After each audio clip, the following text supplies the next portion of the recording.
CYBATHLON, where skillful pilots team up with new technologies to accomplish stunning things.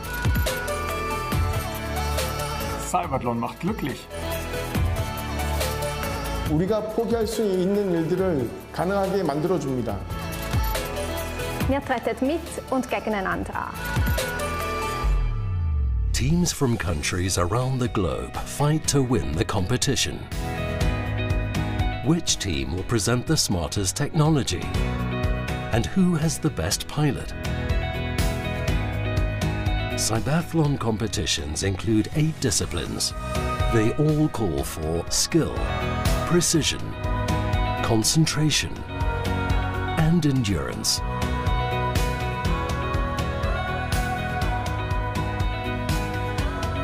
Robotic wheelchairs climb stairs.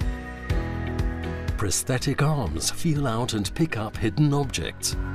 And exoskeletons let paralyzed legs walk again. Intelligent assistive technologies help simplify the everyday lives of people with disabilities. Technology, competitive spirit, emotions. CYBATHLON is all of that.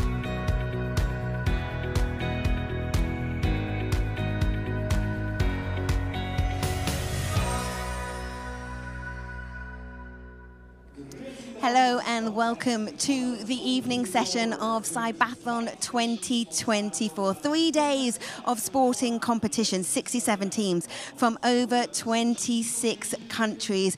It brings together sport and innovation, and the innovation in particular of technology to advance the lives of those with disabilities. Now, it did originate from ETH Zurich, right in the heart of the city, the Tech University there. And we're on the outskirts here in Kloten in Zurich in the Swiss arena. Very different landscape, but so much activities taking place in these 4 walls over the next 3 days. It really is a global event. We have teams coming from all across the world, and they will either be starting here in Kloten or they'll be starting in their local hub wherever they are placed in the world. Now, our first discipline this evening is known as ROB. That is the Assistance Robot Race. And we will be bringing that action. But as I mentioned, just really want to reiterate how international this event is. It started in 2013. We were in the Swiss arena in 2016. Then it went purely virtual in 2020. And we're back here with a hybrid event.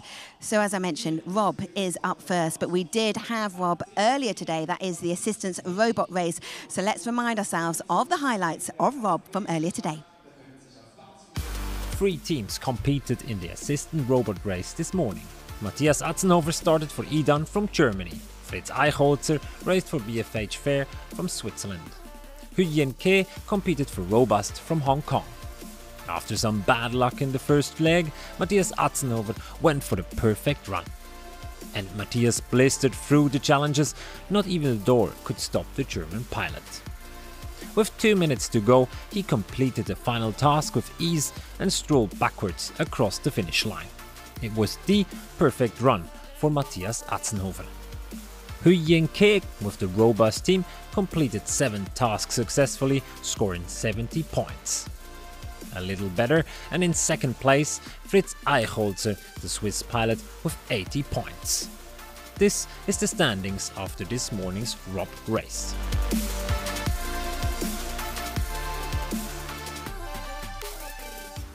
So that was earlier today, and we've got more to enjoy very soon. But I'd now like to welcome to the studio, welcome to my humble abode. It's very hot up here.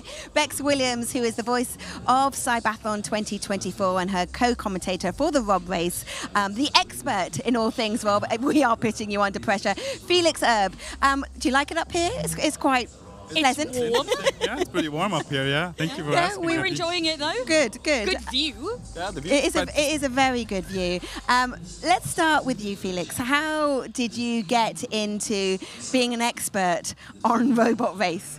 Well, that has been a journey, so I have the possibility to do that part-time of my PhD that I do in medical robotics. And actually, I didn't really know anything about CYBATHLON when I started my PhD, and I got asked by my supervisor just to join as a head of discipline, and that's ever since then I've been involved, and it's quite spectacular to see that this actually led to this, to this whole stadium being filled with people, with teams all around the world. It's really unbelievable. Bex, it is spectacular. I think you and I, even though we finished very late this evening, need to sit in the hotel and come up with more superlatives, because we had astonishing, stunning, extraordinary, but until you see it, you can read about it, but when you see it happening in front of you, it's almost slightly disbelieving. I think because when you're seeing it, you're actually feeling it. Yeah. You know, there's an incredible atmosphere in this stadium, and you're witnessing people doing extraordinary things. They might look like daily tasks, and they are everyday tasks, but they are completing them in an extraordinary way, and you feel the emotions, all the training, all the preparation that they've done. That is coming through in every task that they complete. The teams around them, the fans are here as well, and I think, you know, we're on that journey, and you're right.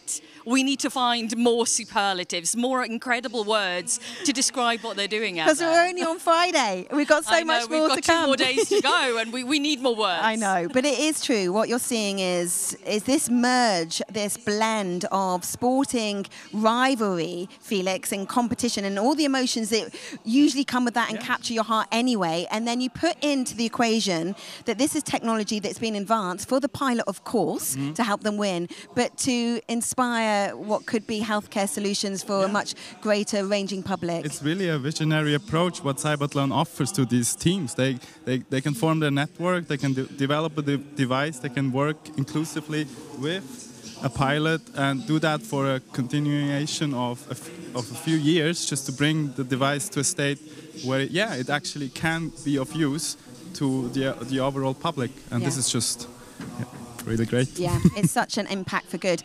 Bex, we're going to let you go. We have created a bit of an obstacle course here in the studio. So we need, just replicating what's on the track. Exactly. We need to keep it fair. It's all about equality. Felix, you're going to stay with me for a little longer. Hope you don't mind. Okay, I leave you. Thank you, Bex. And you'll be hearing Bex's voice, her dulcet tones, very, very soon. But we are putting a spotlight on various pilots. Pilots, if you're new to CYBATHLON, is what we are referring to as these athletes, and they really are extraordinary. And if we look in particular at Etienne Moulon, he is from the Smart Arm robot team. Let's hear from Etienne now. I think I'm not the easiest pilot to work with because I have lots of remarks, of questions also. But still the team I work with is really compliant and welcoming. I've always been very curious about almost every aspect of science, so that's why I studied general engineering.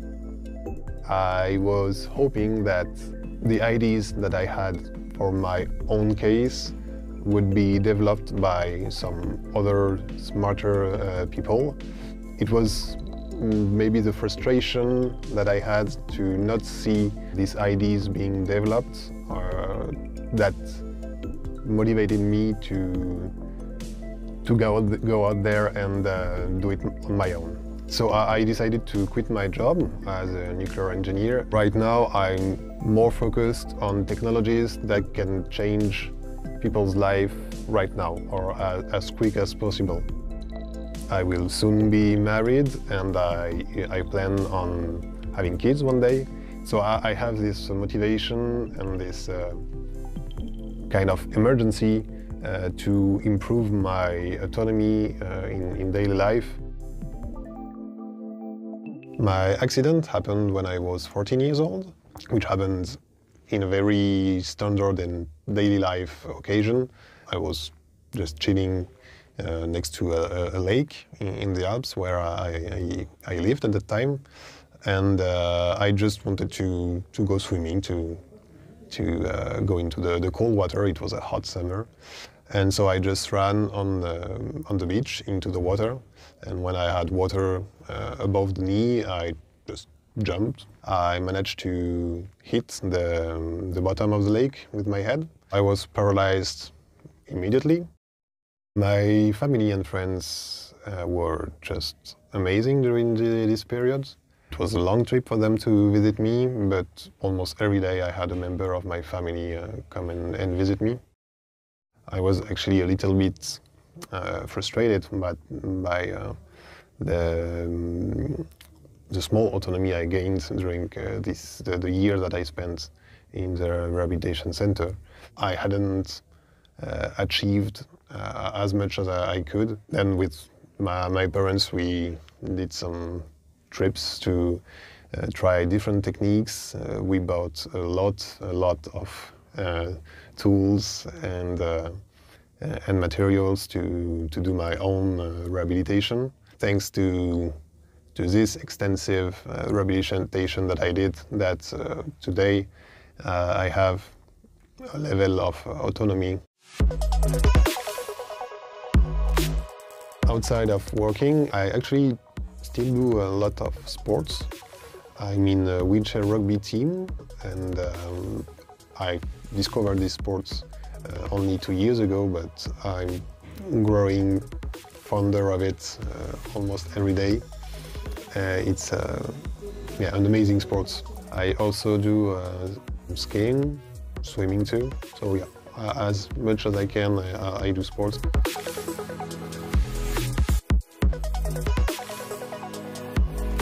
What I like about the CYBATHLON is actually the very nature of the challenges that constitute the race, that are really focused on daily life activities. So it's really in accordance to my own interests and my own motivations as a researcher to make science that actually impacts people's daily life and as fast as possible. These videos really are something, just an insight into a change in lifestyle, an immediate change in lifestyle, but the sort of hope and optimism that it's giving Etienne, but the other people that he's doing this for. And it's in particularly in Etienne's case, he's also a researcher, and he can actually he's able to do his own research and make his life better, but also make others people's life better. And that's just very touching. When you think that some people, spend a lifetime trying to work out what their purpose is, I think what CYBATHLON is giving people is such a mission, such an impact for good, to change the quality of their own lives. But I'll keep saying this, but how that can inspire other people that may find themselves in the same condition. Yeah, we always have to look it into the lens of that these institutions, they have the resources to actually pursue such a research, which in some cases it's not a viable research field. Yeah. And so there's not much money going into that. It really shows the passion of those people that they really want to do that. But we always have to be careful. These are teams that have resources. Yeah. Yeah, and we can see the robots that are coming in now. The dogs, as they've been referred to, it's quite unnerving when you see them come in and you're like, oh my goodness, it feels like we've got an animal in the stadium. From afar. You really can, and they do sound like they're trotting. When I heard them for the first time, I was like, we've got a horse. We've got a horse in the arena. Is that part of CYBATHLON? Can do different but it is, that is the variety of the systems that will be in Rob. If you are joining us for the first time here on CYBATHLON 2024. Let's bring you up to speed. This is all you need to know about Rob.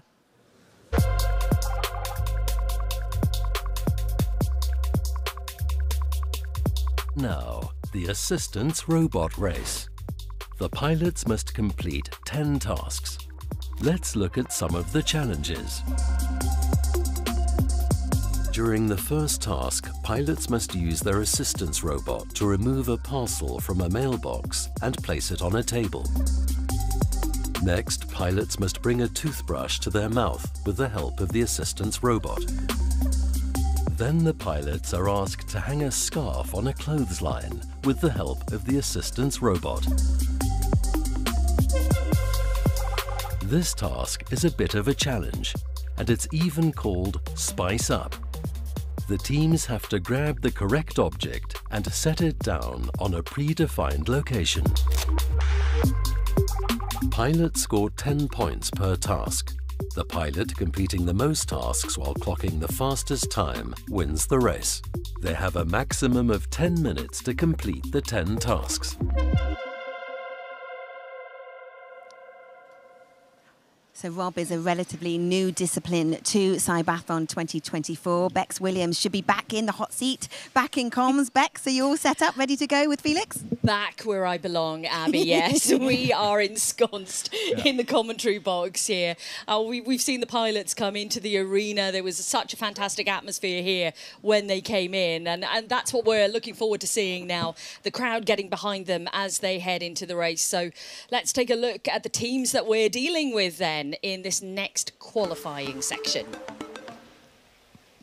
So for the assistant robot race, another qualification session here. Let's take a look at the teams that we have then. Smart Arm Rob, RSL and BFH Fair 2 will be competing here. Let's learn a little more about the pilots. Point score in the first round. So let's take a look at the teams lining up on track number 1. He's got a big crowd support here. From France, we welcome Team Smart Arm Rob and pilot Etienne Moulet.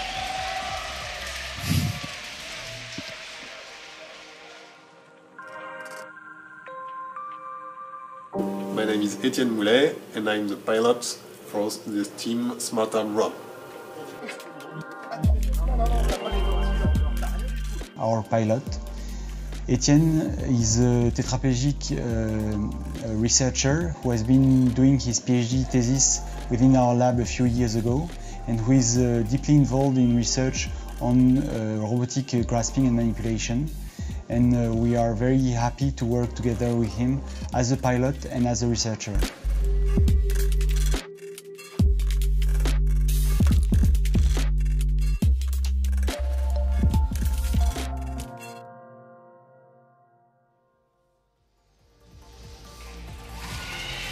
And on track 2, we take a look at the team from Switzerland, aus der Schweiz. Wir sagen herzlich willkommen Team RSL und Pilot Samuel Kunz.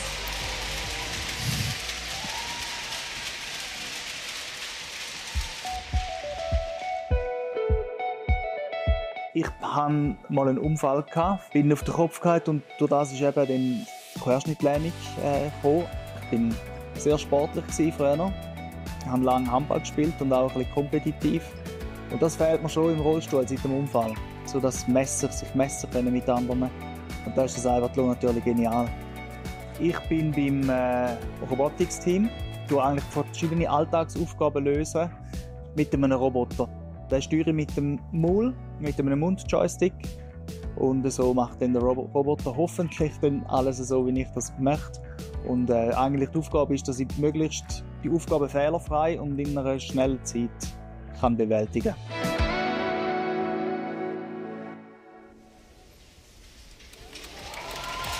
And completing the lineup in this second qualification, it is from Switzerland, Team BFH Fair 2 and pilot Gabriella Pozzi.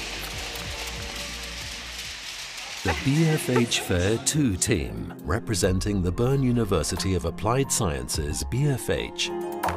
Pilot Gabriella Pozzi is 62 years old and has been a quadriplegic ever since she was injured in a bicycle accident in 2009. Her assistance robot is designed to increase her autonomy, negotiate obstacles, and recognize and manipulate various objects.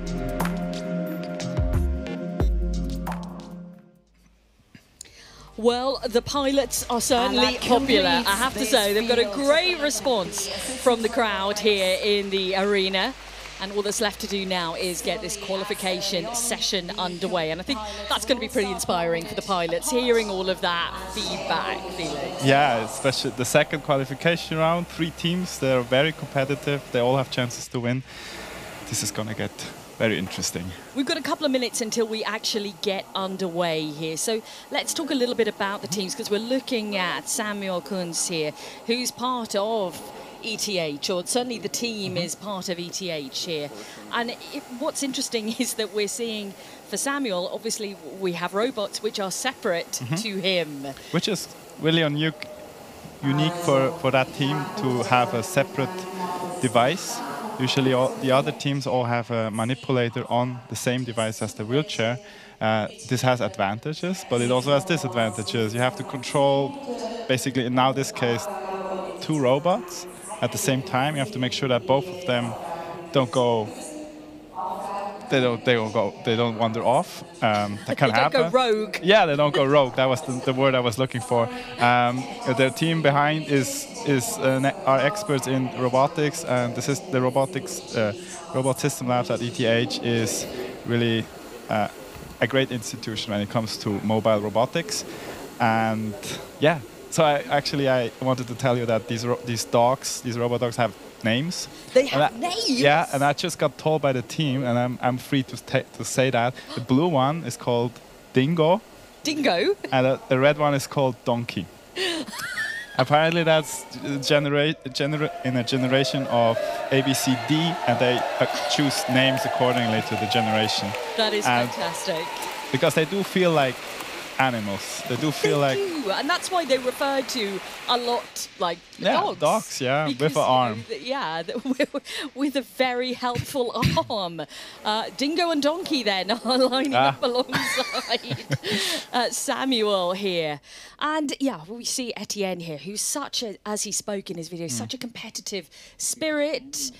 He's taken up wheelchair rugby as well, so hugely competitive spirit. What you can see graphic-wise on the screen there are the standings from this morning, with Atzenhofer with 100 points. Yeah, that's going to be tough to beat.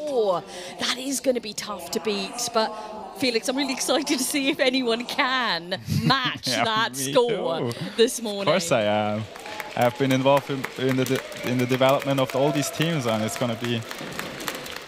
For nice. That's really, it's heartfelt, isn't it? We talked about the emotions behind it. Yeah. When you have an involvement, you see how hard they're working and you get to know the people, then you're completely engrossed in what they're doing. You're invested in these projects. They are. It's not just the people that you see on the track. It's loads of other. There are loads of care people, other team members, students. There's so many people involved. And this is the fascinating part, I think, for a lot of the teams. It's a lot of student-led projects that we're seeing out here. It's so very, very different. Countdown clock is underway. Here we go, everyone. So remember, what we're aiming for here is trying to get a perfect score. This is run 1, though, for this batch. 5, 4, 3, 2, 1, go. Okay, Etienne gets underway. The first challenge is the mailbox.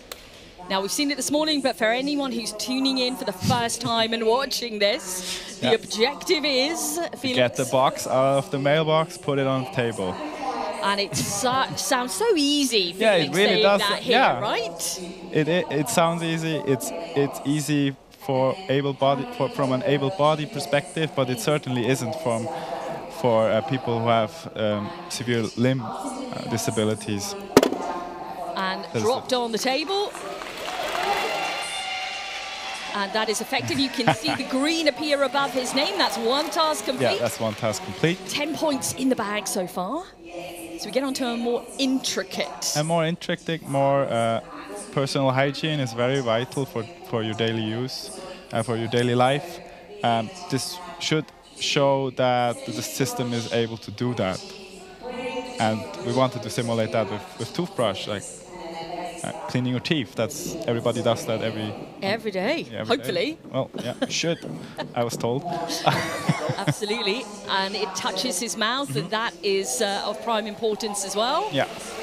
But he needs to put it back down, and okay, we are about to get underway now. Yeah. So now well, it's really interesting.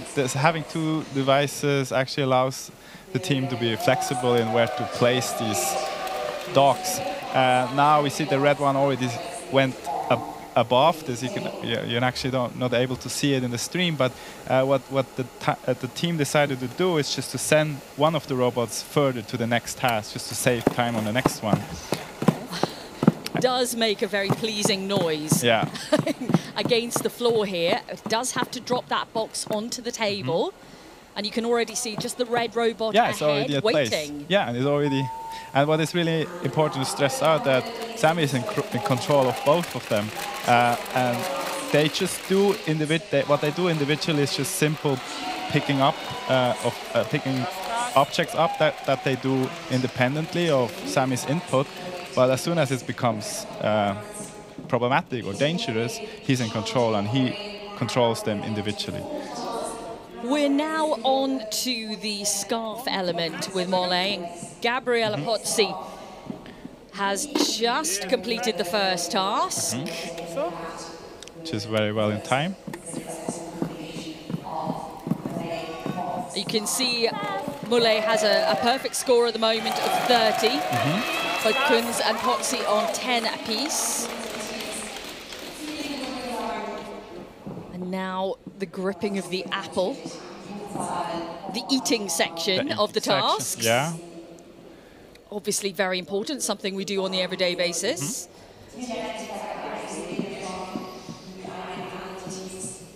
We talked about how delicate this kind of operation needs to be and how you know, the technology is formed that you're able to do this. You're able to bring a motorized piece of equipment close to your face. Yeah, definitely. Without worry. What is really interesting in that system is that you see Etienne's hand hovering above his lap. That actually is picked up by a camera. So he's controlling the robotic arm by having a hovering hand. So he's able to put his hand where he's able to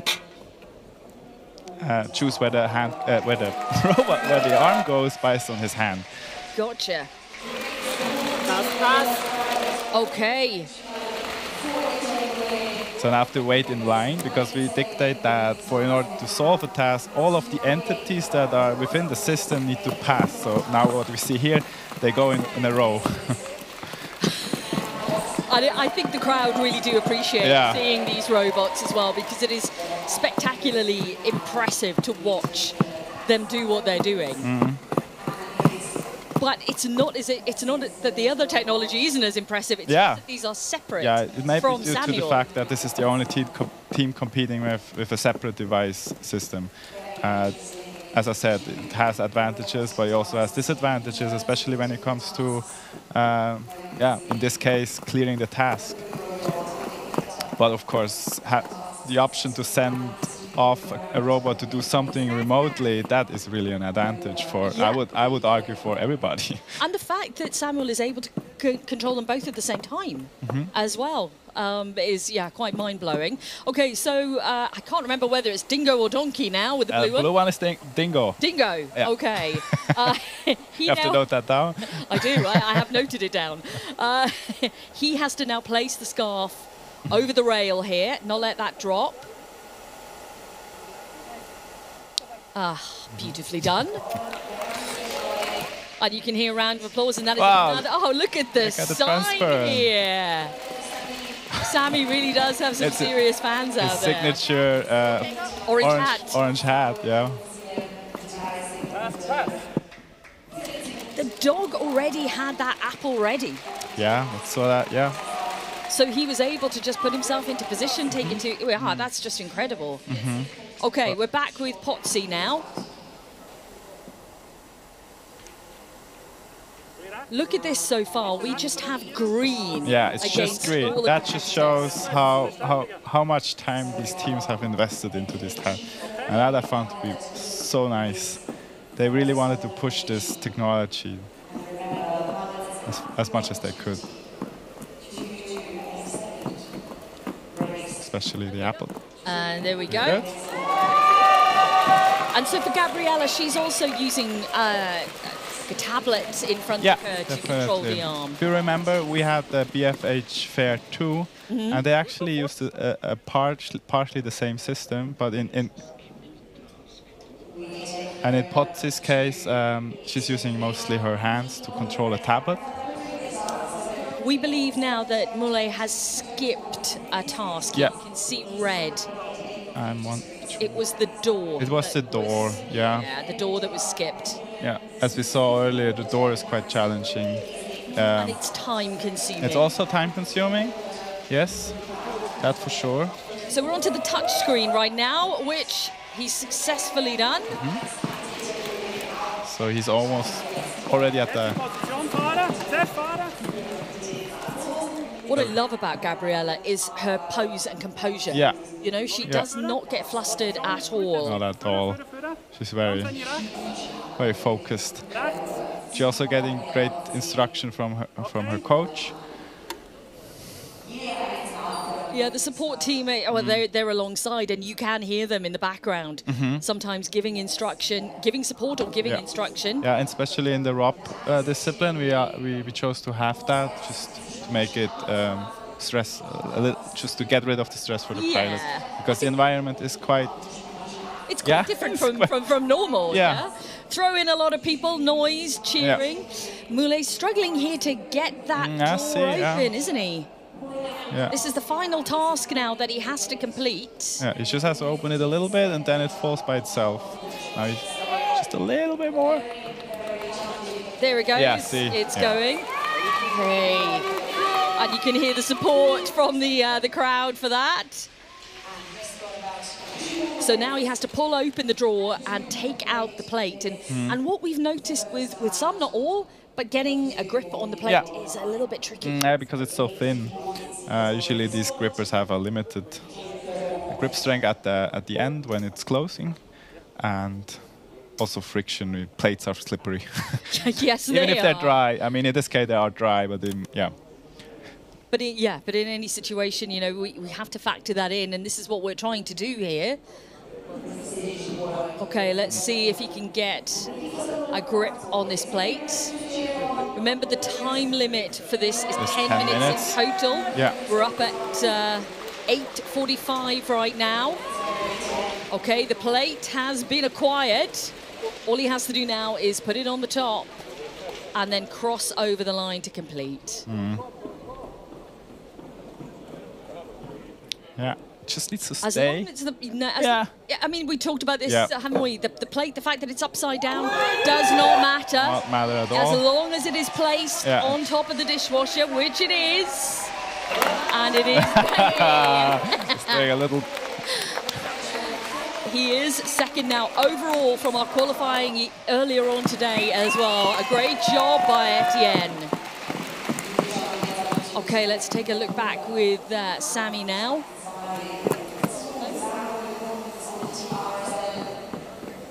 You can see that two sectors here are red.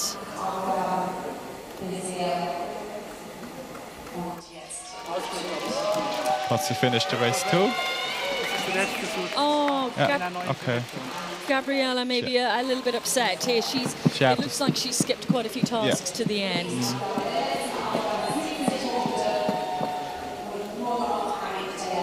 Okay, let's see this final task. What we just didn't see is that these robots split their task. One of them opened the door, the other one is now taking out the plate. Yeah, that is pretty clever, isn't it? We have less than a minute, though, to complete this. You can see 9:13 on the clock.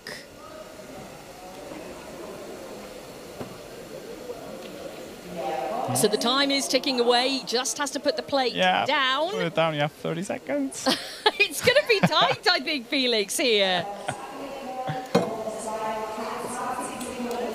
Very well. Okay, and that is complete then. And you can see the sign again. We'll get confirmation of the fact that he has picked up those points. And really, very great. The time stops when the last of the robots actually is passing the finish line.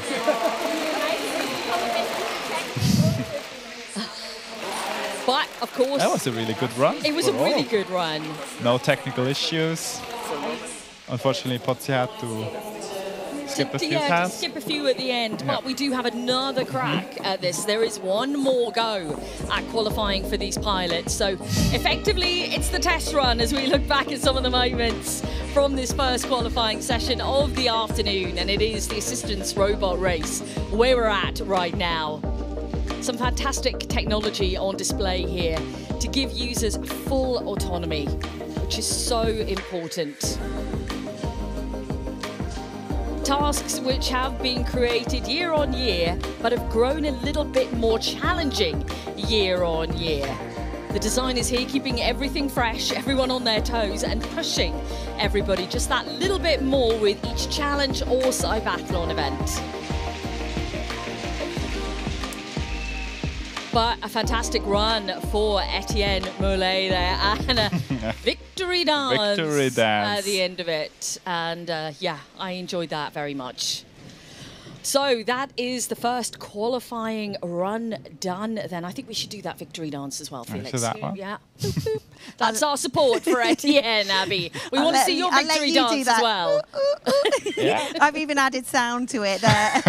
We're modifying it. It's growing. It's a hybrid. It's adaptive. Thank you both. Yeah, just incredible scenes down here in the Swiss arena in Zurich, in Cloten in particular. And what you're seeing, just the range of devices, the ranges of robots and the human emotion and spirit that is going into this. We are going to take a very short break. When we come back, we'll turn our attention just for a moment to FES, that is the Functional Electrical Stimulation Bike Race. See you in a moment.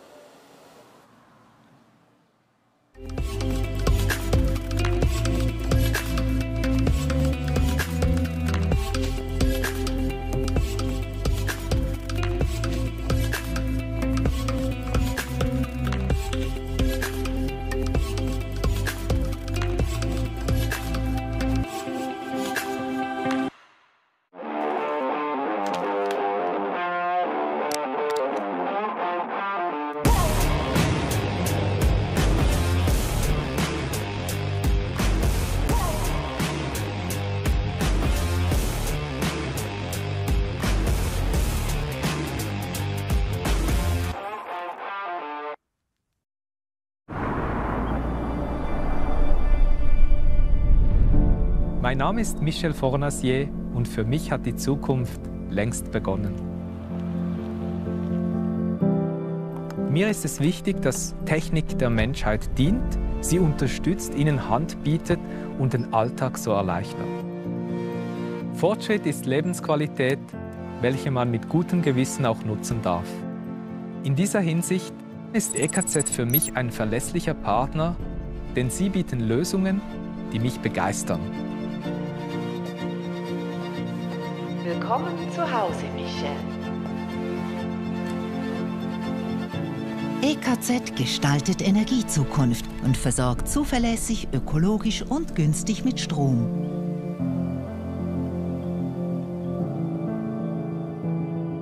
EKZ, stolzer Partner des CYBATHLON. Welcome back to the evening session of CYBATHLON 2024. We've already had one Rob race and they will be going out for their second qualifying run in just a moment's time. Up after that will be FES, that is the Functional Electrical Stimulation Bike Race, and it's now time to shine a light on one of the pilots, Esteval Lopez from Brazil, from Team EMA. Let's hear from Esteval now.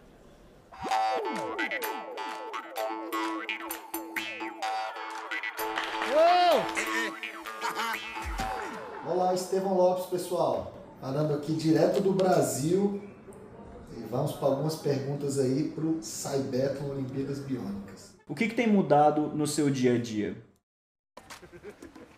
Continuei bastante ativo, ainda mais ativo, né? Principalmente no uso da eletroestimulação. Eu fazia o uso umas 3 vezes, 4 vezes por semana e passei a fazer estímulos elétricos quase todos os dias, semanalmente. E o meu envolvimento nas causas das pessoas com deficiência também aumentou, né, tendo mais projetos sociais, me envolvendo em mais frentes nas causas e nas ajudas das pessoas com deficiência. O Estevão, ele é uma pessoa muito comprometida, um atleta muito comprometido, e isso impulsiona a equipe a dar o seu melhor.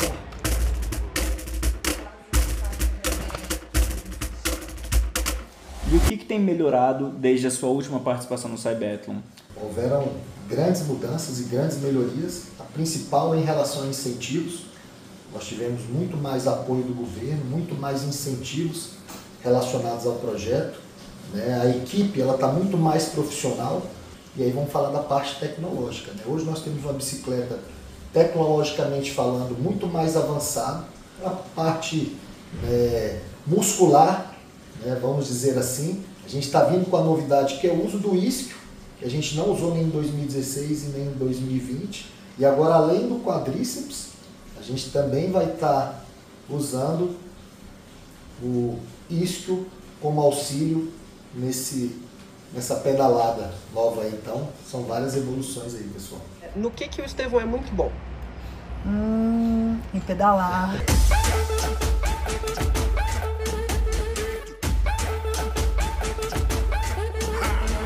Quais são os seus objetivos para o CYBATHLON 2024? Então, pessoal, meus objetivos são os melhores possíveis, porque em 2016, quando foi a primeira edição, a gente estava começando, né, o projeto EMA havia começado em 2015, eu como piloto ainda também estava muito inexperiente, né? E então, 2020, melhoramos a performance, melhoramos a questão toda de equipamento, fisicamente eu melhorei também. Agora 2024 a gente vai bem melhor. Então agora, por que não alcançar o título? Ou por que não estarmos no pódio aí, representando o Brasil, a Universidade de Brasília e todos os apoiadores e parceiros.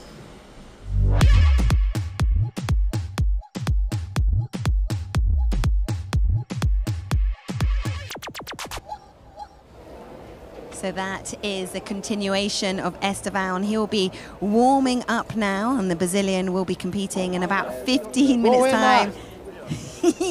A great personality, a real force of nature, and really interesting in that video, this advancement of his muscles and using the lower muscle as an aid with the advancement of technology. So we'll see how he gets on. But Bex and Felix, we've got another Rob race to come first. It's a second qualifying run.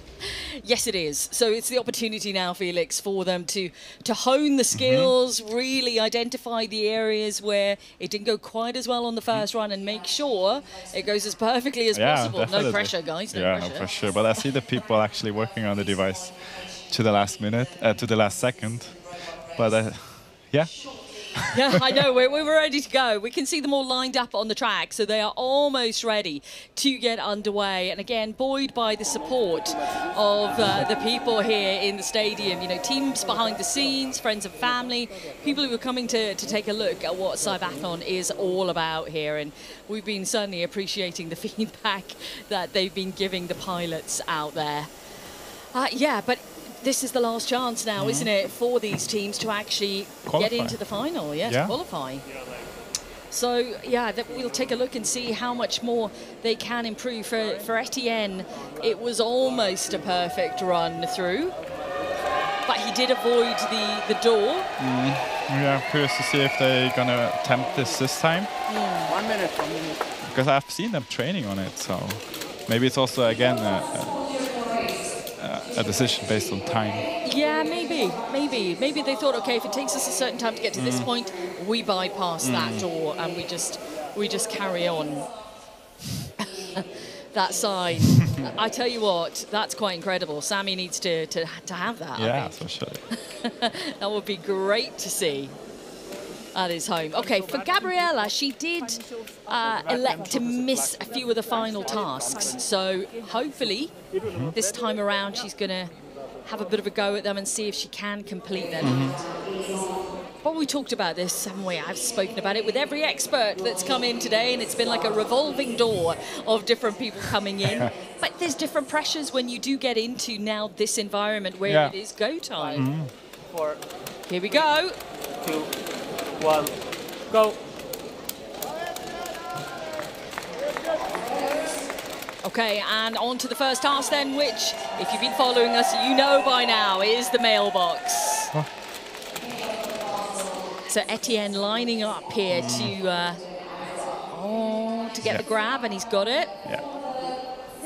But I suppose the danger is that, you know, if you don't kind of open the claw wide enough, that you're going to push the box further. If it's, then it's probably because the mailbox doesn't just represent a daily task. It also represents a confined space for a grip for a robotic arm to go into, and that was designed to make it tough. Yes, definitely. All the tasks have been designed to be quite the challenge. And then we see the the more intricate, as we mentioned earlier, challenge of picking up that toothbrush, not dropping it, and bringing it as close to the face as it would need be with the toothbrush. Definitely.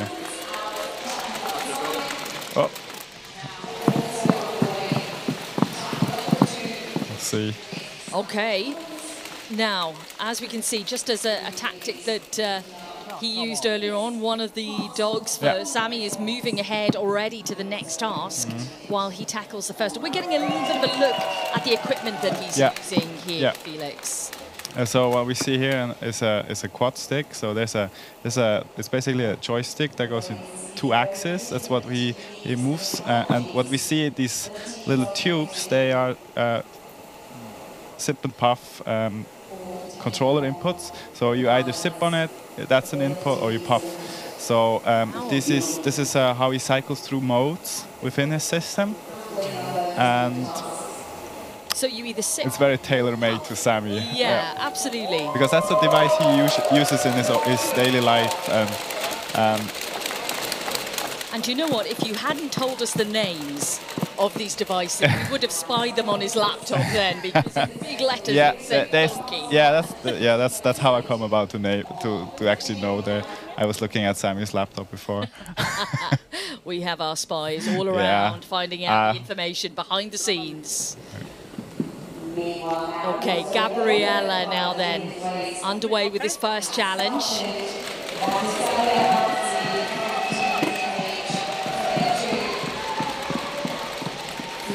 It's always a good first task from her, isn't it? She's quite speedy at the beginning, certainly in completing these tasks. Let's see how she measures up as we move on. We're back with Etienne now, Smart AmRob team. Let's take a look at this. You can see a split time, a countdown next to his name. And that's the countdown to what was the best time up to this point right now. So this second run from him is very, very good indeed. He needs to make sure that apple goes back down. It is. Yeah. So on that task, overall today, the fastest so far. Okay. Come to the crowd, which is mimicking a dynamic environment of people moving around you, objects moving, which is what's replicated there. Yeah. That's also a very pragmatic choice to have the bottle laying. You don't have to place it upright. No, you can just place it down, but I suppose you kind of... Yeah, it shouldn't... The risk effect of it rolling. That's a risk you have to take. But once he's cleared that task, even if it does decide to roll, that's fine. Yes. Okay, so we move on to spice up now, replicating what is a kitchen scenario. Yeah. There are different elements here because you are taking different objects and placing them at different levels. So there's a random choice on what object to pick. And it basically simulates, you go to the table, you pick something up, you bring it to the table, you forget something. I would consider it to be. Then you go back, and that's what actually this mimics. We framed it such that the next item to be picked up is revealed when the pilot is behind the table. And that's in the case of having a robotic arm on the same device, that's an issue because you have to do circles. But for having, for example, in Sami's case, they don't have to do that. He can stay behind the line and have the robots do this task. Him. So Gabriella has successfully picked up the scarf. She now has to get it over the rack, not drop the item, make sure that it folds over. What? That might be a bit long. That's gonna droop. No, it's gonna... No, it's okay. It's okay. Yeah, but you're right. You know, if it's too lengthy on one side, it is going to fall. But no, that is successfully completed. Yes. So that is green. Oh, okay, they're going for the door. He's going for the door. Okay, they missed this task last time, but they've made up a good bit of time here. They've been exceptionally fast up to this point. You can hear the support from the team here and the crowd behind. So what is the difficulty here? You know, getting this grip looks... Now the grip on the slippery doorknob, but it's actually a lot of torque that you have to apply in order to open a door. And that's tough for a robotic arm. But if you don't have the grip strength, you will slip, and I really hope it's going to open. The silence from the stadium and the team while he tries to do it. I think he's going to have another go, is he? Oh, maybe not. Maybe not. He's on a 6.11 right now. Yeah, I think he's going to go for it again. But it might be also a pragmatic choice, because in the earlier round he made sure to have a complete run, and now he has actually time to optimize it. And if he fails, he can fall back to the first race. That's right. Yeah. So he scored 90 in the first race. We'll He's going for the 100. Moment. Oh, we see some. Oh no. Yeah. Okay, we're back with Etienne and this door. Can he manage to turn it, which is what Felix is telling us is the trickiest part, getting the torque, enough torque to be able to turn the handle. Wait, he opened it! You see that, the crowd cheering. Oh, that's amazing. Okay, so he has opened it. Now he needs to open it fully and actually go through the door. Oh, I'm sure he feels a great deal of relief on getting that open, because, as we said, they bypassed that. He still has to close the door. Okay, yeah, now he's got to close it. He has to get through the door and close it. Well, what is interesting, on the other side we have a handle. That is considered to be easier by the teams. So a horizontal handle we have here instead of the because handle. you have a leverage, and you need less sort of force to press on it while it relates to a force. But at the same time, I guess it's maybe a little bit narrower than... there's lots of factors. It's still difficult. Well, you know, it's just maybe slightly easier than the first one, which he did successfully. Yeah. He's coming up, though, to 7 minutes 50 here in terms of time. He has still 2 tasks to go. Yeah. Okay, he's lining up the arm here. Smart. Oh, that's a very using the good swing. way of doing it. Yeah, so... but it can work against you also, as we're seeing here. If it's not enough swing. Oh. Okay, let's see if he can do it, if he can manage to do it this time. This is so We are against the clock now. 8 minutes 20 with Etienne, and he still has not closed this door. Yeah, it's going to get tight. 2 more tasks to go here. Come on, Etienne. It's such a delicate move. Oh, yes! No, it's not closed. It has to be closed. I hear a click. I heard a click, at least I thought I did. I think we're hearing things, Felix. No, he chose to go, No, he's going to go he's it again. Go for it. He is focused. He is. Because if it's enough to get him into the final, what he does, he has to go through it again, doesn't he? So. Yeah, he's going for the... Yeah? He's closed it. That's up to 80. He's got less than a minute to do 2, but he has closed the door. He stayed focused. That must have been so nerve-wracking. It must have been. It was for us here. I can't imagine what it was like to Etienne, but he doesn't look as if there's any dramas, and he's completely and effectively completed touchscreen. So that is 90 on the board. We just have, though, seconds in hand here to do this final task, which, with the time remaining, is not going to be possible, I don't believe. No, we just have less than 20 seconds to go. He's still giving it a go, though.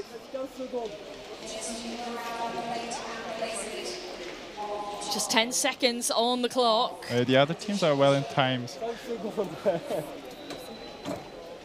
seconds. Oof.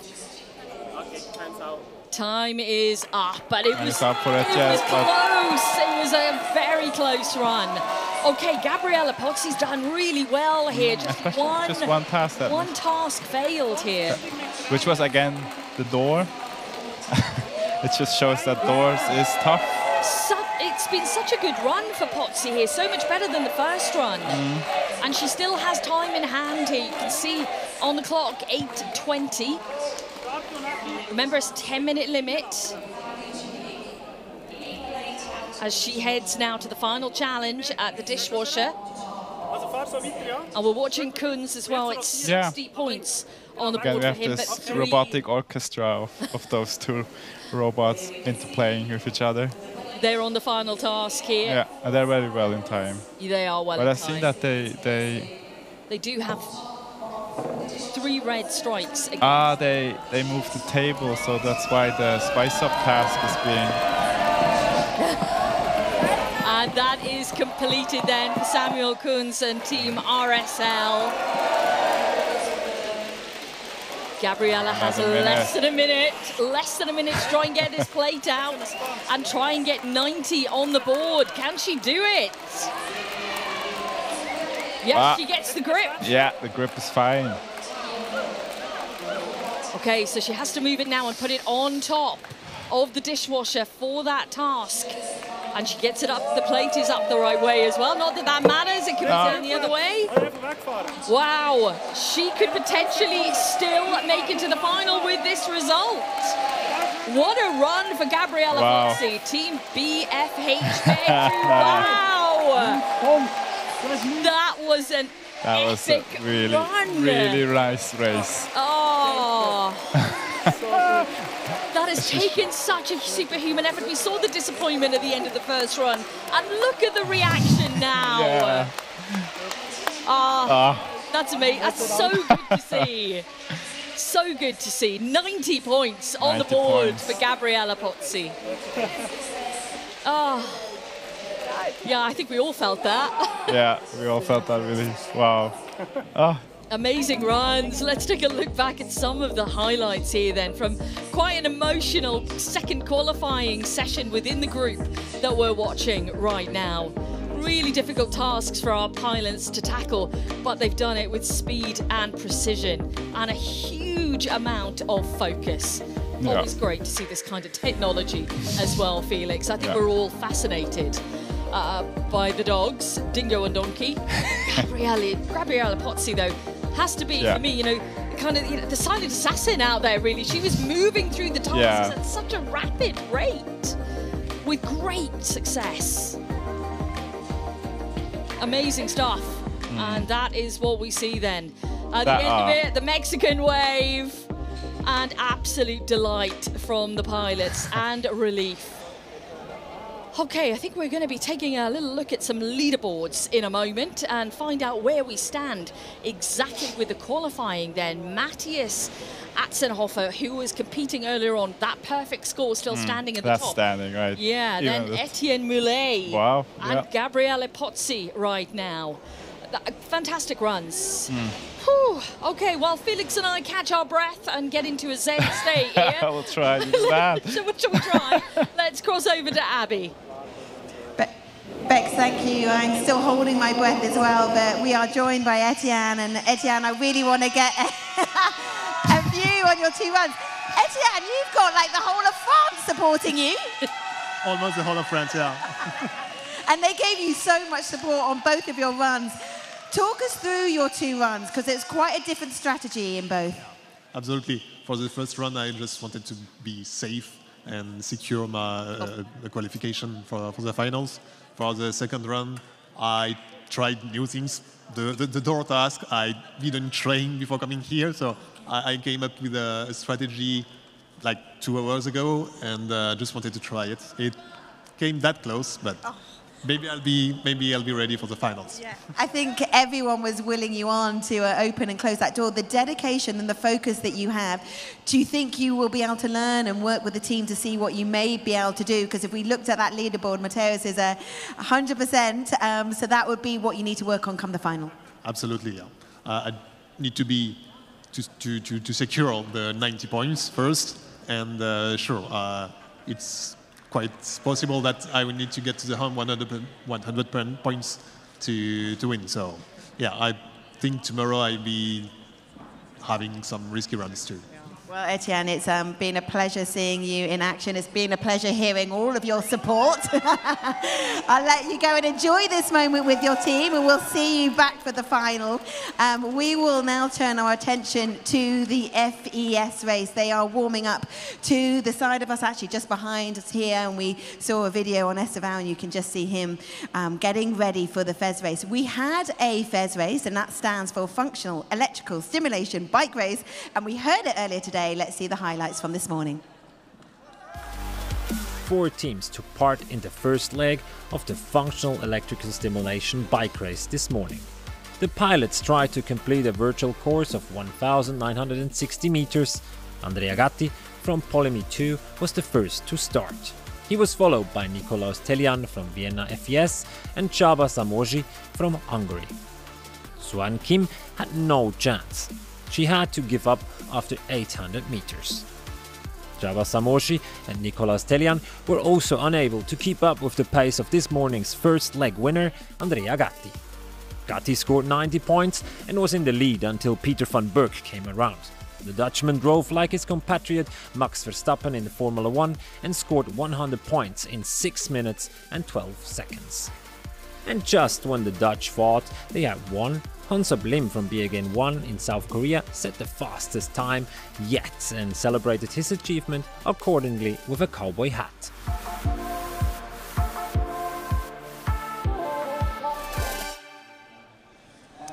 So that was earlier this morning, and the FES race is about to be taking place for the evening session. We've just got Esteval that's going to be wheeled out to his station. That's all coming up. Now, if you're new to FES, you've just seen it in action, you'll be able to see it live in just a moment. Let's bring you up to speed, though, on everything you need to know.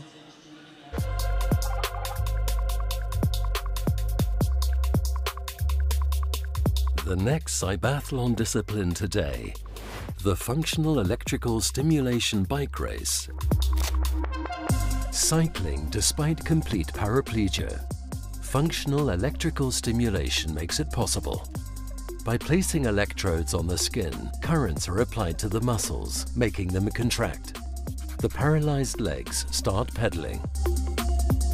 Pilots cover a virtual 1,960-meter course. The pilot is using a throttle, is kind of a throttle that can be used in the motorbikes, but instead of to increase the engine performance, they are increasing the intensity of these electrical muscles. So if you send electrical signals with high intensity, they will get tired and they cannot finish it.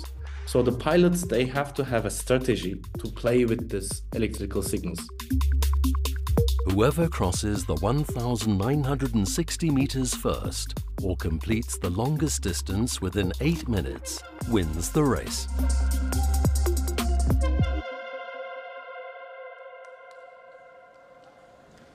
Esteval is now being pushed into place just behind me here in lane 1. And the FES race is almost about to get underway. And we have a new expert that is now joining Bex Williams. A very good evening to Young-Kuk Kim. And yeah, a huge good evening to Young, who's back again for us for the FES race. What he doesn't know about this isn't worth knowing, quite frankly. He knows everything there is, and he'll be giving us his expert insight as we watch the races unfold in front of us for this next qualifying session. Looking forward to it, Young? Yeah, this is the last qualifying session as well, so it would be quite interesting to see who actually qualifies for final tomorrow. Oof, it will be. Let's find out then who our pilots are, what teams they're coming from around the globe for us. And it truly is a global affair because we have 2 Brazilian teams here as well as a Swiss team on board, which is fantastic to see. We mentioned before that it is incredibly global, and we're seeing that stretch right now. Okay, let's find out a little bit about the pilots. On station number 1, we welcome all the way from Brazil, Team EMA and Esteval Carvalho Lopes. Sou multiatleta paralímpico e com muito orgulho sou o piloto da equipe Project EMA.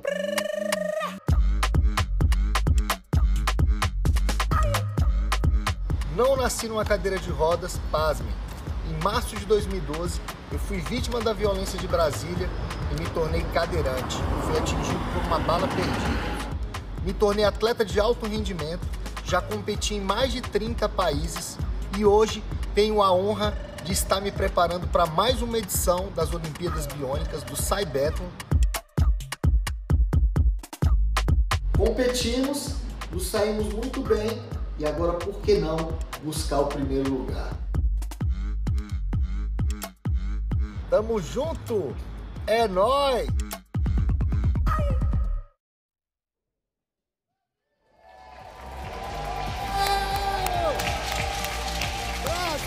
Over on track 2, we've got another Swiss team, ein weiteres Schweizer team. We say welcome BFH, CYBATHLON and their French pilot Julien Jouffroy.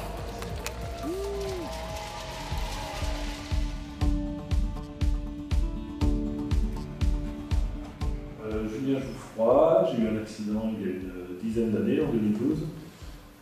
Donc je suis en fauteuil depuis.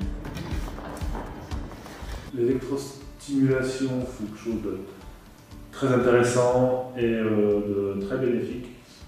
Elevated heart rate, elevated breathing, you get forces acting on the bones, so it's good for reconditioning the muscles, for re-strengthening the bones, and for improving overall fitness.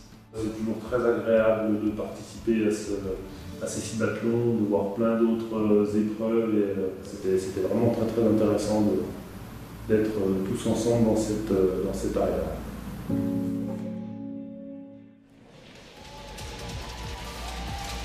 And completing the lineup in this FES qualification round, another team from Brazil. We say welcome Freewheels BR and pilot Jonatas Moreira.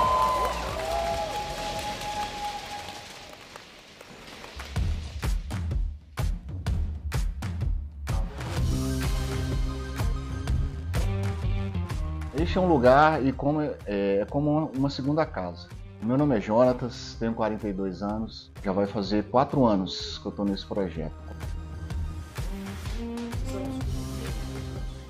Como líder da equipe, meu trabalho é supervisionar as atividades, garantindo que cada membro tenha as ferramentas corretas, que estejam trabalhando com suas tarefas no caminho correto. É um trabalho que mexe com muita gente, que mexe com muitas emoções. A gente precisa garantir que os dispositivos estejam no melhor funcionamento, enquanto também apoiamos o treinamento do piloto, que é bem rigoroso. Eu acredito que a gente possa ter um bom resultado no CYBATHLON 2024.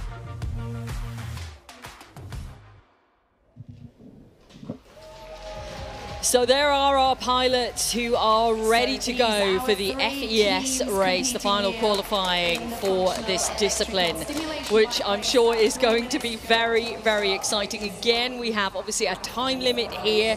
They do have to cover 1,960 meters, and they then get 10 points per 200 meters covered on this route. And Young, we've seen now with previous runs, it is an exhausting thing for them to go out there and do. And I know if you were with us for the coverage this morning, you would have heard it, but there's a lot of new people who have come into the stream now. And if you're not familiar with what is going on here, Young, it is up to you, our expert, to take us through it exactly. We've had an explainer, but you know, we're seeing obviously the bikes themselves, and they are very different bikes, the three that we see, but also the stimulus then that is on the legs. How are the muscles exactly being stimulated? So you can't really see it on here, but you see actually the white patches that is attached to the leg muscles. They get electric currents to deliver to these specific areas where this electric current activates nerves and induces muscle contractions, and that's why they are, and with cycling, because they're placed on the quadriceps or hamstring, they're able to pedal they're able to cycle here. It is incredible technology, which, as we've talked about before, is, you know, great to see them in a competitive environment, which I'm sure is inspiring to them all, but it is a big part of the rehabilitation. And we heard on one of the videos there, you know, the fact that it's increasing overall fitness as well when you are doing something like this. Yeah, so like FS cycling does not only, you know, it also facilitates physical exercises, but then that's because of that, it offers such a range of health benefits, from improved cardiovascular health to improved psychological well-being as well. So we often just look at their physical capability, but it also really helps them go through these stages mentally as well. Now we're seeing a little bit of a difference here because we're not far away from getting underway on this race, but for some of the pilots that we've seen, their legs have already been very much in motion for maybe a minute or so or longer before a race, but for our Brazilian pilots, they're only just starting to get going. And with Swiss as well, I guess they just want to save energy for the race. And as I said, 8 minutes, 1,960 meters seems quite easy, but for these guys, it's quite long distance. It's a lot, yes. Absolutely it is, and you'll see how much work it is as the countdown clock ticks us down to the start of this qualifying session for Fez. 3 very different competitors out there, 3 very different bikes that we're seeing. And we are then underway, and we're interested to see, you know, how they're going to build into this, because on previous races, certainly the one earlier on with Peter Van Berk, we saw him really kind of accelerate towards the end of his race. Yeah, so everyone has different strategy. Like, it's like normal cycling, isn't it? Or track. Yeah. Everyone has different strategy when they're going to sprint or they're going to have a steady pace. And they are able to actually control this by changing the level of electric current. So if they want to go faster, then they have to induce higher electric current to supply to their muscles. And if they want to go slightly easier, then they just simply have to reduce the electric current. And that is all in the hands then of the pilot themselves, using a throttle, which we normally associate with a car, of course, but is associated here with giving that stimuli to the muscles and how much power is going through to them. What kind of power are we talking about? How much power? It really depends on the teams as well. For the Swiss team, I think they actually go up to like over 100 milliamp. I mean, it's really difficult to put in words how much that is really. Of course. But I've done it myself. I did it like 30 or 40 milliamp, and it does. Depends on what kind of, depends on the characteristic of your body as well. You feel more pain, sharp pain, or certainly over 100 milliamp is not easy. But look at the balance, 50-50, amazing. Yeah, so they're going quite smoothly. They are, and you know, all of them doing well in terms of time. And we're looking at Lopez up in the top left-hand side of the screen. But on the main screen, Geoffroy, who's already now up to 20 points in the bag. Lopez not far behind, though. He's just put 20 in as well. It's phenomenal to see them cycling for this long period of time, because they can't voluntarily move their legs, and you know you can see them. They're doing quite smoothly in a relaxed manner, which is. And I think that's the hardest thing to conceive, isn't it? Because right now, if you're coming into coverage, you think, okay, well, this is normal for them doing this kind of thing, but it isn't. No, you know, they don't have the use of. No, so they are like paraplegic, so they don't have any control in their low limb. So by doing this, they're trying to restore and enhance their motor functions from this training. And yeah, as we always said throughout the day, it's a rehabilitation, but at the same time, it's competition.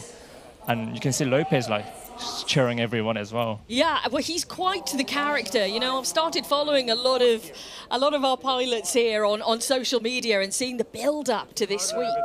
And he really is quite the character. As he showed us, you know, in his video we talked about earlier, you know, courage of strength. And he said himself, I had 2 decisions when, you know, he was injured by a bullet, and that was what has caused this. And 2 decisions, you either you choose life or not. Yeah. And he's gone on to such great things. Yeah, I mean, like after this like unfortunate incident, and to be back on their feet again so quickly.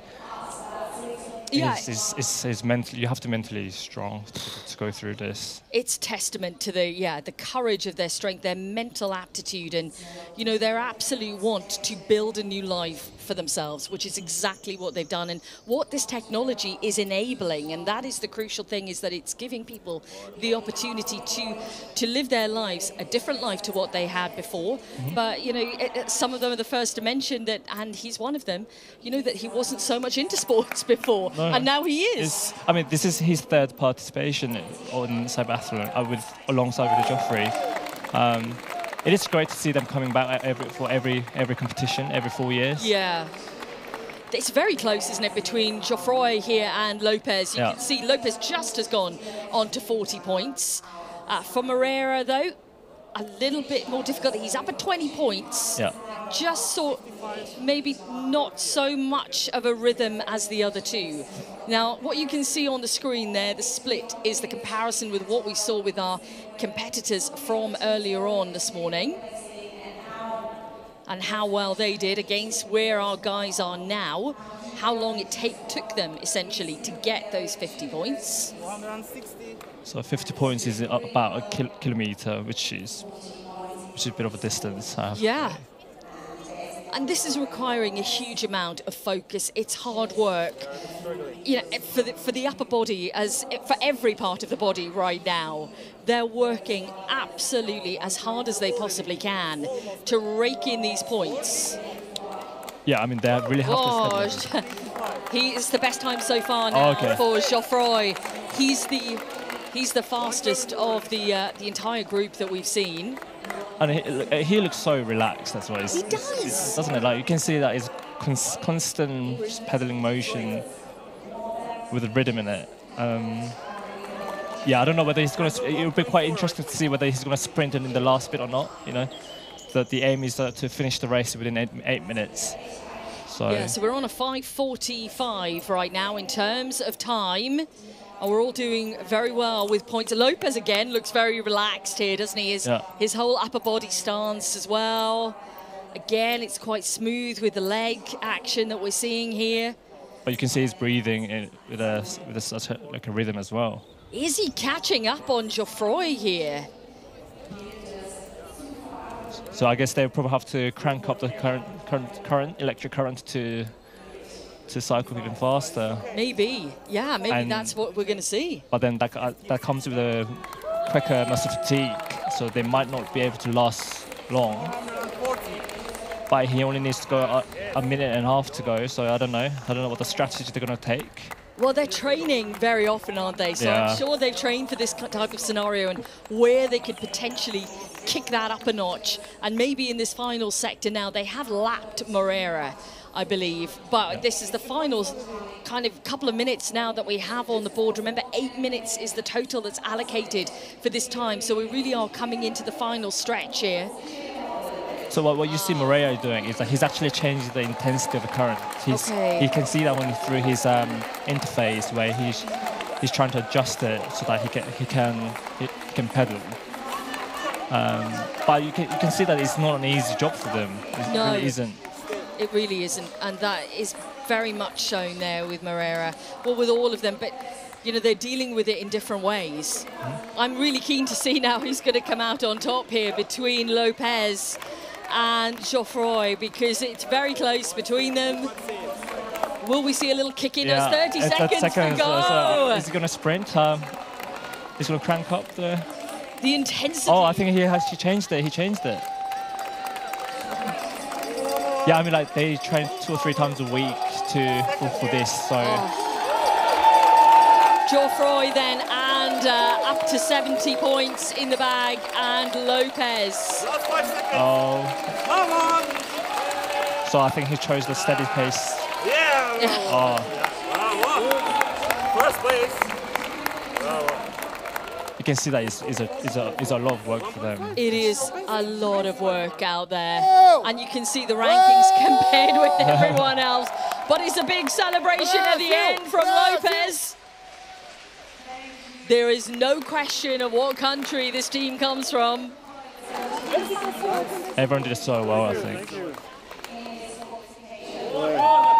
I think it's like a virtual platform as well. It just really enables everyone to be connected across the globe.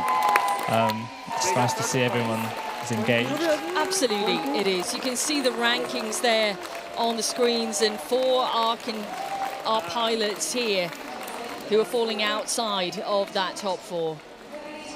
So, yeah, we are 2 at 70 points. So you're 70 points? You can just hear the explanation from the team here. Earlier than them? Yeah. Few of the highlights as we look back then, Young, it's been sensational to watch these guys in action. And to be able to do what they're doing, we've talked about how much hard work they're putting into it, in the training, in the collaboration with the teams. Yeah, I mean, you have to keep them motivated. The rehabilitation is not an easy journey. To sustain that motivation throughout a long period of time is another aspect of extra work ethic. The collaborators or the people that are working together, they have to encourage them and motivate them. It's a huge job, and collaboration is definitely the word. Let's take a look at the results then from this qualification session. So that is the overall now qualification result in FES, with Hunsab Lib and Be Again 1 team on top, and Peter van Berg both with 100 points. Then Andrea Gatti third, Nicolaus Tellien completing that top four, and Julien Geoffroy and Estevo Lopez just falling outside of that in 5th and 6th overall. Whew, well, that was quite the race, Abby. We are heading back to you now to get some reaction. Bex, thank you. And we are now going to get some reaction from Julian. First of all, congratulations, you're into the final. Thank you very much, thank you. How hard is that? Physically, it looks so demanding. It's hard to do the good strategy, to do the best, and yeah. I made my best today, so it is the best, the day we need to do the best. That's fine. And with Esteban also having the support of some of the crowd and that competition, there's such a good rivalry, but there's such good camaraderie as well. Yes, yes, of course, yes, it's very nice. And for you and the team, you've been here before in 2016 and coming back into the CYBATHLON. How has this series developed? How it is, sorry? How is it developed and the technology that's developed alongside it? The technology of FES maybe not too much, but yeah, we need to take care about the training and all the material and yeah. And for FES, there's so many benefits. There's physiological benefits in muscle mass, and there's also, I'm sure, social impact as well. Yes, yes, there is many benefits for bones density. Muscle mass increase the fatigability, decrease the fatigability. There is many benefits. It prevent skin sore also. Yeah, so it's very interesting to do, of course, for every disabled people. So many fitness benefits, and so many mind benefits as well. I'm sure just having that level of focus. Congratulations, well done. We will continue our education, and sign language here at CYBATHLON 2024 is an integral feature. Let's learn more. Schildkröte, wenn man sich schämt, kann man so.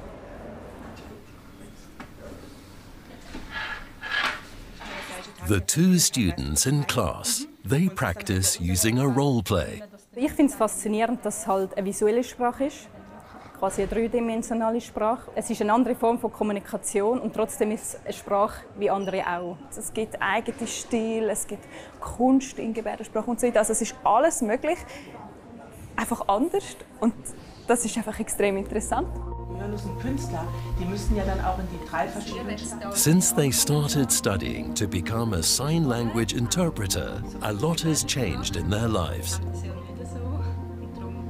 Also ich will schon sagen, dass es sehr meinen Alltag bestimmt, dass ich auch interessiert bin an Sendungen, die auf Gebärdensprache übersetzt werden, dass ich Sendungen anschaue, dass ich Veranstaltungen besuche, also auch im freiwilligen Rahmen, im privaten Rahmen gehe ich schauen, was läuft, was bewegt Gehörlose, also dass man auch in der Kultur halt wirklich mit dabei ist. Ich merke, seit ich angefangen habe zu studieren, höre ich den Leuten zu und versuche immer mehr so, was ist eigentlich deine Kernaussage, so rauszufiltern. Also ich habe das Gefühl, ich kommuniziere besser, weil ich versuche, Kernbotschaften zu verstehen, bevor ich etwas sage. Ich merke aber auch, dass es auch immer wieder mal viel Blabla gibt. Das ist normal, so sind wir Menschen, dass wir Sachen sagen ohne Inhalt, oder? Reden aber doch nichts gesagt. Aufmerksamkeit gebracht, das muss man sagen. Ja, das stimmt, ja. Aber ich glaube, die günstiger wären. Sign language is very diverse and demanding.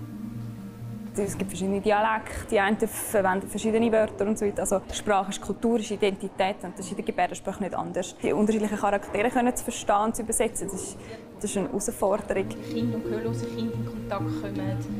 Wenn wir jetzt ein bisschen mehr wollen. Ich will das machen. Ich will am liebsten jetzt schon rausgehen, arbeiten.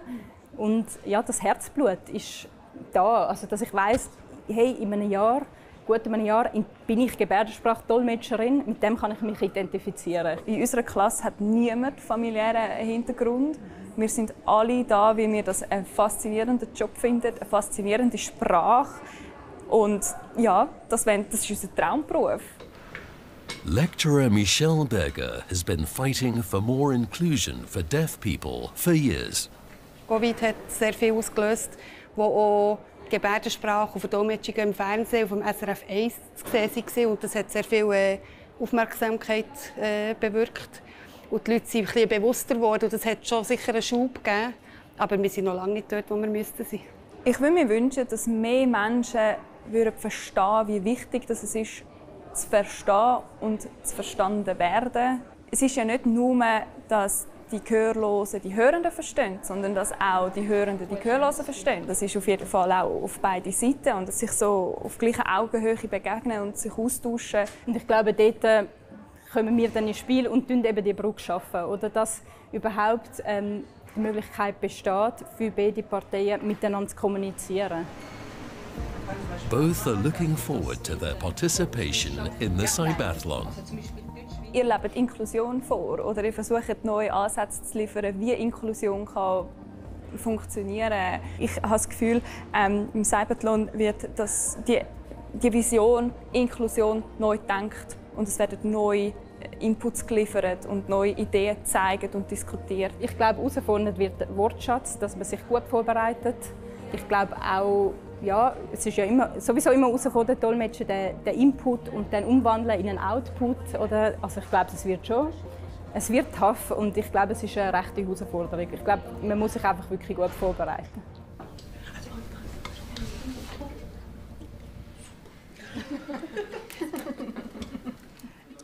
And we are now joined by Agatha Cooper. Agatha, these are long days for everyone, for the athletes, but also yourself, because you've been involved in all the morning sessions as well.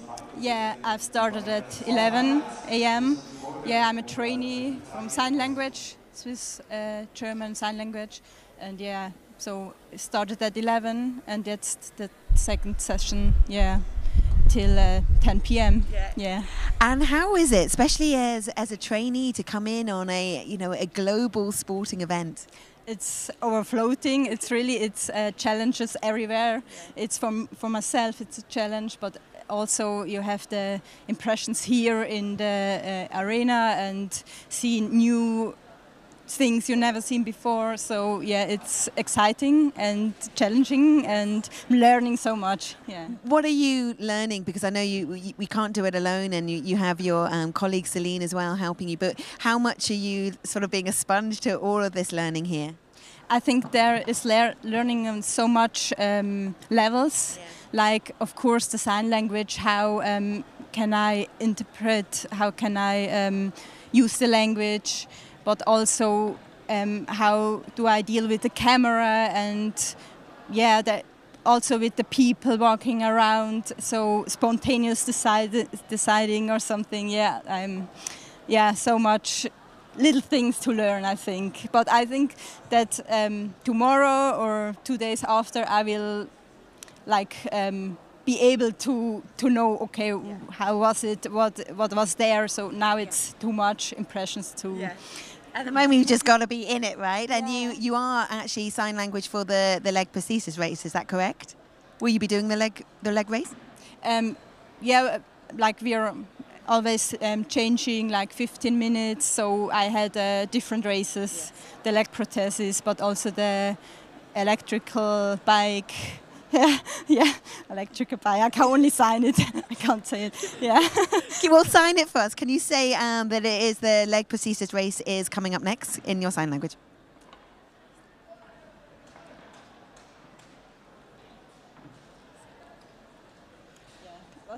Thank you. So that is the leg prosthesis race, and it's coming up next. Agatha, thank you so much. It's so important to have sign language. Of course, this whole event is about equality and it's about inclusion, so it's an integral feature. Yeah, I think it's great that we have the opportunity to be here. Also, me as a trainee, that I can use this opportunity to learn. I think it's a perfect platform to do so, and yeah, I'm glad that you are sensitive for the sign language and for people who can't hear, that they also can be here and follow the competitions. So yeah, great. Wonderful experience. Agatha, thank you for coming to chat to us. We will now be turning our attention to the leg prosthesis race, and we had it earlier today. Let's remind ourselves of the highlights from leg earlier this morning. In this morning's leg prosthesis race, 4 teams competed against each other. From Italy and racing for Rehab Tech Leg, Andrea Modica. From Taiwan, Wei Chi-chang, Exopro USTP. Team Asai from India with their pilot Krishna Muthuswamy. And finally, Michel Jacques for the Belgian team Brubotics.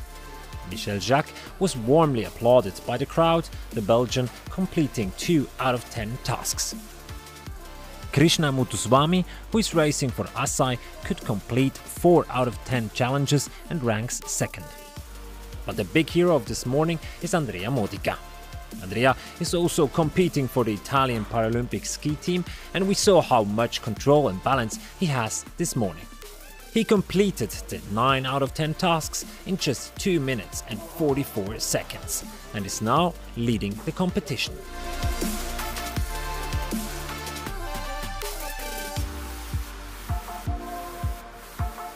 This morning, and we've got more to enjoy now. As that was going on, they've been setting up all of the tasks, 10 points for each task.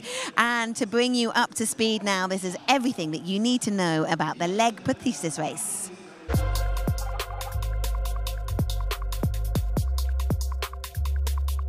Up next in the CYBATHLON event, the leg prosthesis race. The teams will be required to complete a total of 10 tasks. Any blue area must only be touched with the prosthetic leg. Here's a quick overview of some of the tasks the teams will perform. The first challenge is called balance beam.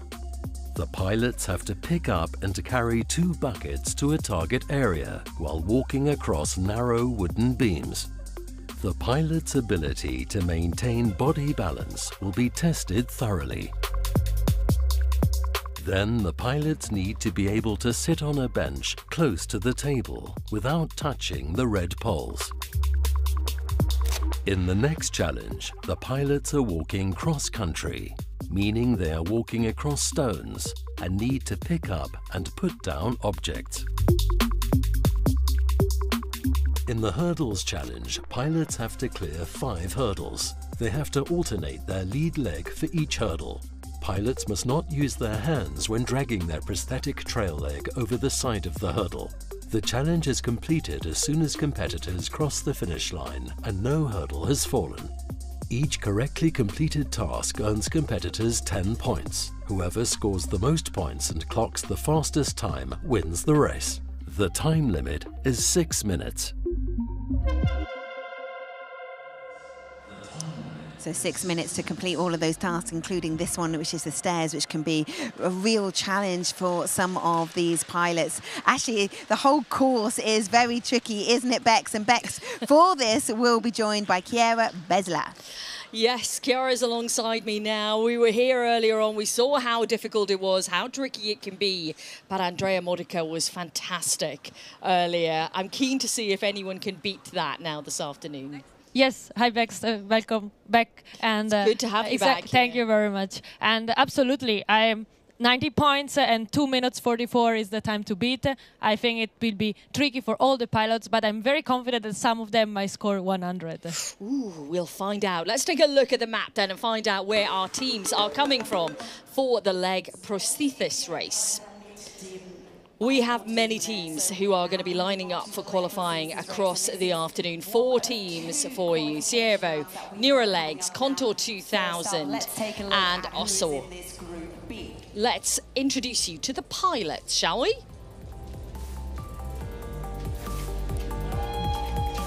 We welcome all the way from Chile, Team CYBATHLON and their pilot Diego Ayala Blas.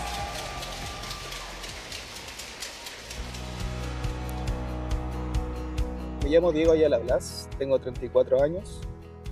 Sufrí una amputación transfemoral izquierda el año 96, cuando tenía 6 años. Muchos de los amputados, los discapacitados en Chile no estudian, muchos que no logran educación superior, hay muchos que solamente completan la enseñanza media, tampoco consiguen trabajo. Se hace bastante complejo ese tema. Yo creo que solucionando una de las cosas que está a disposición nuestra, que es poder entregar una prótesis de mayor funcionalidad a nuestros pacientes, a nuestros compañeros que están en esta situación.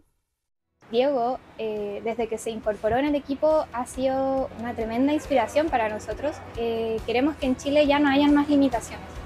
Somos el equipo Ciervo.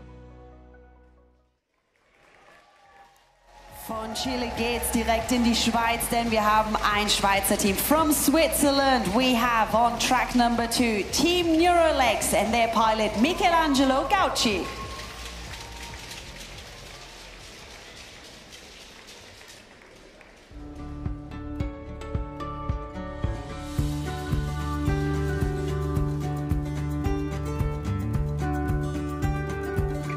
Sport machen macht eigentlich immer Freude. Wenn man mal drin ist, tut der Körper Endorphine freisetzen. Und ja, es macht einfach glücklich, sich zu bewegen. For lower leg amputees, conventional prostheses do not convey any sensory information about the interaction between the prosthetic foot and the ground.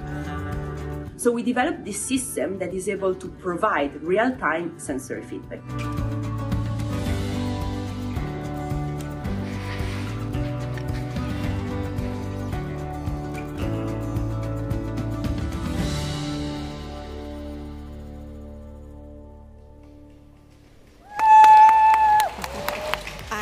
Looking over on track number 2, please make some noise for Poland and Team Contour 2000 and their pilot, Adrian Bach.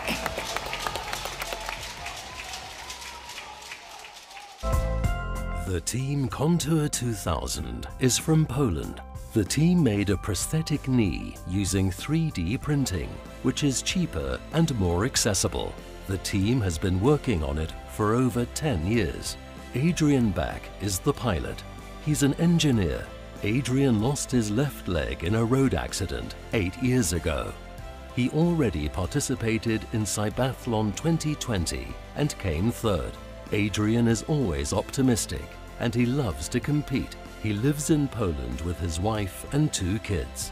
Besides being fast, he's a snowboarder and plays soccer.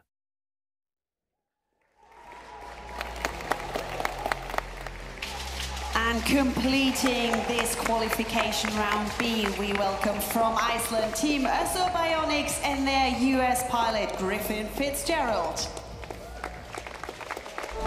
CYBATHLON is based in Reykjavik, Iceland.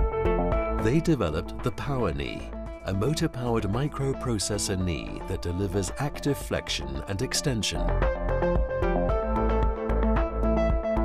When I used the Power Knee, it was the first time in 19 years I felt like I had my knee back, and that means everything. This Power Knee helps me. It reads my body, it reads my movement. It's amazing. It's just purely amazing. There we go, that's our pilot lineup then for this qualification session, and the crowd have really got behind everyone. It's a great atmosphere here as we head into the evening at CYBATHLON. Well, we're ready to go, aren't we? We are almost ready to go. Chiara, my expert, is alongside me. We saw with Adrian Bach, who we're looking at here, when we were rehearsing, when he was training, he was on supreme form. So this is going to be a good qualification session. I think we're going to see a good array of talent. Yes, for sure. This will be very good qualification session, because actually we have the team Neurolex that classified second in 2020, and then the team Contour, which arrived third. So I guess we will see a very big competition today. And as you said, Contour was really, really good in the rehearsal, and I'm expecting quite the same performance also today. Yeah, certainly. Fiercely competitive, all of them, and you can see that. We'll talk about the slight differences or the differences in technology that they are using with their prosthesis as soon as we get underway.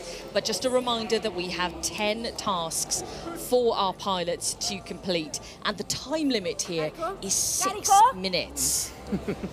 So it's not long at all to be able to complete the task. We're not far away from getting started. We'll have a countdown shortly to get us underway. Okay, there you go. You can see on the clock there, that is the countdown to getting started. And we start with our Chilean competitor, Diego Ayala Blas. 10 seconds to go before we get underway with the qualifying session. And the Chilean supporters and team are there. And here we go. And Chiara, a difficult task to start, the balancing beam. Talk me through it. Absolutely. The balance beam is very challenging because the beam is very, very narrow. They have to carry this bucket, which is empty, which makes the task even more challenging. And as a reminder for the entire race, the blue part can only be touched with the prosthesis. And unfortunately, this is a fail for the team Ciervo. Ah, that is a shame. So immediately a fail on this task. But still, he continues on. It seems that he wants to continue to show maybe himself that, and all his team that he can finish the task. Unfortunately, he lost his balance as well there. But we move on, and the stairs await. And the next competitor will be getting underway in 20 seconds. He's already, unfortunately, touched the handrail here, though. You can see the red flag, and that is also a fail, Chiara. Yeah? Yes, this is also a fail. The handrail cannot be touched. But Ciervo has an active prosthesis, which should have helped him going upstairs. Okay, we're underway with Gauchi now and the NeuroLegs team. So Michelangelo has a very, very simple passive prosthesis, but with the addition of the NeuroLegs technology, he can perceive the sensation underneath his foot. And I think this is a very key feature for performing the balancing beam. Okay, so as you said, only the prosthesis can touch the blue parts. It's an interesting strategy here. Okay, he's just regaining his balance here. Wow, this is a very, very nice technique that I'm sure they have trained multiple times before succeeding. And he's got his balance, he's retained his balance. We can still see him on the screen there. He hasn't had too much training here because he is replacing a fellow competitor, isn't he, in Stefan Potts? Yes, absolutely. I think Michelangelo was only enrolled last week. So, given he's just had a week to get himself ready for this, it's quite incredible to see. But back straight away, underway with confidence. Yeah, this I would like to say that is one of the simplest technology actually that we have here at CYBATHLON, competing between the 12 teams. The main aim of this team is really to create a prosthesis which is affordable for a middle and lower income country. And this prosthesis seems to really work incredibly good for almost all the tasks. Oh, no, it's a fail on that opening task then for Bach. He just unfortunately lost balance on that beam and put his foot on the floor. I think probably emotions because of the competition might play a really big role at this moment. I'm completely with you there, absolutely, because yeah, it's qualifying now. This is all important. The nerves of the crowd around you as well, and I think all the emotions just, yeah, they're there, and he has to calm it down a little. But yes, he's doing well here. Yes, and bringing the cup that is very, very wiggly, but cannot fall, that is also for sure very, very difficult, and adding even more difficulty to the task. And we do have a green pass on that. No.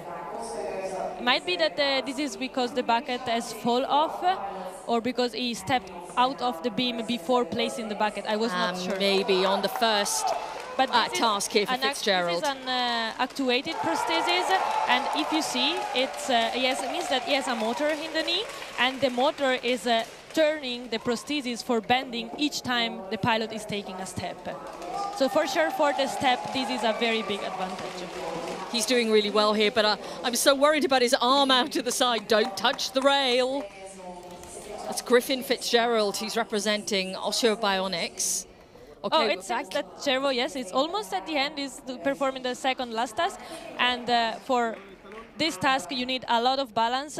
You need the ankle control because, yeah, you have to really feel the ground underneath. But of course, like with the prosthesis, this is even more challenging. Okay, and we're on what is described as the cross-country element here because of the uneven ground. Back with Contour 2000. It really seemed that he didn't have any problem for doing the bench, even with, I think it was a really, really difficult task. And the wobbly stone as well. I mean, they are so unpredictable. When you step on them, you have no idea how they are turning. Just complete control.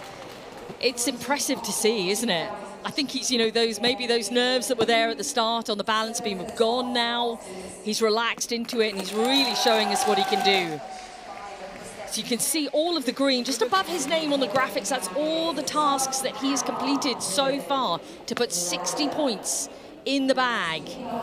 Yes, I think the Contour team really put a lot of motivation and a lot of also training in the competition. A nice fact that I can tell you is that they actually built all the 10 tracks underneath a Catholic church in Poland. And I find this amazing because they really rebuild the tracks just to train for the competition. Rebuilt them exactly as they are. I mean, that's incredible that they've gone to that length, to that effort, and they've been training relentlessly for this. Okay. This challenge has been failed. It seems that he didn't alternate. So every time he's doing a step with the non-prosthetic leg, then he has to take a step with the prosthetic leg. And I think in this time he moved the non-prosthetic leg twice. So the final hurdles before he can complete the task. And it's green, and it's 80 points.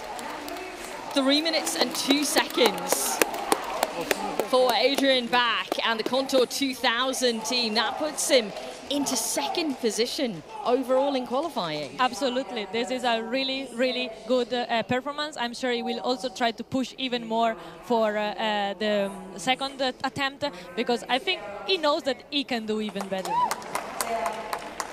And the candle is placed down on the ground. Griffin Fitzgerald moving forward to the cross-country sector. We're back now with Michelangelo Gauci. He's using a completely different technique because unfortunately he's a passive prosthesis, so he cannot bend, he only can adapt his knee. And here, since we put the red poles, there is no space for adapting the knee. So he's actually bending on his knee because the blue parts has to be touched with the prosthesis. It's a good way of getting around the program. Yes, I think this team, they are really trying to do everything in order to pass the tasks, and they come up with very nice and also very particular strategies. Okay, we're back with our Icelandic team. And the green flag, that final test passed, and 70 points then in the bag, putting them into third position. This is really, really good also from Osur Bionics. We will see how the other team from Osur will also perform later, but first there will be the second attempt of this team. Absolutely. Great run so far then. And again, as Chiara said, we will see them for a second time. They'll get another crack at it to see if they can improve. But I think we have gone over time limit here from Gauci. So confirmation that his time is up, but still he is going through the motions of the tasks. But they are happy with the results so far, at least. A kiss for the audience and the crowd. Okay, so that was the qualifying session then in this group. Let's take a little look back then as we built it all up. Great to see so many different countries represented here. I mean, Chile, we've seen Brazil in different disciplines. It's truly a global affair, Chiara. Absolutely, and now that you mentioned Chile, I think this is a very, very nice project because they are a group of students from Chile, and as we saw before in the camera, they came here, a bunch of really enthusiastic students. I think there are 15, 16 students that came from Chile to support their pilots and to show also what they can, what they are doing and the amazing technology that they are developing. Very, very good words indeed. And it is so fantastic to see the support of everyone around these teams, these pilots. Let's take a look at the results, shall we? The rankings that we have here so far, at least, with Andrea Modica, with still that 90 points on the board, and Back was just behind. You can see there in team representative order for us. Well, it was a great first qualifying for them. Let's then head out now to Abby. Thank you, Bex and Chiara. Yes, Adrian Back was super speedy. Will he go even faster in his next qualifying run? Every so often we will shine a spotlight on one of the pilots. Now it's the time of Ian Thompson. He's from South Africa. He'll be up next after this second qualifying run, and he's from NWU Eagles. I always used to be a very active person before I lost my leg too. Always done athletics, always played rugby, cricket, so on. These days I've moved over to different types of sports, pretty much anything outdoors. I like shooting, I like hunting, bow hunting, target shooting. I like hiking, I like fishing, mountain biking, hiking, I already said that. In my December holiday when I was 16, I went riding motorcycle with my friends and I got involved in a motorcycle accident where I lost my leg above the knee. I think I handled it pretty well. I'm not a very emotional person, so I just went through the steps and I had a lot of support around with my family and so on. My friends supported me and they didn't look down on me after I lost my leg. They tried to support me, they had me do activities with them and so on, and actually got me up on my feet. Handling the accident, none of us will really know what Ian went through. I think it was an extremely difficult time in his life, but Ian overcome all the challenges that went apart with the amputee, and he rose above all expectations.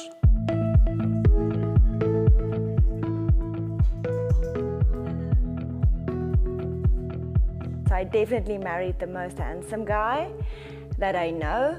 When he makes a decision, he's always persistent and he follows through. He never gives up, ever. My wife supports me pretty much in everything I do. I met her a year after my accident, and since then she's just been pushing me to follow my dreams. I don't even think I would have went to go study engineering if it wasn't for her, because I actually went to follow her to the university. So it was thanks to her that I actually got involved in engineering and actually got involved in developing my own prosthesis.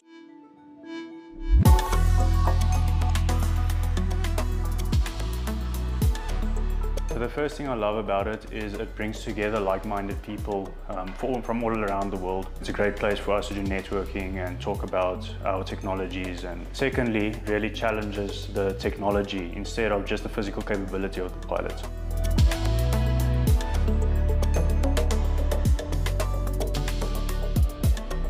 The main goal I want to achieve is actually being able to get a device to market which is affordable, robust, and can actually withstand African conditions. When you go to the big cities and so on, there is inclusion, but when you go into the more rural areas is where we have the most problems. The rural areas aren't set up for anyone with disabilities, so that's where our main focus lies with our designs.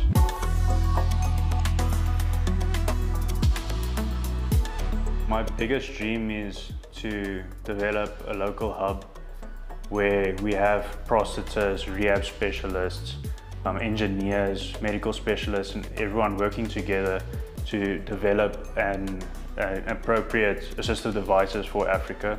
And I would really love to start something that would reach out and can help more people.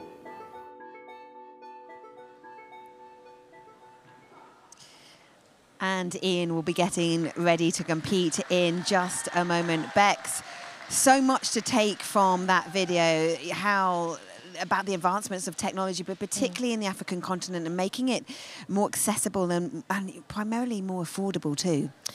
And I think that's one of the key factors, and Chiara and I have talked about that. Chiara's mentioned so many times, you know, what we're doing here and the technology advancement.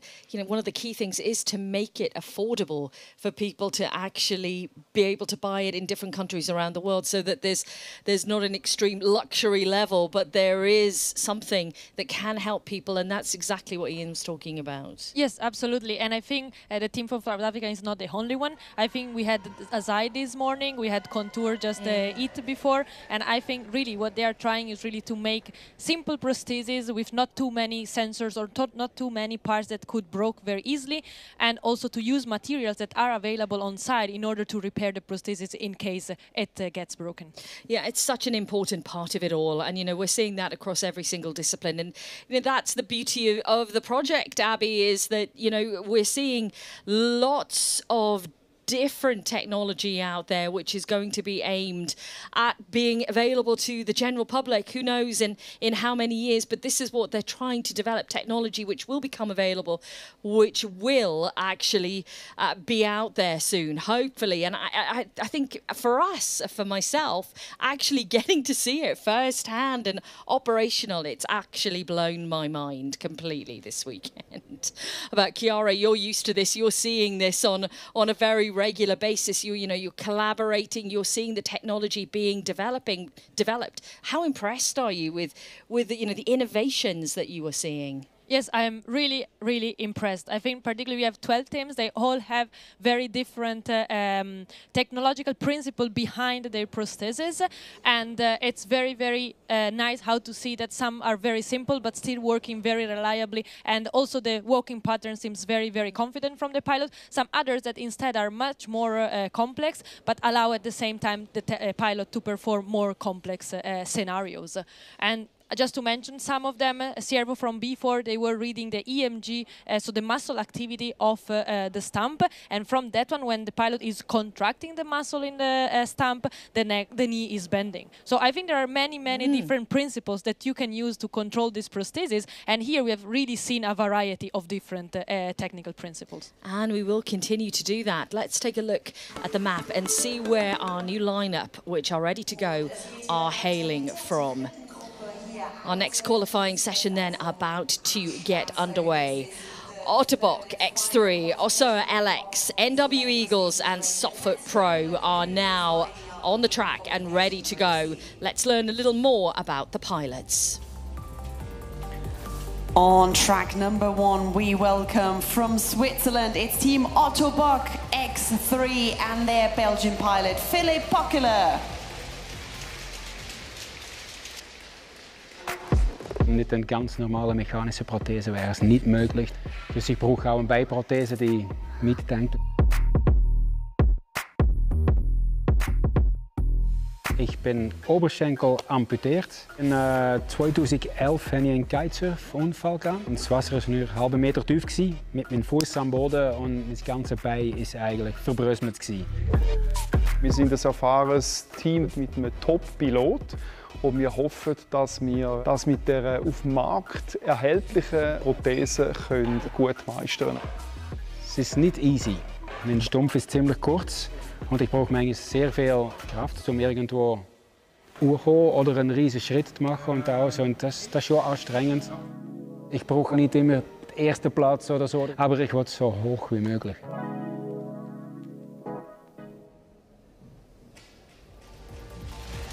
And over on track number 2, our second Icelandic team, we welcome Team Osoa LX and their American pilot, Faris Amra. Team Osoa LX from Reykjavik, Iceland, is a leading global provider of innovative mobility solutions. The company was founded in 1971 by Icelandic orthopedic technician and amputee Osoa Christensen, who developed the groundbreaking IROS silicone liners. Osoa focuses on improving people's mobility by providing prostheses, orthoses and supports, as well as accompanying patient care.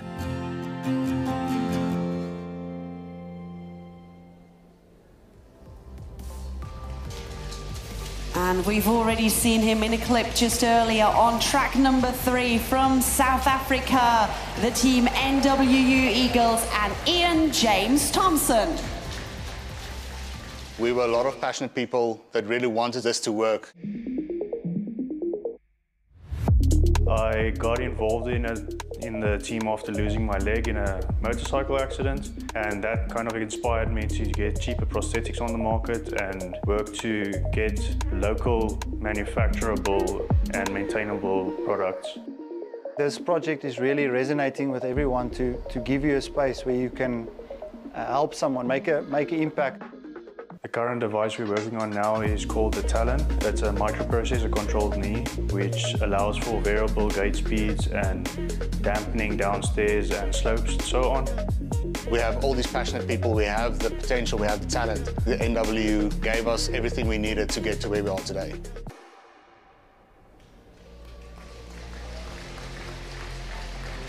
And completing the lineup in this qualification on track 2, we welcome from Italy Team Soft Foot Pro and their pilot Flavio Gaggero.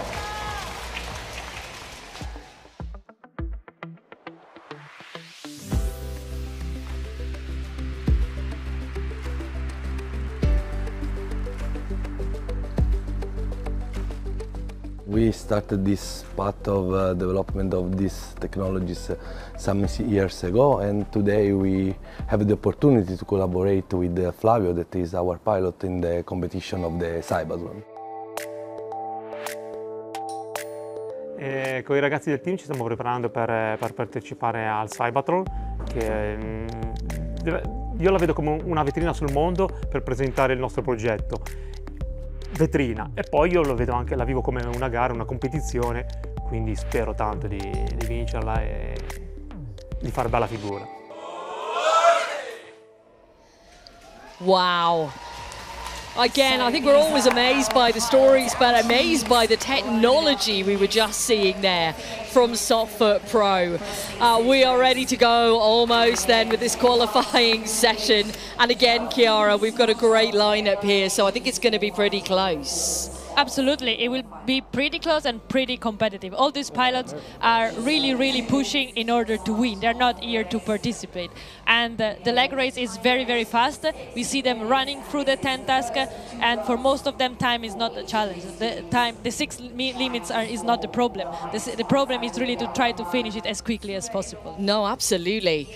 The technology that we just saw there from Soft Foot Pro, we talked about it earlier in the week, and obviously right now there's a trainer on the foot, so you couldn't see it, but to see it in that video, that is incredible, and it's giving him then a sensation.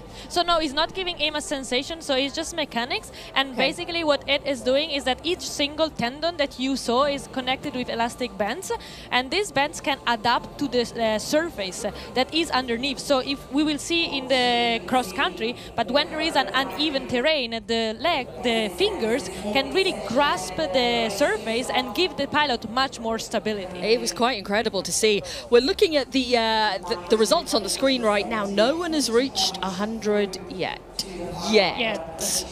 Because that could happen here. We've got obviously more qualifying sessions to go in the leg discipline as well. We've got 30 seconds to go before we are underway with our first qualifier. You can see there we are up with Philip right now as he gets himself ready. The countdown clock just behind. I feel like I need to breathe. Every time I see them on the line, I feel I need to breathe out and relax. But they are very focused on what they have to do ahead. And the first task, of course, they do have to have focus because it is the balancing beam that Philip will be on to. Here we go then. It's confidence so far is a little bit of a wobble here. Stability is the key thing, and with his prosthesis, what are we seeing here with the technology? So Ottobock team has a commercially available prosthesis. It's called Genium X3, and it's only controlling the knee. So there is no control of the ankle. The ankle is fixed, and this might make a little bit of a challenge for the pilot. But that was well saved, huh? He can use the buckle to stabilize itself, but not after having picked it up. So after he pick up the buckle, he cannot put it on the ground again. Okay, he moves on to his next task now then. And we're with Faris Amra here. 4, 3, 2, 1, and go. This is another similar prosthesis to the one at Ottobock, but from another company from Iceland, Osur. And in this case, we also see a very special foot, which is able to store energy and to release it in order to facilitate the pilot to have a better foot clearance. And it seems that he really did any problem for completing the task. That was done very, very quickly indeed, and it looked to be... Oh! Just caught his foot there on the stairs, Amra. Here, take that. Yep. So that's a fail. Okay, so he will have to bypass that now. So I think he can still continue complete the task. I hope that is not too much emotionally involved. Yeah, that's the thing. When something like that happens, it can knock you back a little bit. But right now he's in a qualifying session. He has to try and continue on through and not focus too much on what's just gone wrong. Oh, as we see a stumble here from Philip. Again, well held. You know, the stability and trying to find back that balance, yes, it's not easy. And try to keep the cup on the plate. That was the most challenges because the cup is very, very wobbly. And we actually add it just because to add more complexity to the task. Yes, as we've mentioned quite a few times, you've done a very good job, all of you here, to make the tasks just a little bit more challenging. Yes, we added cognitive. We were try to challenge also the cognition, try to remove the focus from the leg in order so that they could really focus on something and the movement of the leg should be more natural. Okay, we're with Ian Thompson now then. Unfortunately, I saw that in the previous task the cup fell from the tray, so that unfortunately was a task fail. Okay, let's see if he can successfully negotiate this. Cup is on the table, so we have to go back now and collect the other cup that is there. This task is really difficult because the leg has to be placed exactly inside the crates without touching them. And so you need a very, very, very precise control of your foot. And we've talked about this, he's kind of starting to move backwards there, which you mentioned before is exceptionally difficult. Okay. Yes, I really have no idea how they're doing it. Oh wow, he decided to really, really challenge his balance by really, really moving forward. So we're with Flavio right now from Softfoot Pro, but back with Faris Amra, who is really moving on at pace here. Here we see something very interesting. That for blocking his knee is really pushing it with the hip. Then he can block it in 90 degrees, and this helps him in overcoming very high obstacles. So 60 points scored then by Amra. This is the first qualifying session for them. That's very confident, isn't it? Competent over there. It really seems that he didn't have any problem. And here the pilot instead is trying to, not bending the knee too much, is crossing it with a much more straight leg, which still seems to work very well. Yeah, it's very, very effective so far at least. This is the last task then, the hurdles. And Philip has then completed. He is into the top 4 in 3rd position right now on 70 points. Okay, we're back with Ian. So also the technology of the NWE Eagles is very, very interesting. They are using something that is very common in bikes. And so it is a caliper with a disc, and every time they go, they put the weight into the prosthesis, the caliper claps against the disc and takes the prosthesis and keeps the prosthesis straight. Okay, so he is successfully. Tell me why he's moved his leg outward there. Yes, why does he do that? I think that so that the prosthesis can recognize that he has to unlock. Because now he wanted to unlock the prosthesis to go down, and every time he's moving it sideways, the prosthesis is recognized through some sensors that are embedded in the prosthesis, and it unlocks the knee. And that is the task successfully completed. So we're on 40 points here. Yeah, it seems that he recovered very, very well after the first four tasks. And it's good that this is, you know, run one of qualifying as well. Let's see how he manages the cross-country element here. Taking big steps for this pilot is very, very difficult because, of course, it requires a lot of balance, a lot of controls of the entire prosthetic leg.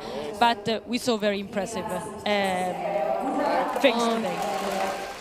No, what happened? I don't know. There was a red flag there, and I'm not sure why. I'm also unsure exactly what happened. Do you know what? He has a little bit of a problem here that he's so tall. Yes, it's true. It's not just got to get over, he's got to get under. This can be considered, like, should be considered, depending on the height of the pilot, we should move the poles and the bars. That's it. Okay. Oh, and there we go, through, and that is a pass. 50 points then, slotting into 7th overall in this first qualifying session. We're back with Flavio, who's on 50 points here, 2 more to go. Oh, this was even a strategy. So he came the obstacle, and then he moved it directly on the target. And also, the knee of Flavio is bending very, very to exactly 90 degrees, and is then overcoming directly the second obstacle. Okay, it's an interesting way that we see. He's so patient. Slow movements to be able to get over effectively, not touch the bars here, not drop those hurdles. Final one, and he's through. And it's 70 points on the board for Softfoot Pro. And Flavio Guerrero.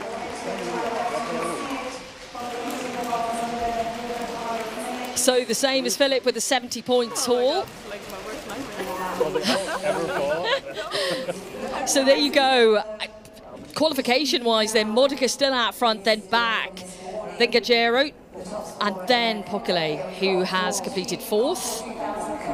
But another go at it. Does he look so happy there? I'm not sure. I think they were discussing a bit with the referee how they judge one task, so I'm sure that they will have to figure it out before the next run. Andrea is, of course, very happy. He did 2 great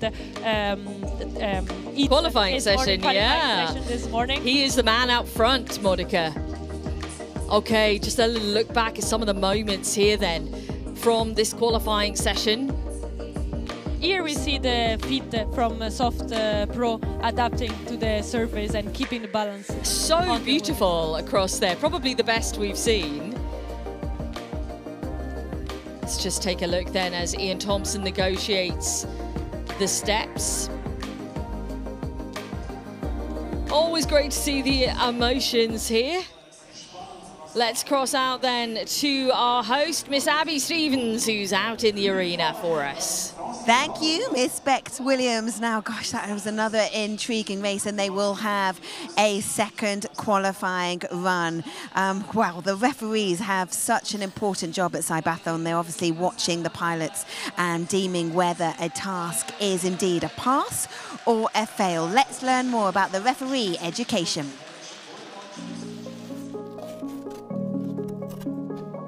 Final preparations before training starts. At the moment we're still finishing, packing up all the material. I don't know how many hundreds of little pieces we have for the CYBATHLON. Instructor Mariona Munger knows exactly what kind of characters are needed to be able to do the job as a volunteer referee. So one important characteristic is for sure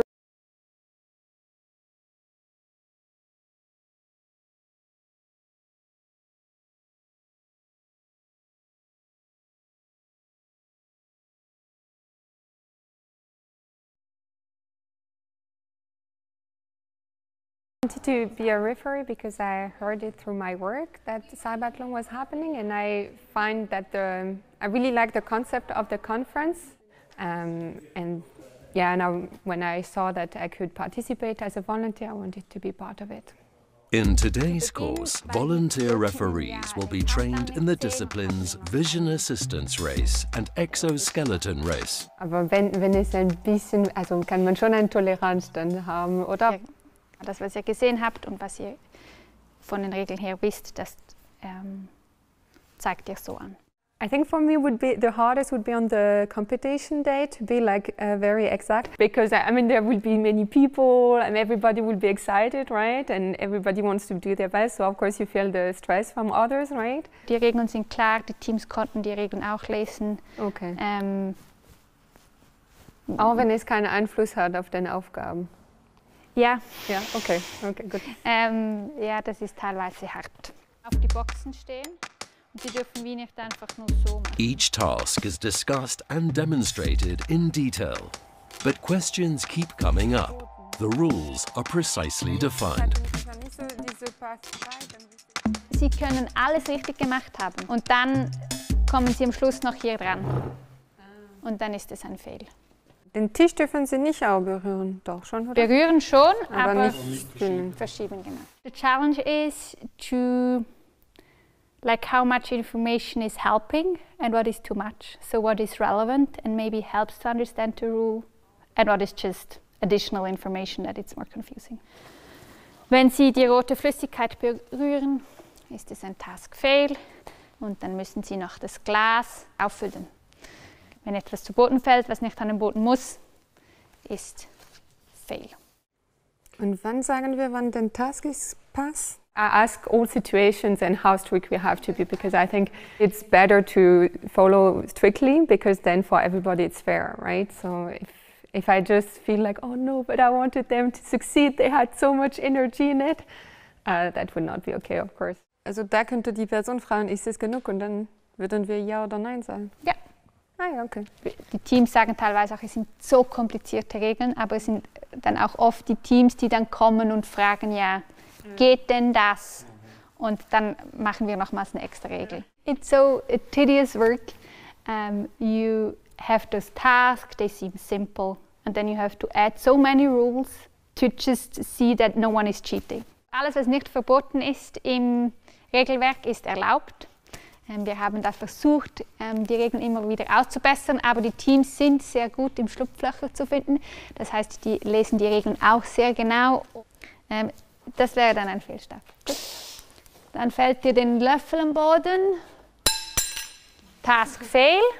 Das heißt, wenn ihr dann nur so macht, schwierig, immer gestreckter Arm. Maybe I overplayed a bit on purpose, because then I hope that they lift their arms at least until here. Yes.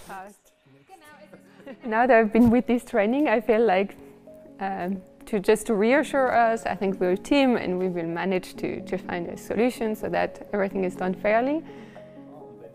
It needs some confidence, and it's tricky for the referees, and the impact that you have to the project and to the races is of course higher than in other volunteer jobs. But I'm very positive. I guess that they're gonna grow into their role. The training continues for a long time so that both teams and the referees themselves are satisfied at the competition.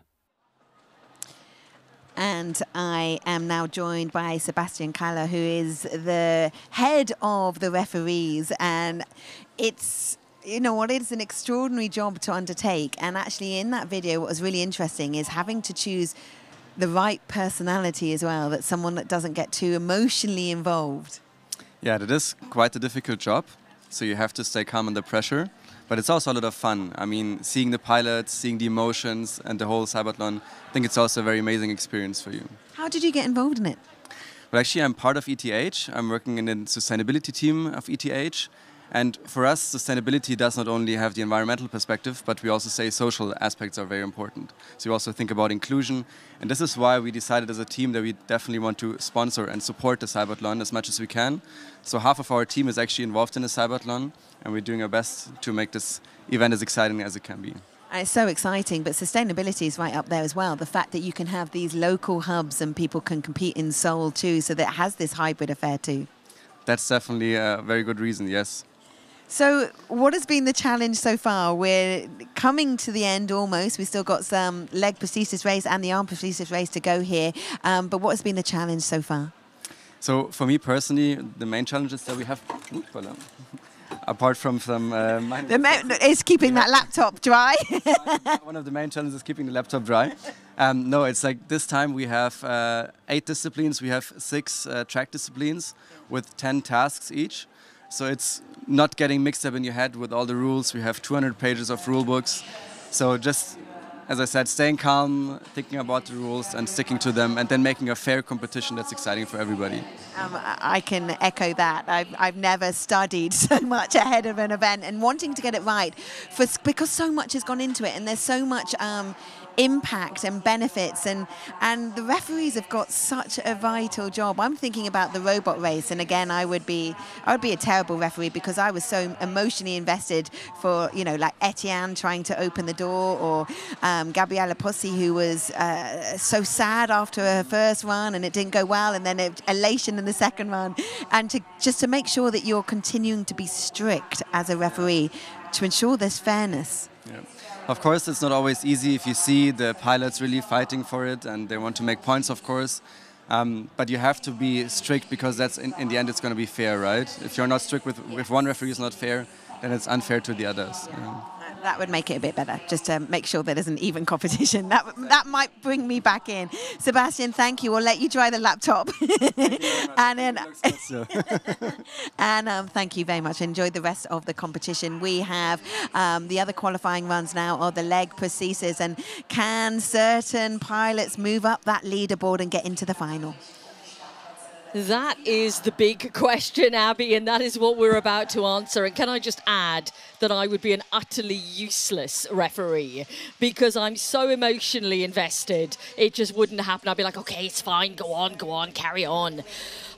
Okay, that is our leader at the top there. That is Andrea Modica, who is leading the qualifying for the leg prosthesis race so far. It's been an incredible set of qualifying that Chiara Basler and I, my expert here, have watched, and I'm sure this will continue on.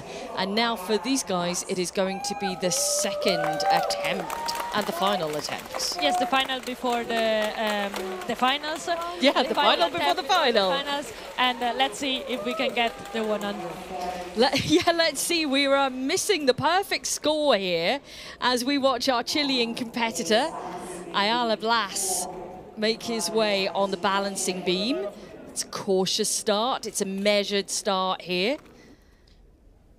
Oh, I love the tension. You go out to the team and they are just, everything is crossed for him.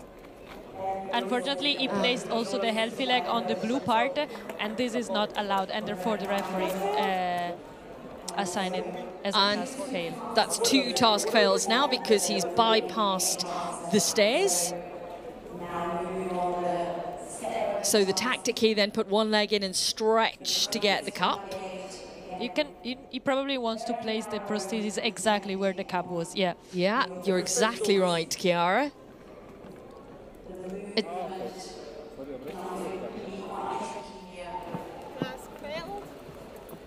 And now we are underway with Gauci, so we have passed 2 tasks and we're straight on to that same one that we just saw our Chilean competitor on. I think Michelangelo before ran out of time, so probably now he decided to skip the task where he lost more time and he's maybe unsure to pass in order to try the one that is quite sure to get the 10 points. Yeah, that could be a good tactic. Let's see if that plays off then come the end of it all.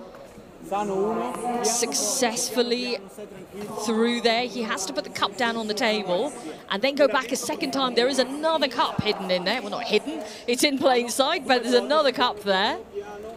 Yeah, when we decided to design this task, we thought maybe 10 crates are not enough. Let's make them 30. So they have to go back and forth multiple times. I'm shaking my head here. Just, you know, you've made it so tricky. But we're enjoying the trickiness because it's proving such a challenge for our competitors out there, for our pilots. Okay, how does he negotiate then turning around now? Okay, back is back. Let's see what he can do on this performance. Oh, it's a little wobble here on the balancing beam. I think, if I'm not mistaken, it was the only task he got wrong in the first round. No, I think no. He didn't score 90 points, but it was for sure one of the tasks that he got wrong in the first attempt. So I'm sure now. And again, unfortunately, the balance was lost.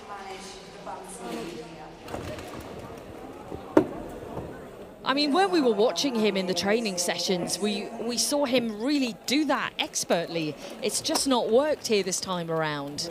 That could be for all kinds of reasons and circumstances. I think it's really the competition atmosphere that is running him a bit out of concentration. Yeah, maybe. Okay, so... the team server seems to... As task passed on the wobbly steps. So this was the team that I was telling you before, that they are controlling the leg with the activity of their muscle. So when contracting the thigh, he is flexing the knee, and he can really control how much he wants to flex the knee by pulling more or less the muscle in the thumbs, in the stump. This is a very, very extraordinary way of entering a table. Michelangelo's prosthesis is passive, so he doesn't have many degrees of freedom, but he decided, therefore, to sit on the table, and then now he has to turn around while pivoting on the prosthetic leg in order to sit. And without touching the red areas either side.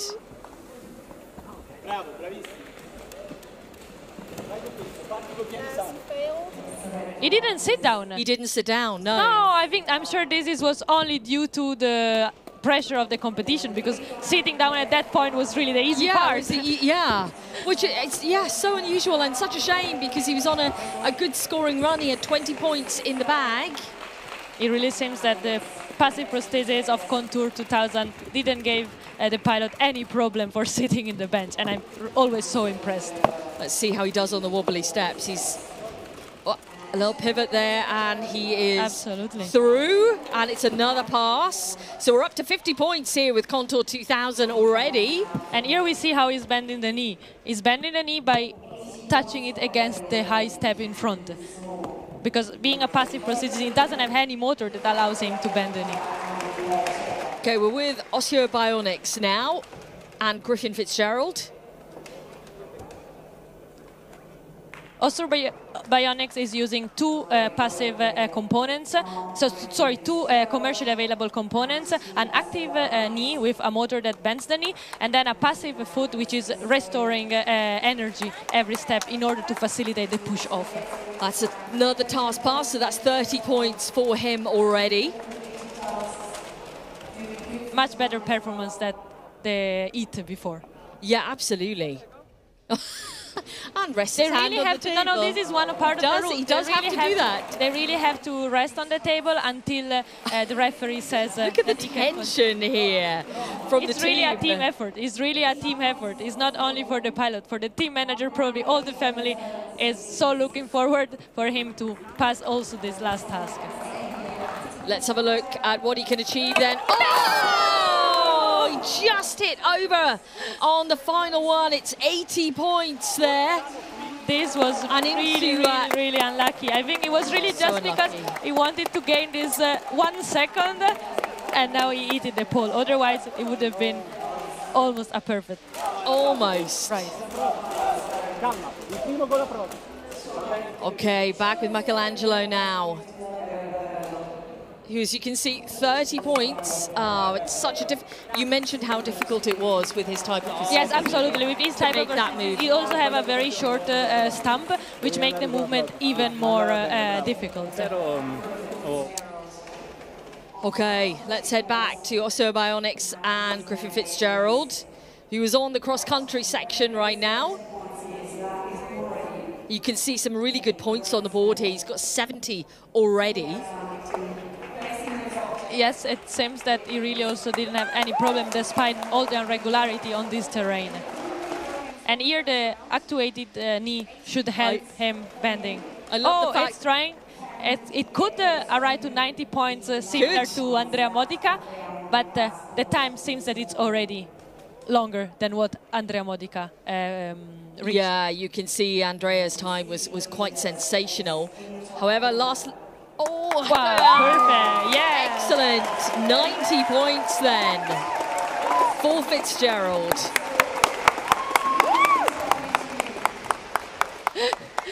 And I just love the reactions, the high fives, the celebrations at the end of it. That was a really great run. Absolutely, and it shows also as CYBATHLON is really a team working, from the team manager, the company in this case, and the pilot, and a real work together. It absolutely is. Some really great performances then. And some celebrations from our pilots as they complete their second qualifying session. And that is our leader in the qualifying, Andrea Modica, in this discipline, who's watching on and seeing how everyone is doing. I love that. But also cheering on for his, fellow competitors as well, which is so important. So that's the correct ranking we see in front of us at the moment. Modica and Fitzgerald both on the 90 points, but a difference in time, as you can see. Contour 2000, third with Softfoot Pro, fourth. Four, of course, qualify for the finals. Let's take a little look back at some of the moments then from this qualifying session.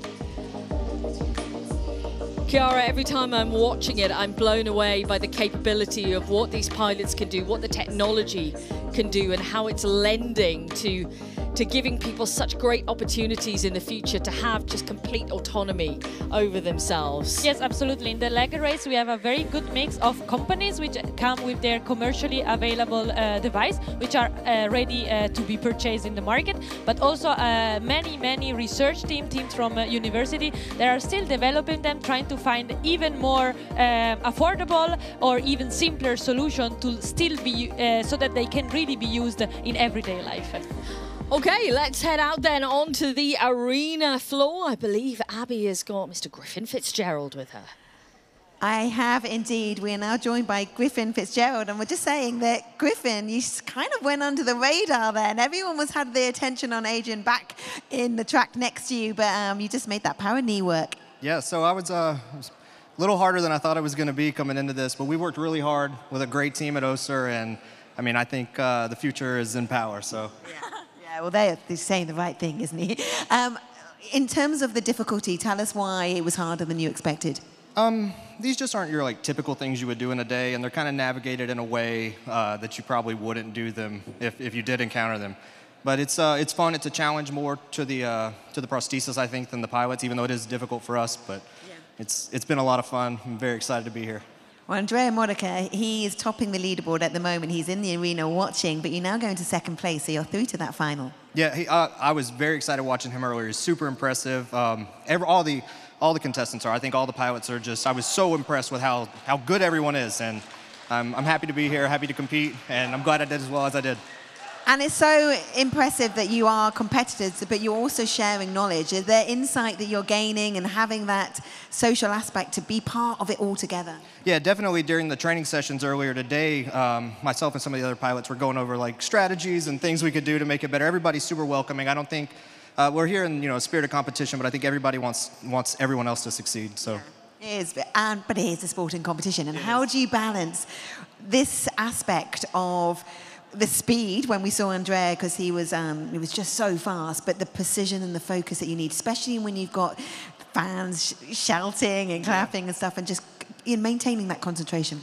I like pressure, but we kind of focused, that was our game plan, was just be a little more precise than fast, and hopefully that would carry me into the finals and we make something of it. Gosh, the finals is going to be so good. Well done, Griffin. Congratulations to you and your team. We are going to take a short break. When we come back, we are going to have another qualifying run for the leg prosthesis race. Who is going to be joining Griffin and Andrea into that final? Stay with us.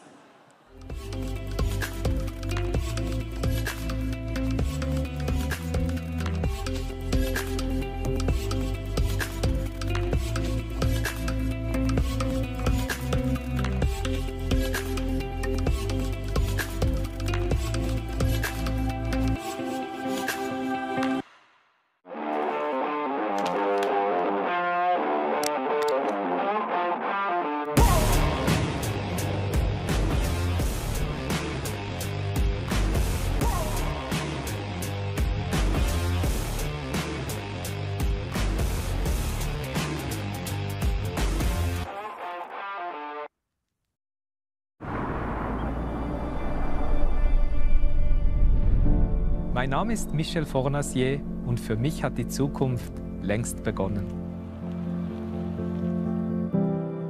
Mir ist es wichtig, dass Technik der Menschheit dient, sie unterstützt, ihnen Hand bietet und den Alltag so erleichtert. Fortschritt ist Lebensqualität, welche man mit gutem Gewissen auch nutzen darf. In dieser Hinsicht ist EKZ für mich ein verlässlicher Partner, denn sie bieten Lösungen, die mich begeistern. Willkommen zu Hause, Michel. EKZ gestaltet Energiezukunft und versorgt zuverlässig, ökologisch und günstig mit Strom.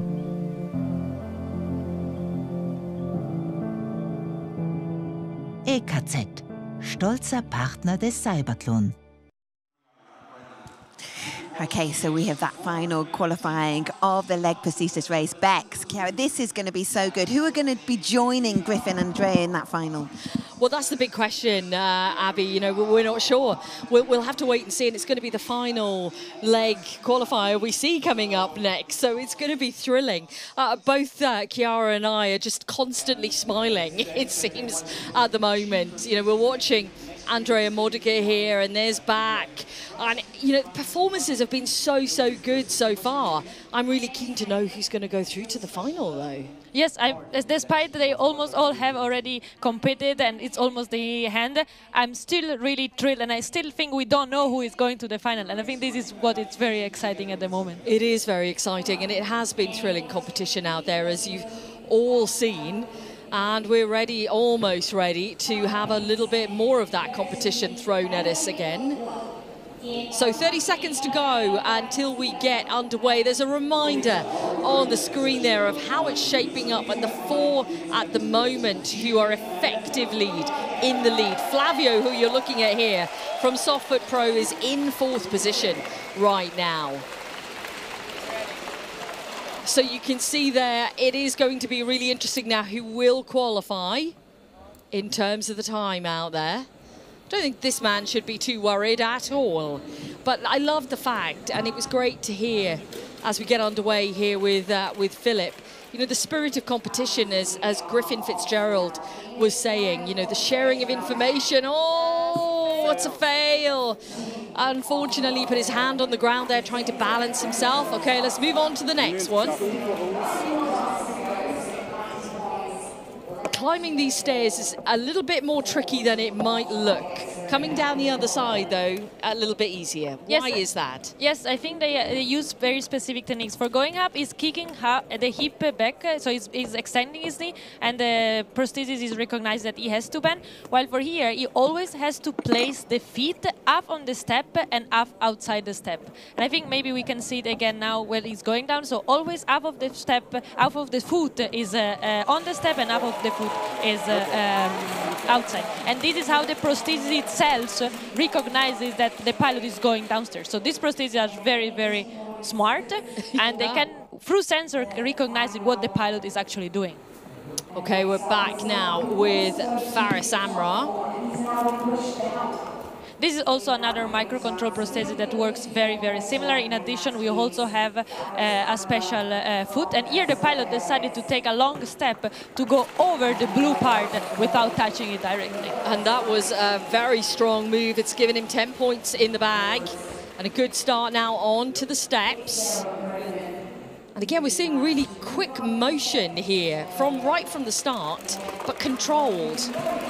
Yes, for this pilot, I think is also kicking the step in order to bend their knee, while for going down, I think it's a very similar principle compared to the previous knee that we saw from Ottobuk. So we move on up then. He's placed the 2 cups now into position. He just has to make his way back down the stairs. And the task is passed. And there we go, the green flag, confirmation of that. 20 points in the bag so far. Let's move on. Oh, he's taking very long step. He's even skipping completely some rows of crates. So and you can do that, obviously. Yes, it doesn't state in the rules. In the rules, you can skip as many crates as you want. Oh no, that's a shame for Thompson. Just lost his balance on the beam there. Amra's really picking up pace here, isn't he? You know, we're already on now to these slopes. Yes, I'm very impressed of how big steps he's taking, because it's really almost taking one step per ramp and crossing them super, super quickly. Yeah, so for him, it seems that despite the tilt, the surface is not putting any challenge. He just looks so self-assured, so confident. Absolutely. And okay, we're with Philip. Unfortunately, though, Philip has not been racking up the points here, but the man who comes into this in 4th position in qualifying is Flavio, part of the Softfoot Pro team. Absolutely. And in this task, we have some sort of randomization. So the pilots do not know exactly the order of these eye boxes. And each box has a different height, has a different width. And this even makes the task more difficult, but not for Osur Alex. Could we see, I'm not going to say it, I don't want to jinx it, because he's doing so well, but it's green across the board here as we complete the ladder test. Let's not say too loud, but I would say that some of the most difficult tasks he already went through. He is just making such incredible movements here, and like you said, making these larger strides, maybe navigating his way through. Only one to go. One to go, and he's on 90 right now. Could he get a perfect score here? And I think for him, as we said before, he can really block the knee at 90 degrees, and this one should at least make him a bit more confident on where the knee is exactly placed, and therefore let's hope that he can really rock it. It's about points now, and he is about to, he's on the verge of, if you see, getting a perfect run. Even slow down a bit, because he knows that if he does 100, then the time is not a problem. Oh, yes, 100 points. Finally, the perfect score in the leg prosthesis race has been reached. Congratulations to Faris Amro. What a run. That was amazing. This is really, really amazing. And I told you at the very beginning that we might have seen a 100, and now here it is. And there it is, in our final qualification round as well. But still, we are still, absolutely, and we are still looking at soft foot, and it seems that it's really going very well in the first 3 tasks. Yeah, he's completed the first 3 successfully, so it's 30 points on the board. Now we can focus maybe a bit more on his foot, which is the really peculiarity of this prosthesis.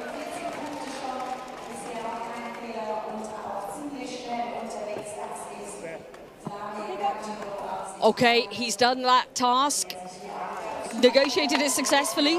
So he went into this in 4th place. Can he hold on to that 4th place is the big question here.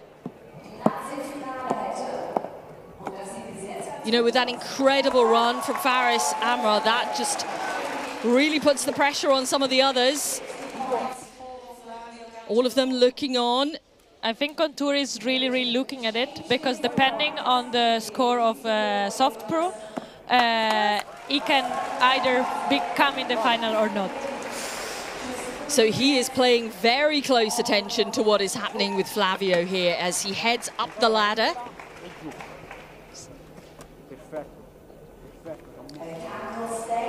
So he's completed now. That will put him on 80 points. He gets up to 90, then that changes things.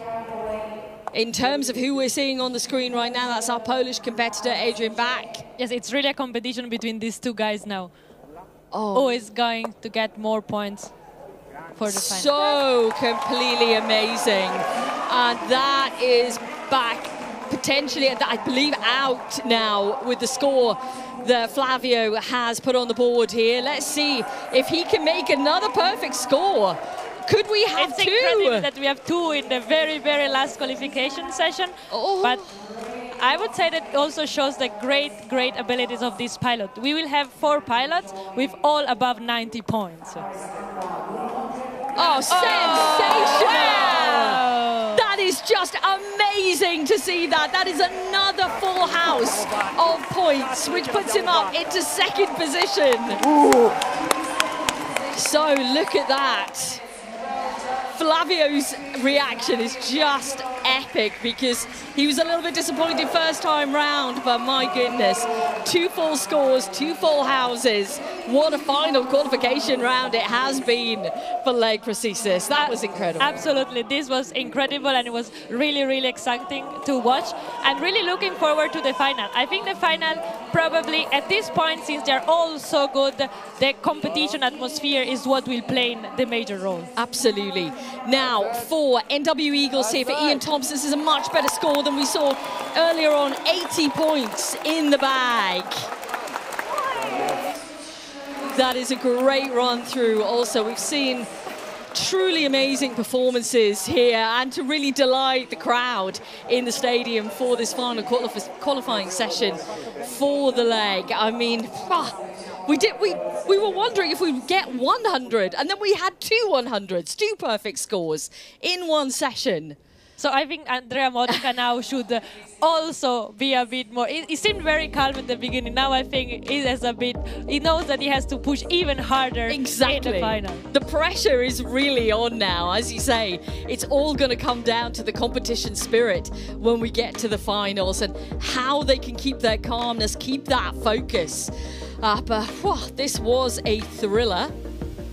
Just having a look back at some of the moments here from this qualifying session. Yeah, for some of them, it didn't go as planned. For others, it was perfect. Again, some fantastic reactions.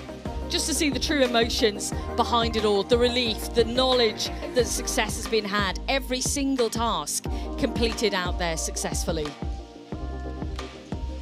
Let's take a look at the results then and who was qualified then for the final in leg prosthesis.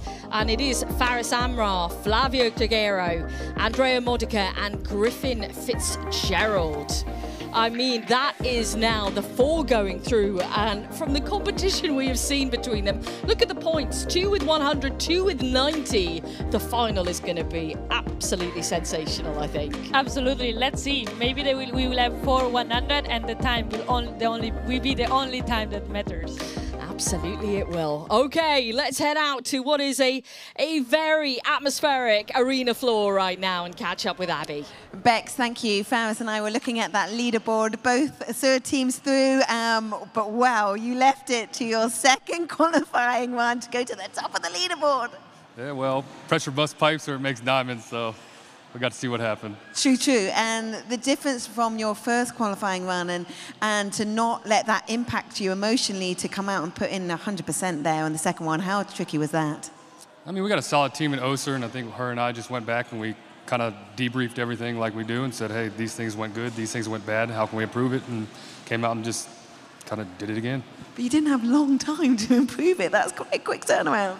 Yeah, but we knew the faults that happened, right? And you know, the prosthetic is going to do what the prosthetic's going to do, and the user is going to do what the user's going to do. So we just had the mistakes. We identified them quickly, and then went from there. That's going to be such an amazing final tomorrow. But we are going to just have a look at that moment in that first run. And what happened there? What caused the mishap in that first? It was the steps, wasn't it? The staircase? Yeah, I think it was an operator error. I think I dragged the toe on one of the steps, and that caused the knee to go into flexion. And the flexion stayed there for about 2 seconds. I just wasn't anticipating it. And I just felt the uneven weight distribution, and then from there I was already kind of stepping into the next step. So operator error, but I think that's kind of what we're doing here with Oser is we're testing out products, and it's not necessarily about winning the competition, but it's saying, can the everyday user use these everyday products and do these tasks? And I think kind of the fall was exactly what we wanted to look at. It's not a bad thing, right? That happens, and that's a data point to take back and try to improve the prosthetics for everybody else. Such an important point. So good. This CYBATHLON 2024 is just extraordinary because it is a sporting competition. But like you say, actually, the essence of it is what it can do for the lives of those with disabilities moving forward from this point on. What we're seeing is the spotlight on you, but the spotlight just shining a brighter light is extraordinary. Yeah, absolutely. I wouldn't be here if it wasn't for the betterment of everybody else in the community. So I really appreciate Oser having me out and being able to represent and kind of push forward the technologies. I think it's a great thing.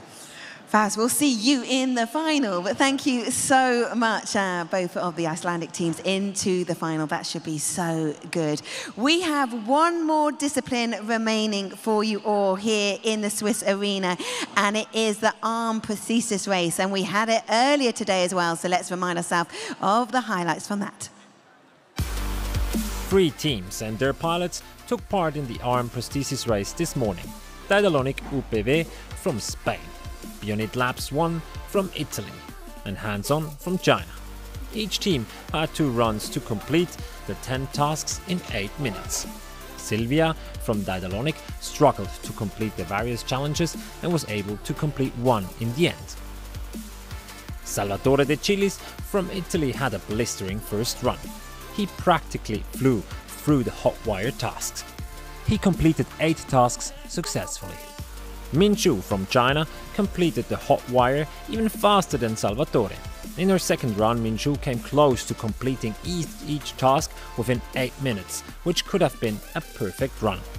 But Min Chu failed to complete all the tasks in 10 minutes. Nevertheless, the Chinese pilot and her team were the best team in this morning's Arm Prosthesis race.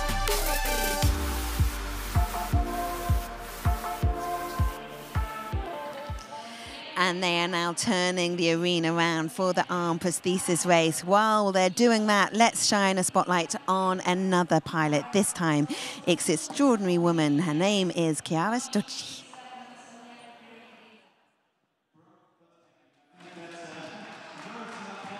I like her smile in the morning, because when you come in at work, she's always greeting you good morning with a big smile. Chiara positively affects the team with her calm. She always tries to encourage you. Her constant good mood is what drives all of us to give our best for her. I love this place because we are very young guys that follow our passion. We are not only colleagues, we are special friends. It's really fun. We are not bored at all here. It was not planned at all to make hands, to make prosthesis, but it was really natural for me to follow this direction. My family was and is actually really important to me. When I was little, I couldn't understand my disability. I had a question about myself, maybe a few moments that were not very happy. Sometimes I was confused, sometimes I was angry, and I was really hyperactive child, so they really support me. I grew up with a twin. I really inspired myself in my sister, so we have also a tattoo together. And so the fact that I had a person that did a lot, whatever she has to do, I also I did it in a different way. Of course, when you are disabled, you have to do things differently. And I was really lucky to have my parents that actually let me do whatever I want. So they let me fail. I kind of realized my passion because of it. So thanks to my sister and my parents. We spent so much time together. I still have a lot of things to learn from her. She can teach you how not to be afraid or scared of the challenges that life could bring.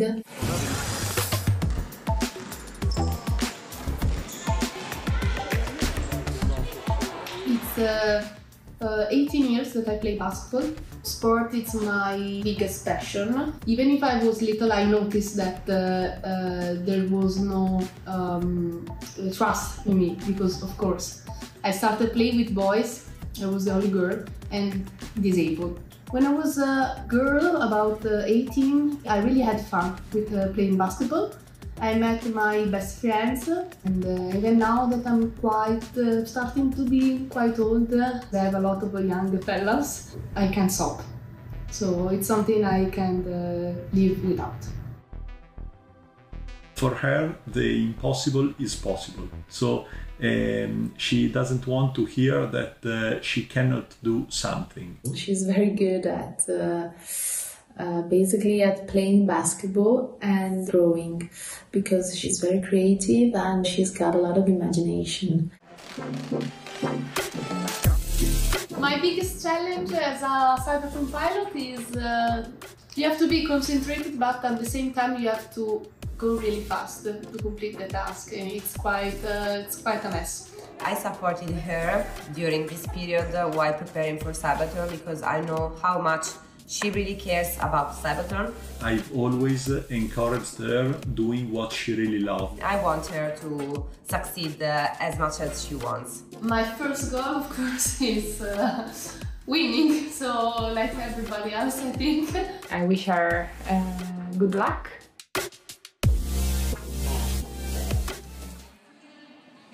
And Chiara is going to be competing in the Arm Prosthesis race that's coming up next, as she will be in track 1. So that's just to my left here. So you'll be able to see her live in action.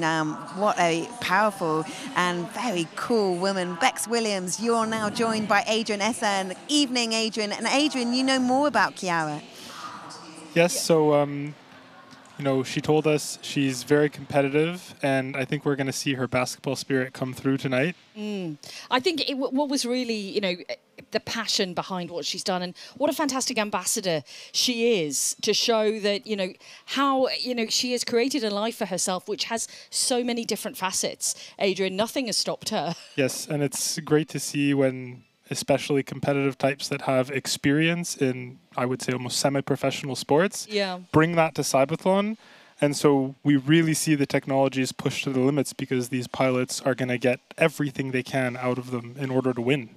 Yeah, and you know, that's the target here. But seeing these beautiful videos, and it's so fantastic that we've been able to see each and almost every pilot so far, and hear their stories, hear their testimonies. And, you know, we talk about the competitive spirit, but you can see all the people behind them as well, talking about, you know, what kind of character they are. And we've seen how creative she is. There's so many different facets, as I said, and it is fantastic to see and get a glimpse into their lives. It's the behind the scenes that we are seeing here. Yes, their lives, how they got here, how they came to CYBATHLON, and to see the support that they have from their friends, from their family and their colleagues is truly incredible. It is incredible. Abby, I know you're feeling it too. You know, we're really enjoying seeing everything that is possible to see from these pilots. We could watch for hours, and we could be here a week. Honestly, we could. I think we're both really enjoying the experience so far. Yeah, Bex, it's wonderful. And like you say, those behind-the-scenes stories, those compelling human stories that just bring this all to life. We have had the Arm Prosthesis race happen earlier today. You've seen some of the highlights. You may be joining us for the first time. So let's tell you all you need to know about Arm. Next up, the Arm Prosthesis race. Blue parts are only allowed to be manipulated or touched with the prosthetic hand. The pilots must complete 10 tasks. Here are some examples.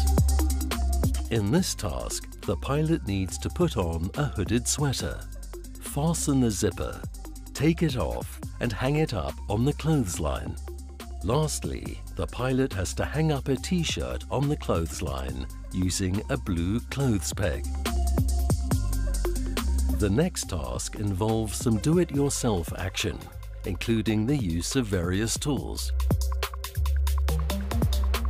Next up is the haptic bag challenge.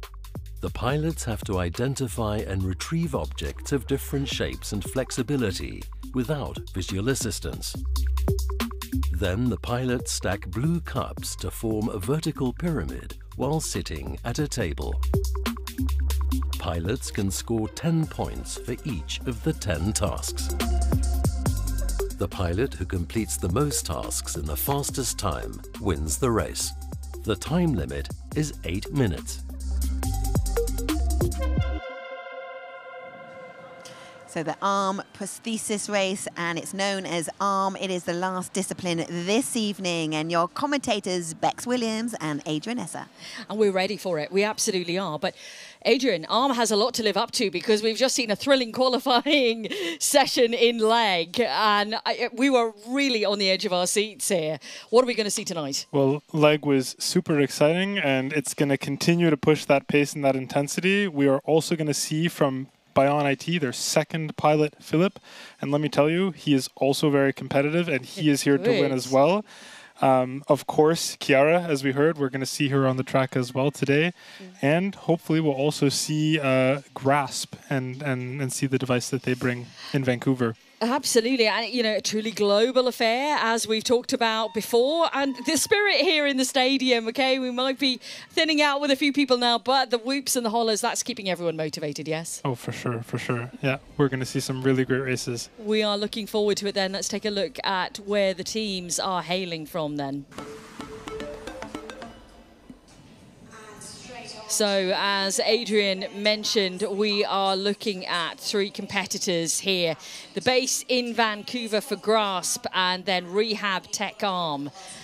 And, of course, Bion IT, both Italian teams.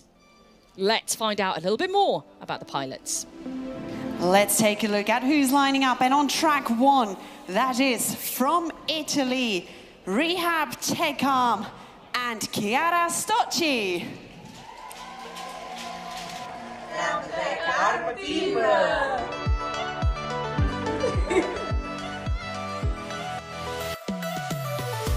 participate with our new hand, Arm Prosthesis, that is harness multisense, which features improved functionalities, such as an actively controllable 2 degrees of freedom prosthetic wrist, a machine learning-based myo control algorithm, which permits our drivers to simultaneously control 3 degrees of freedom, a fully embedded tactile sensing within the same anthropomorphic shape of harness. and we develop a sort of haptic feedback that allows me to feel the touch during the game.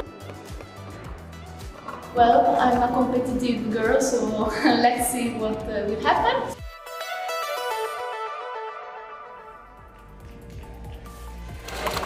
And joining us all the way from Vancouver, Canada, we are looking over to Team Grasp and pilot Albert Atkinson. They're clearly still preparing, so we'll join them on the screen shortly.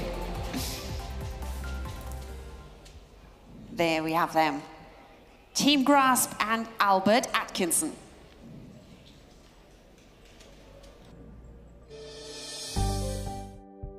The majority of our team is comprised of undergraduate students.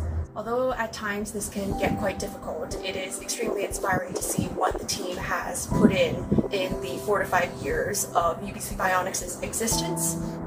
We are also very excited to work with our pilot, Albert, who has very graciously volunteered his time to ensure that we're successful for CYBATHLON 2024. Working with young people is always good.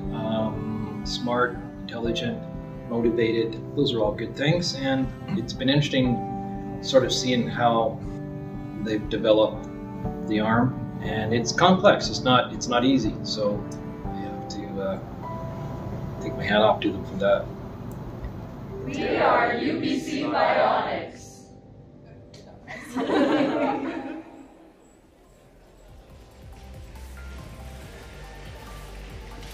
And over on track 3, completing the lineup in this next qualification round, it is the team from Italy, Bionit Labs 2, and their German pilot, Philipp Baluschke.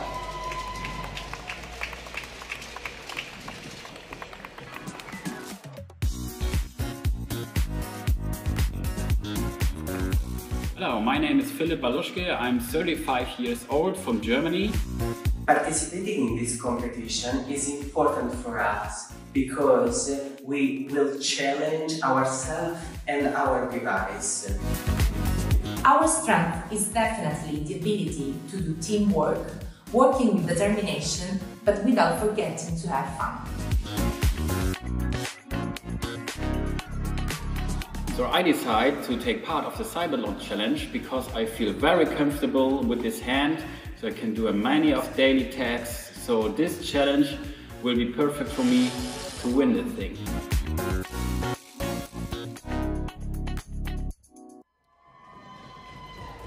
It's great to hear such a crowd, such a response to our pilots. But Adrian, one thing we do need to clear up is Team Grasp, who we saw in Canada there with Albert Atkinson. They're not actually competing today. Yes, so Team Grasp is not going to be competing today. We rigorously check every single device before approving them for race.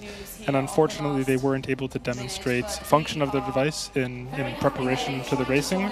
So we want to have them here today to show their device, but they unfortunately will not be allowed to race it. Okay, well, that is the explanation then as of why. And we are now in countdown for this qualifying session. 5 seconds to go. 3, 2, Let's go, Chiara. Go. Chiara Storchi then underway and bypassing that first task there. We've seen this before, Adrian, where some pilots will move on to something they feel a little bit more comfortable with and more adept at doing. Oh, that was very close. And there you can see the challenge that those balls pose in the pans. So she has to grasp it, but obviously not drop those balls onto the floor, which almost happened with the frying pan. First task pass. And very swift as well. She's very quick. Okay, so we move on to the next task there. The storing of the dishes and on different levels as well. And this is the intricate part now with picking up the utensils. Yeah, and you can see that she's able to grasp the chopsticks. And she opted to move the drying rack a little closer to the edge of the table. And those tactics can be employed here, you know, anything to make it easier without, of course, going outside of the rules. Yep, as long as that drying rack isn't lifted off the table, she can move it wherever she wants. But now she's got one of the chopsticks stuck in the wrong slot. Oh, so she's going to have to pick it up again and move it over. This is going to cost some time here. Yeah, it really is. And it's going to be tricky because it's lying flat on its side. Will she be able to pick it up? Oh, it looks like she might. Oh, it's a tricky one. She's going to have to make a call on this one and pass. Yeah. Well, she will have another go. She will have another go. And, you know, that's another learning point from it. Okay. Interesting strategy here. She's taken She's off removed her the hand and she's going to put it back on. They did not tell me about this one during practice. Adrian is open-mouthed here. I am shocked. I am in shock. I wasn't expecting this one. Okay, but that is amazing. It's made it more straightforward. So okay, now she finds the zip, and the zip has to be then drawn up by and pull it by the hand. Yeah. But wasn't that crazy to see how quickly she could detach and reattach the hand? Absolutely. Just stuck it between her legs and popped it back on, and it's working again. Amazing. Okay, just a little bit of an issue here. Just you know, we all know this struggle. This is what we're seeing in front of us right now, trying to get the zip done up, but of course more complex for Chiara. The tongue of the zipper is such a fine and small object that getting a good purchase on it is tricky. Okay, Philip, we are on the bottles, and he's unloading them. Heaviest one done. He's already put them into the cart, the crate, moved the crate, and now he has to deload the crate. Yes, and lift them up to the table. He is doing this just as confidently as Salvatore from this morning. Yeah, and that was fast from Salvatore, wasn't it? Okay. Chiara then on to the next element now, and on now the hanging laundry. This is a tricky one. Just like the chopstick, it's there at the bottom of the cart, and it's hard to pick up. So she has a function pad here then on the side of the prosthesis, which is doing, what does that do then? Does that give her a range of motion in different ways? How does that operate? This allows her to change the function of the prosthesis. So right now she's switched it so that the wrist can flex and extend, and it also changes the grip type. Philip passed the first task and the second, and now he's moving on to the storing dishes. Some beautiful movements here. Very quick, very fluid. You can see how well practiced it is. Let's see how he deals though with what Chiara found a little bit difficult, only because she put a chopstick in the wrong position and it was very difficult. And that was just a small mistake. Yeah, absolutely, which can be rectified on the second run. Oh, and she's finished the laundry onto the DIY. So let's see. Yeah, two scores now then, Adrian, for Chiara here. Talk us through the DIY. What has she got to do here? So this is the got to bulb. get this bulb in the socket, and she has to turn it. And this is the trickiest part. In this working in this confined space where the elbow can't be fully extended and the wrist needs to be able to turn that bulb. And for the first few turns, the bulb doesn't sit in the socket, right? So if they let go, it's going to fall out. So she's just adjusting her grip on the bulb here and going back in for a second attempt. Now, the pilots will often try to position it exactly in the fingers so that they can line up the starting thread. Oh, it's such a difficult one. We've seen so many people. Oh, and it's on the ground. That's going to be a task fail. The red flag is up to cement the fact that that task is failed. She moves on. Moving on to the jars and bottles. This one's been a pretty easy one. And you can see on the blue areas, she has to grip with the prosthesis. Yes. And on the red, she grips with her hand. And she just changed the control mode so that she could grab the cap from the top. We saw this tactic yesterday employed, that she moves the bottle rather than the top. Yes, Min did this as well, and so did Salvatore. She's skipping the haptic bag. I'm actually surprised. Okay. One of the few hands with sensorized fingertips. I Ah, thought so she would attempt. Yeah. To be able to find those shapes exactly, and to within check the the compliance. Okay, Philip is at the DIY section. Oh, this is she's the already on wire. And she is on her way. I saw her practicing this earlier, and she did it perfectly. So we'll see if she can take the pressure of the competition stadium. Yeah, there's a lot going on around. There's a lot of voices, the atmosphere in here. She's got to remain completely focused, but she not is. touch the wire. You can see the focus in her eyes. She's not even blinking, Adrian. No. Come on, Chiara. It's looking good so far. The final sector of it now then. Oh, So don't close. falter, don't falter. So close. Let's go, Chiara, come on. Final sector, almost done. Come on, let's go. Yes. Yes. 10 points in the bag, 40 so far. On to Chiara the cup stacking task. And just like many of the pilots, you can see she's using that wrist rotation to flip the cups. Okay, Philip has moved on. Philip also doing a great job here. 4 out of 5. Moving on to the 6th task. Just finding it a little difficult right now to get that lit up, but he's done it. He's done that one. Change the thumb position.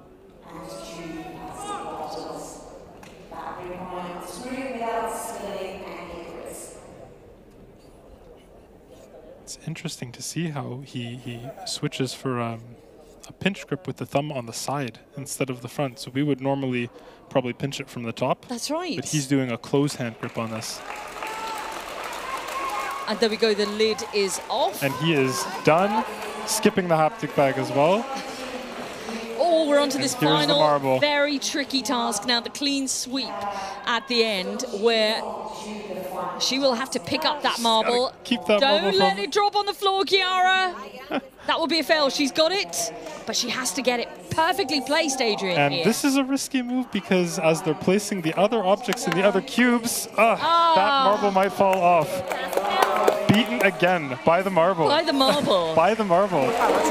The meddling marble. Yes. That's what we're going to call it. Okay, we're on to the hot wire then with Philip. Let's see how Philip he is does also doing here. great here.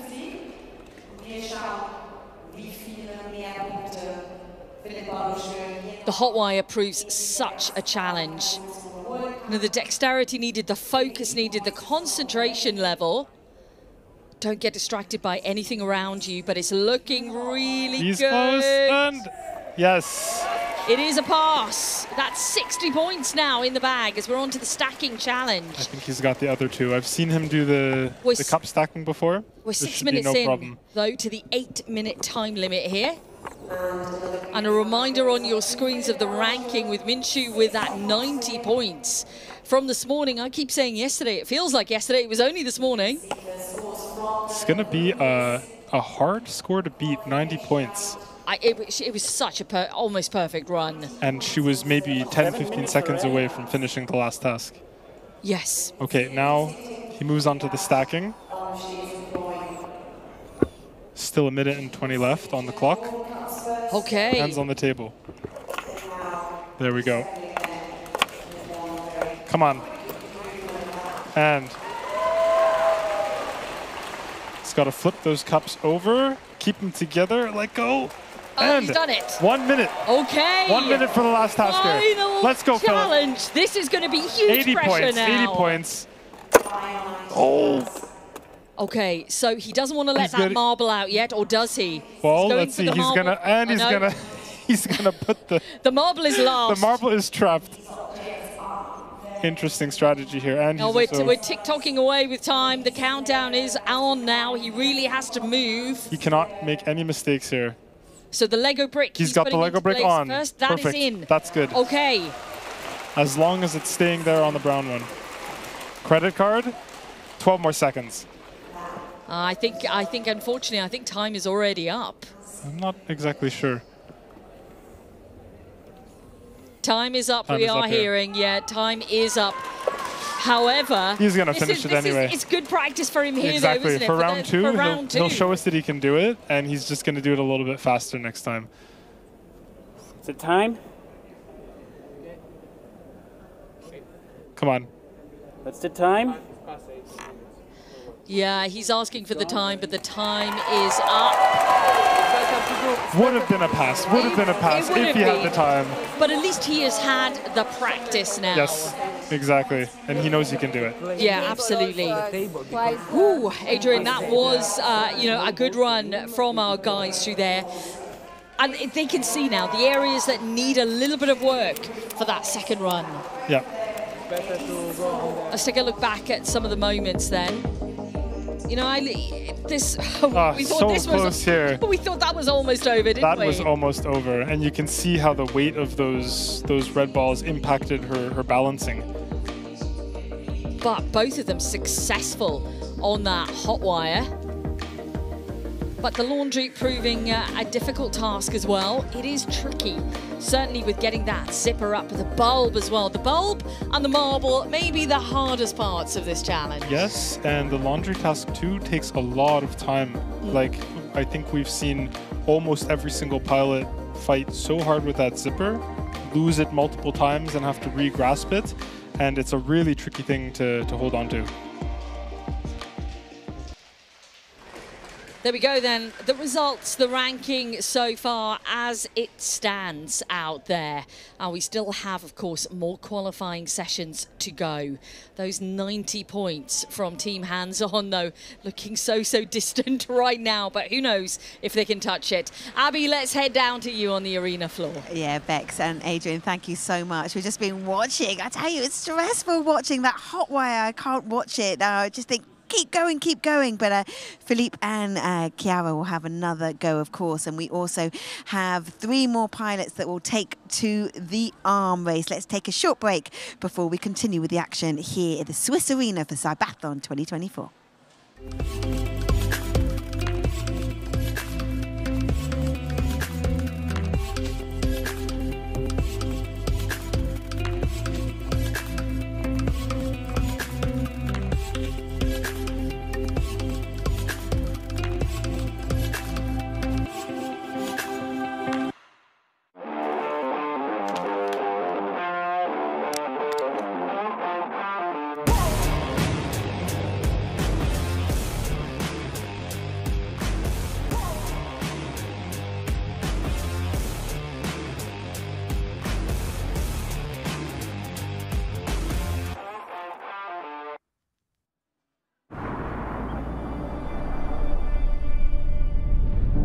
Mein Name ist Michel Fornacier und für mich hat die Zukunft längst begonnen.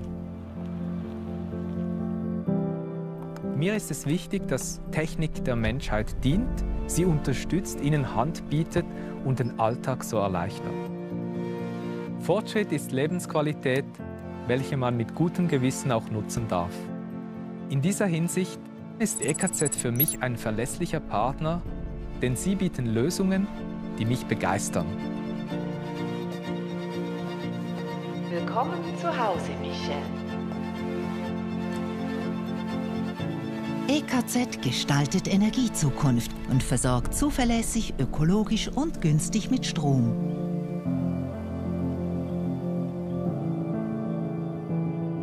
EKZ, stolzer Partner des CYBATHLON.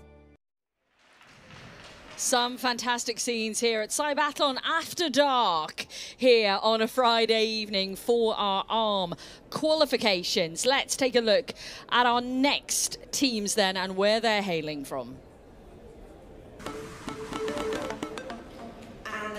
Qualification race. We get ourselves ready then for the next session here, and again we do see 3 teams here represented. So let's find out a little bit about the pilots behind the teams. Qualification round. On track number 1, I was going to say make some noise. Please welcome from Spain, Team Arm to You 1 and pilot Berta Masso. Team Arm to You comes from Barcelona, Spain. Soy Berta, tengo 24 años y soy la nueva pilota de Arm to You y es mi primera vez en la competición de CYBATHLON.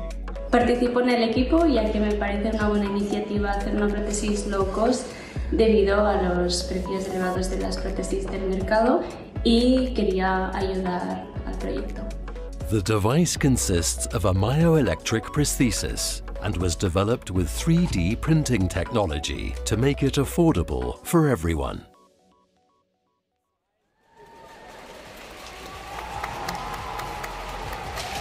And joining us all the way from Vancouver and the hub in Canada, we welcome Team Blink Dev and pilot Chris Nielsen.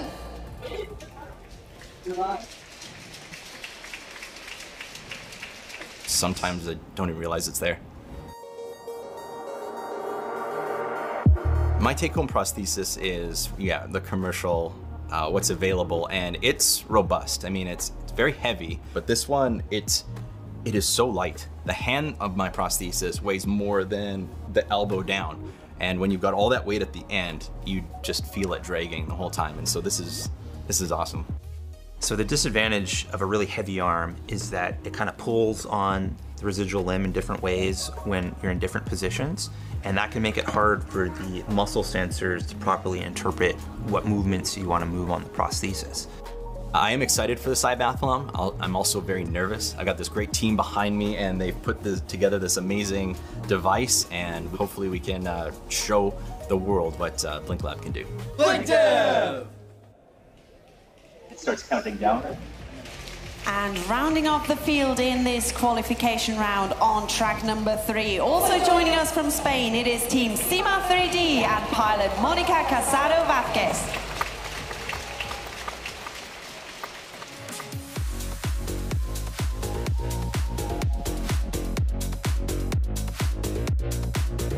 Hello, I'm Monica Casado and I'm 25 years old.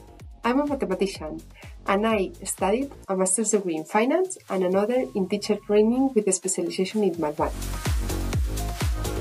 This project is proving to be a great challenge because we are not an experienced team with many resources, but a student association formed by engineering students who work hard every day to compete against the best teams in the CYBATHLON. Participation as a pilot in this project has been an adventure, and I'm delighted to be able to collaborate with the future engineers and with the students that are very enthusiastic about what they do.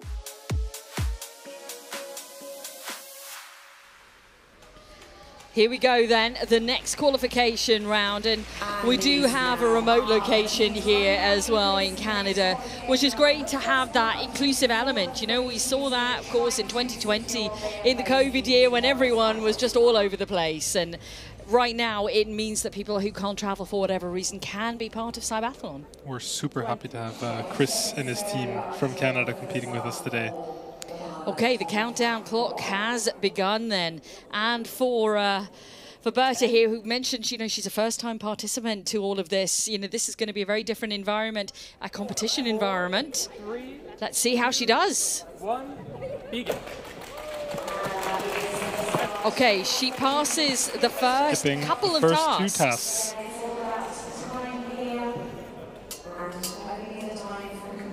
Going first for the chopsticks. The most difficult, maybe, element, would you say, of that, or not? Is she tackling the toughest one first, maybe? I think she's gone for the toughest utensils, and she's going to save the easier ones for later. And this could be a strategy so that if they drop them or fail them, they lose less time on the other tasks. Talk to me about the prosthesis she is using then, because every one of them is different in some way. And we seem to have more of a gripper here. This one is a gripper. It's also completely 3D printed. And with many of the other prostheses, you saw that they used a button interface to change the mode of the prosthesis. So here they actually have a knob. So she has to twist it in order to change how the gripper works. Okay.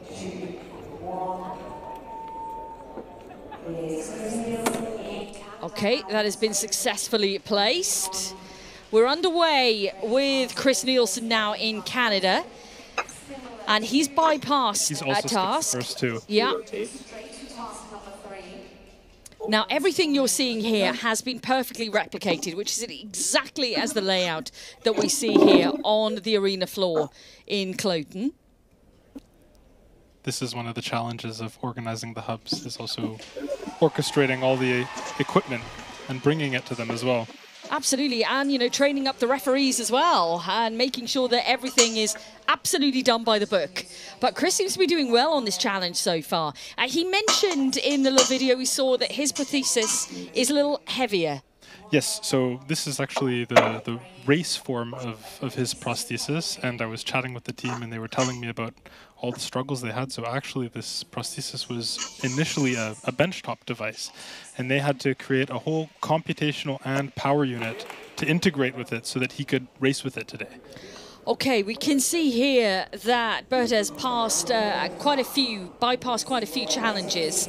She's passed the one that we were watching, the kitchen utensils, the storing of dishes. That has been done. Okay. Monica is working on the serving food, and it looks like she has this one in the bag. Yeah, the frying pan already on the table. Great. So that's that task passed. And you can see quite often with many of these prostheses, the wrists don't tend to be actuated, so you'll see them change the rotation of the wrist between objects so that they can get a better grasp. Smooth motion then over to the unit to store effectively the plate, which goes on the top. Can see each one of our competitors right now with 10 points in the back. Let's head back out to Canada. Chris is working on the cap, but you can see it's tricky. He's got to be able to hold on to it. And it looks good. Almost fell on the ground there. Almost fell on the ground, but didn't, luckily. So he moves on, and we are going to attempt the hot wire here. Yes. So they are allowed to use tools to help with their device, and you can see here that he's changing the pads on the fingers. This is the first time I've seen this so far. Yeah. So oftentimes they will add or take away elements from the fingers to help with the stickiness or the grip. So it looks like they might be adding some pieces that help them get a better grasp on that handle. If they don't have good pinching force, then the stickiness of the fingers can help them hold on to objects.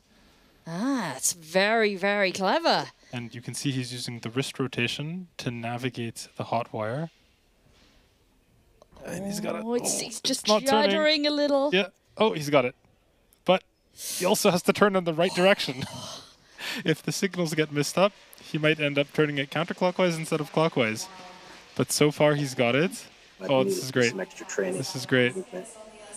Come on, Chris. Can hear him saying he needs just a little bit of extra training on this. He's got this. Come on, he's halfway through. He is, and he's doing such a great job here.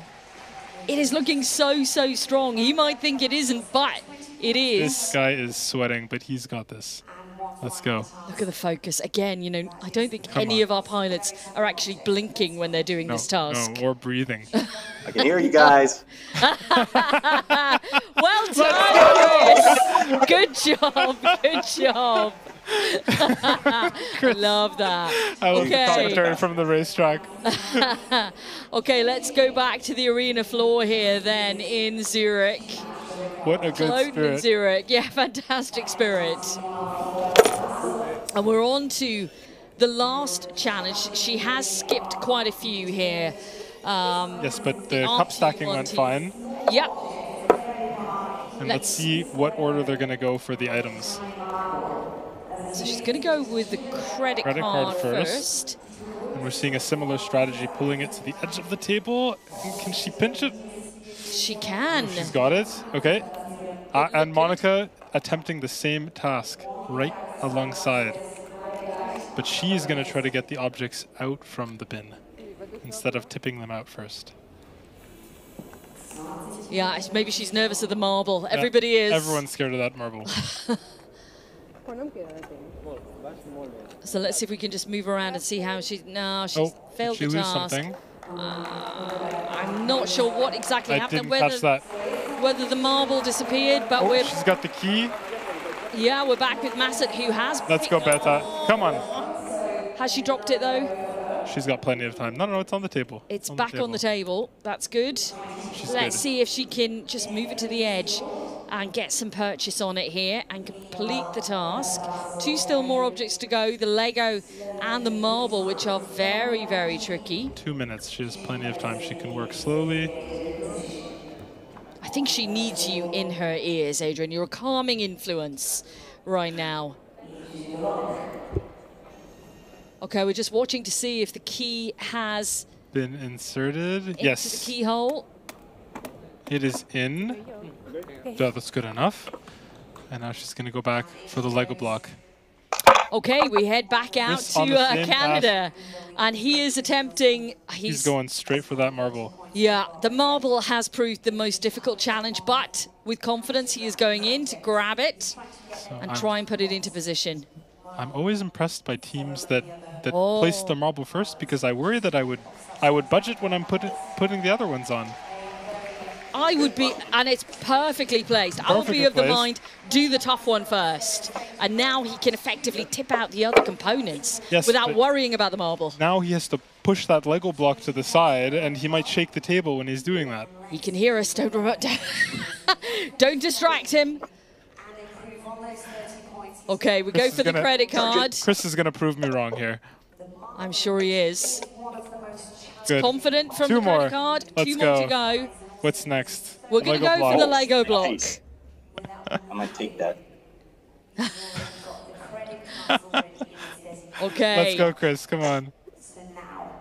So what he has to do here is push Just that push Lego it on the side, block and it has to stick. Not confident. Oh. That is good. One more to go. Item. It is just the key. We have 30 points already in the bank here for Chris. This could be 40. Could be 40. Well, it's proven a little trouble. Just to get the key to the edge. Exactly. He's doing a solid job here. Okay, let's go, Chris. Come on. Gripping motion. You've got it. A little bit of wrist. Oh, it's so close in terms of time here. Oh, he's good. It's done. Plenty of time. Green flag, 40 points on the board. Well done to Chris Nielsen and Team Blink Dev there from Canada, joining us remotely. That was thrilling to watch. Well done. And again, of course, we're going to see a second pass of that. We're going to see a second pass where he'll improve. Some great moments then from this qualifying run, and great to have. Yes. Chris showing off. He is. And he needs to. It was a great performance, so he can do it. We will take that, absolutely. It's really interesting, actually, to listen in. It's kind of like we're spying here on what they're saying a little bit.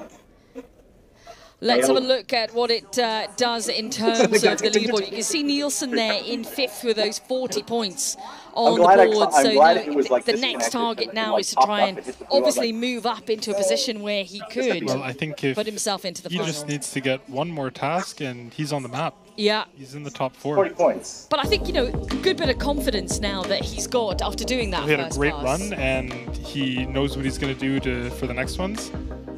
Yeah, and I think, you know, from what we saw from Berta and from Monica as well, is that they've recognised what are the strengths out there, and they can improve in certain areas now for the second pass. Some tasks they did miss, but they went on to get to these difficult tasks and get a practice session in here. Such a high difficulty level with that final task. And great again to see so many different designs in prosthesis across the 3 competitors that we have here, the 3 pilots. Oh, so close there. So close.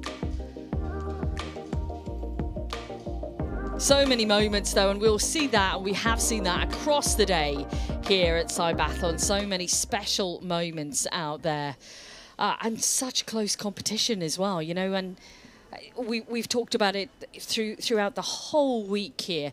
Yes, it's about competition, but also about this inclusivity. And we're crossing back out to Chris Nielsen here and the Canadian team, to Blink Dev, who are, you know, it's fantastic that they are part of all of this, because they are thousands of miles away right now. They're in a completely different time zone to us. It's coming into evening time here in Zurich. He did a solid job. And I think we also see some of the teamwork and collaboration, because Grasp is actually hosting Chris's team, and even though they're not able to participate, they're competing there in Vancouver with them. Look at this. I mean, we mentioned he didn't breathe or blink, but as soon as he started going from this point onwards, you know, he got over those little early jitters, and then it was super smooth. Yeah, yeah. He got in the flow. And from here on, it was pure confidence. I think he might have taken a breath there, Adrian. I think we were wrong, huh? But this is a real challenge, isn't it, for so many different reasons. It's great to see his technique here. There's actually so little body compensation. Many pilots you'll see moving, dropping their shoulders, but Chris is really maximizing the use of his wrist here to get around these curves and these bends, and it's a really good technique from him. I love the smile right at the end when he's like, "What? I'm done. I'm out of here." Relief. On to the next one. Yeah, exactly. On to the next challenge. We're going to take a very short break here. We'll be back in a few moments.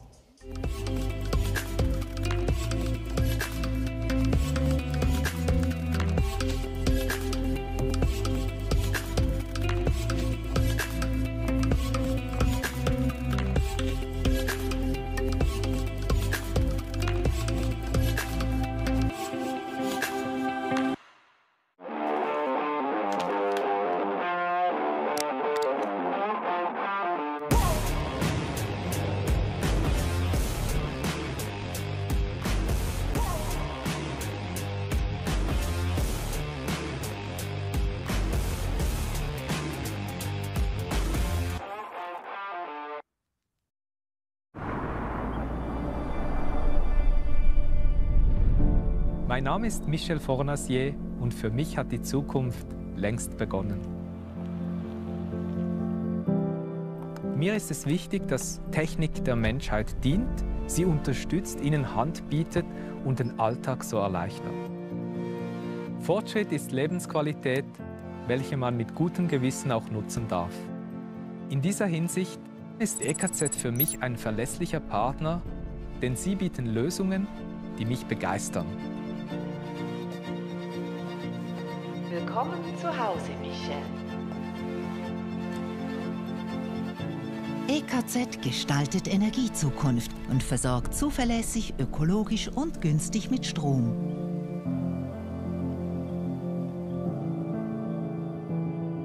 EKZ, stolzer Partner des CYBATHLON. Here we go then. We await the next qualifying session for our pilots. And Adrian, we've had quite the evening so far, haven't we? We've seen an array of fantastic pilots, huge competitive spirit. How are you feeling about the atmosphere here? Because I know there's been a big build-up to this moment, hasn't there? And now we're waiting for our next batch to get underway. But the atmosphere around today, a real camaraderie out there, team spirit, it's been electric. It's been super electric, and we've seen such camaraderie between the teams. We've seen the hub in Vancouver, where Grasp has graciously been hosting BlinkDev. We've seen 2 competitors from the same team, Bion IT, taking 2nd and 3rd place now. So we've seen some big competition and some strong shows from some of the teams. Yeah, a reminder of the ranking on your screen for you then. Minshu this morning from hands-on almost took a perfect score, 90 points on the board. That has yet to be rivaled or indeed bettered out there. But it could happen. And we had the same situation with Leg earlier on. Chiara and I were sat here, like, can it happen? Can a perfect score go on the board? Right in the last stretch, yeah. 2 perfect scores.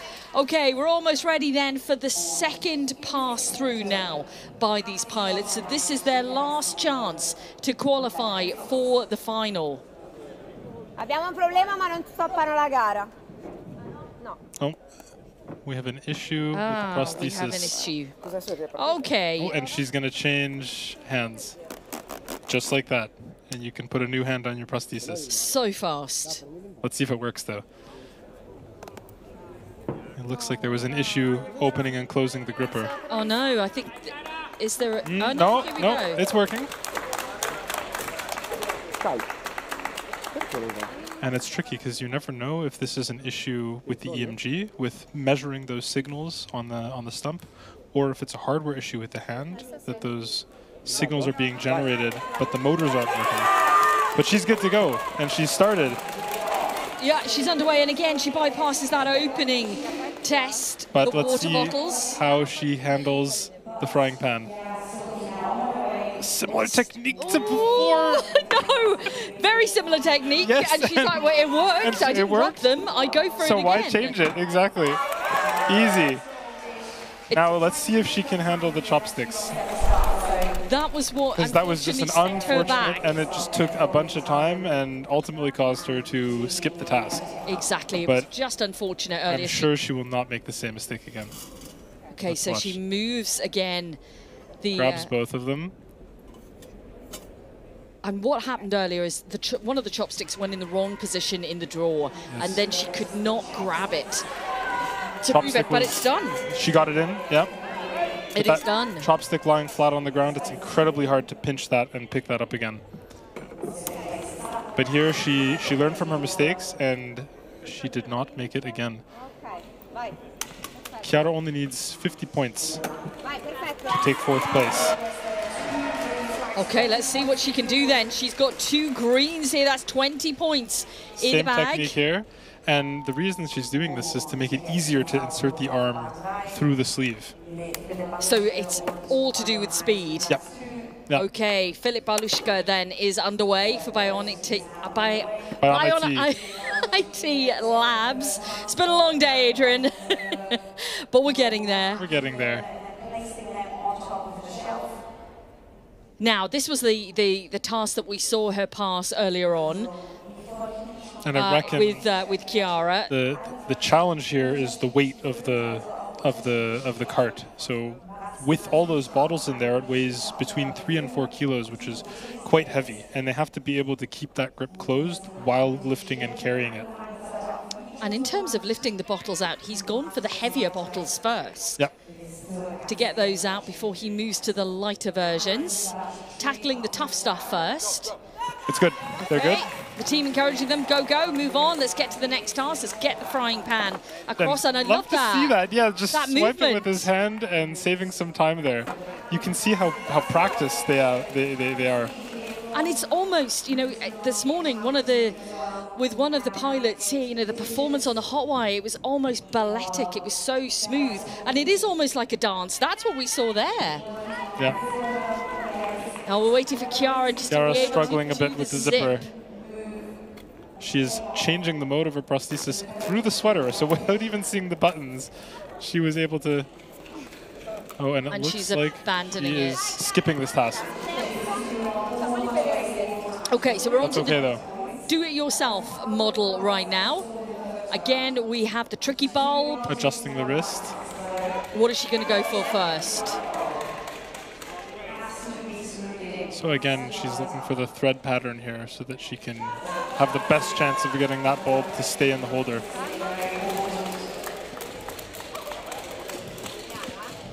Philip doing well, 30 points in the bag and all passes so far.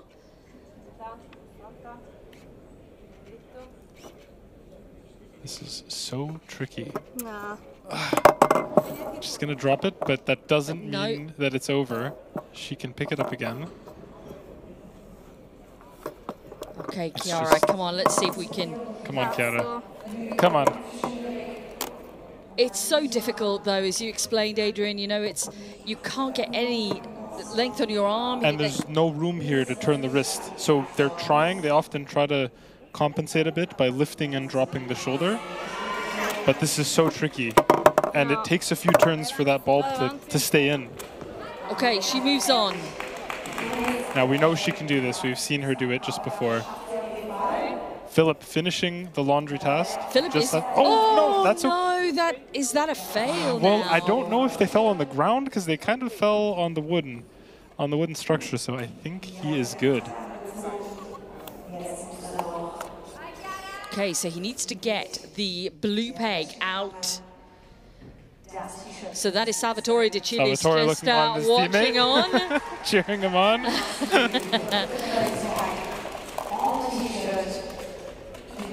Okay, he is 27 seconds behind De Chili's pace, but struggling with this clip. And 20 points behind. I think on the split, is he not faster at this point? He's faster, but he's 20 points behind. Hey, Chiara is doing really well. If she can pass this task, she will be at 50 points. And that's what you said she was going to need. She needs to get 4th place, yeah. So this can put her on the leaderboard. But of course, there are more teams to qualifying. So no promises, but this will get her there for tonight. Come on, Chiara. Not too far to go. Take your time. She's doing really well here. She's keeping her composure so well. So steady. That's a beautiful movement towards the end. She's Come on. Almost there. So close. So close, Chiara. A little turn. Let's go. Done it. Yes. That is the green. That is the 50 points then in the bag for Chiara. Come on, Chiara. You can do this. On to then the stacking of the cups. But we're back with Philip, who's almost sprinting to the hot wire. Ooh, and he skipped the haptic bag, but now he's onto the hot wire. Let's go, Philip. He is closing in on Min's score of 90. Will he be able to replicate that? Let's find out. Oh, the tricky final sector. Come on. Over the arc. Let's go, Philip. And down to the bottom. Yes! Let's go. Green flag raised, more points in the bag. It's 70 right now. Salvatore cheering him on. 5:32, 2.5 minutes left. He's got plenty of time. And he was asking a lot, wasn't he, previously when he was doing this about the time? What's the time? Oh, and that marble. The meddling marble, unfortunately. But Chiara finishing with 50 points. Which is such... Very, very strong second attempt. Far better than the first run. Okay. Oh, no. It looks like we had a little mistake on the cup stacking. Okay, so we're on to the final. He can only get 80 points now here. And you can hear Philip's coach reminding him for every object and every task how he should prepare his hand.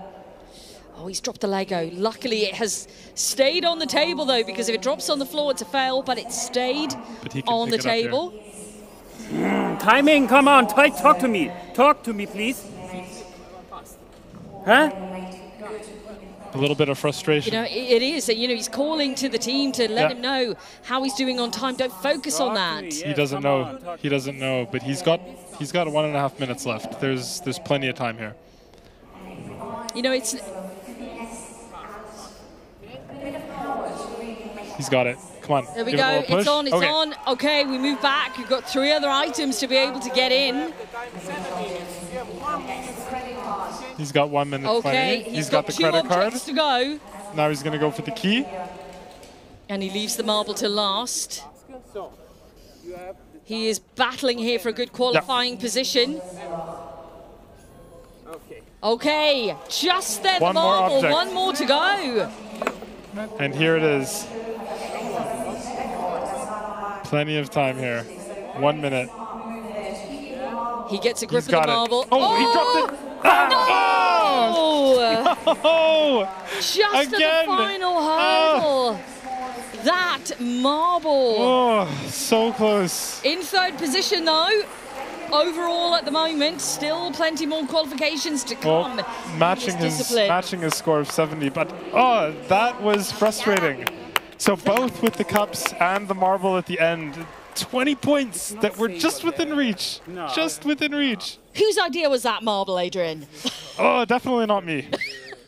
Definitely not me. Oh, that has caused some drama, hasn't it? We're loving it, don't get me wrong. But it has caused some drama. The medaling marble on the final task. But again, some really strong moments. And Philip was very fast in his tasks. We saw just some small mistakes here that cost him 20 points. But this is something that he can improve upon in the finals if he can hold on to that 3rd place position. There's still some strong teams to come. Oh, yeah. We'll see them tomorrow morning. Looking forward to that, certainly. Okay. I love the fact that Chiara did so well on the hot wire. And a far better result in 2nd qualifying than in 1st for Chiara. Okay, let's head out to Abby, then find out where she is now. Where are you, Abby?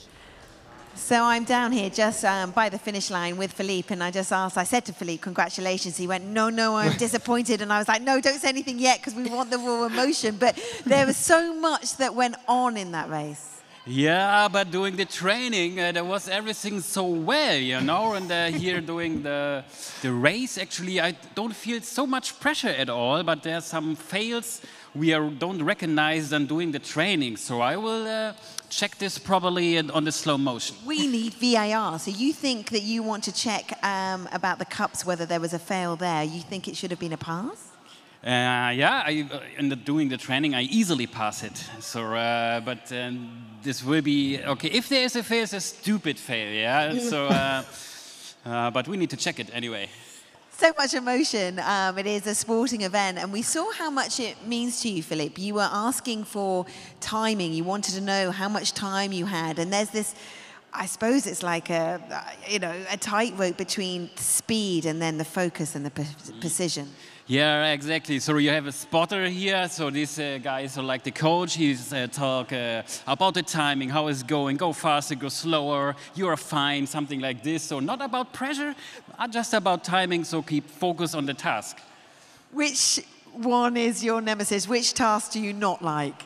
It's the haptic back. So I passed it because if you have a prosthesis without any feeling, there's no way to do it. So I pass it.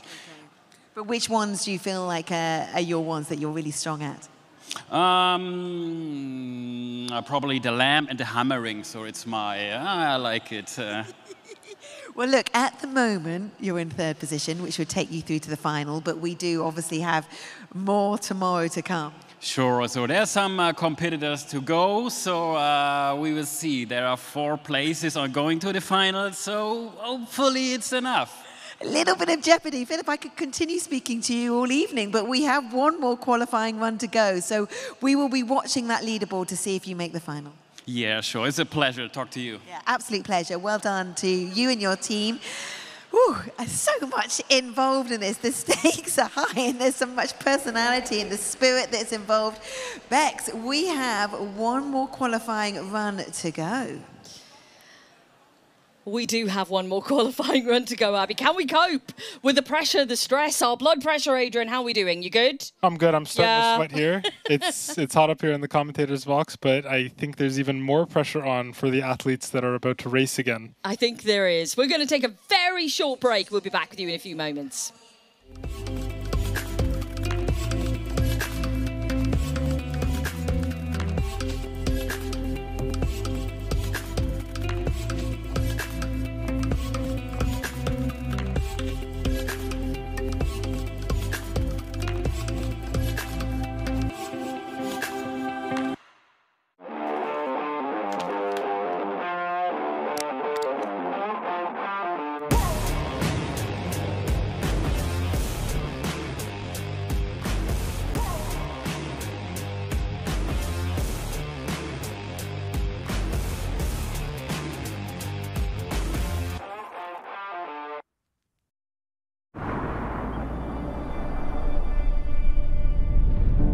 Mein Name ist Michel Fornasier und für mich hat die Zukunft längst begonnen.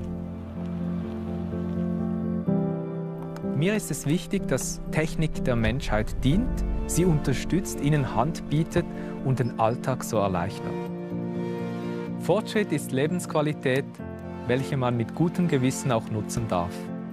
In dieser Hinsicht ist EKZ für mich ein verlässlicher Partner, denn sie bieten Lösungen, die mich begeistern. Willkommen zu Hause, Michel. EKZ gestaltet Energiezukunft und versorgt zuverlässig, ökologisch und günstig mit Strom.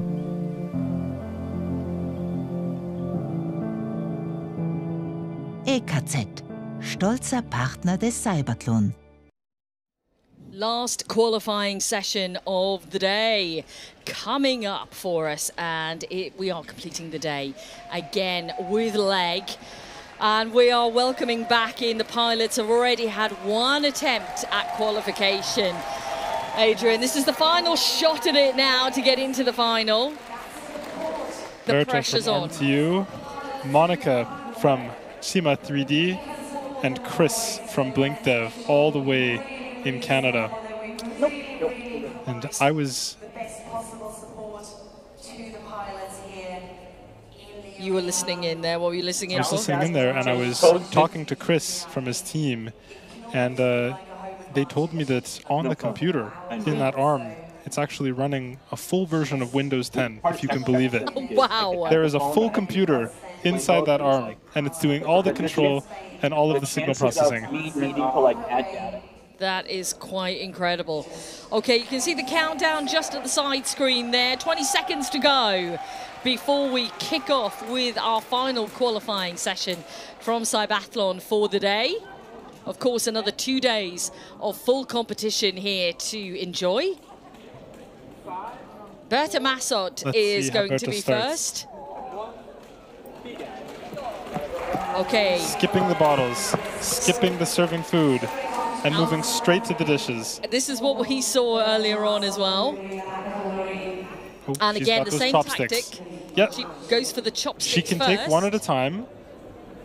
There is nothing against the rules against doing this. But she's going to have to make another trip back and forth. Oh. One thing she cannot do, she can't drop it, and she cannot tip anything on the floor here. No. But she can move that holder with her hand, yes? She can position the drying rack however she likes, as long as she doesn't lift it off the table. This is going to cost her a bit of time, but it's perfectly legal.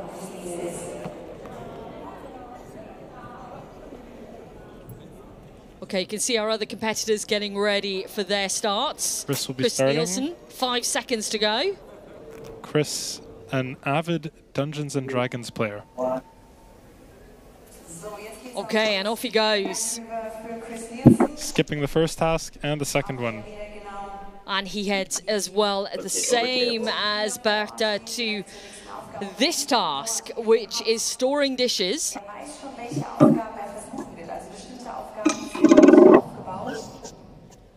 He's got the plate. He's going now for the cup.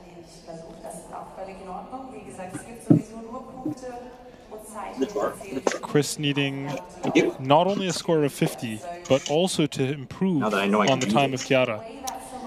It's going to be a hard task, isn't it? Yeah. But I'm sure he's up for it right now. He's motivated, certainly, focusing on picking up those chopsticks and delivering them to the draw. Back to the arena floor here. And she's finished. Berta Good has job. completed that task. And Skipping that laundry, skipping DIY, skipping bottles, and haptic bag. And we move on to the hot wire. This is Plenty of actually, Adrian, proving quite popular with our very pilots. popular, you know, despite how difficult it is, they all want to do it. Yeah. It's kind of, you know, Incredible. when I had a look at the layout for the track and I saw this, you know, this makes me balk. I wouldn't attempt this myself. But yeah, a lot of the pilots are going for this one and being successful at it as well. Okay, back into Canada now. And employing an interesting technique to increase the grasping power. We heard 3 newtons or Newton meters.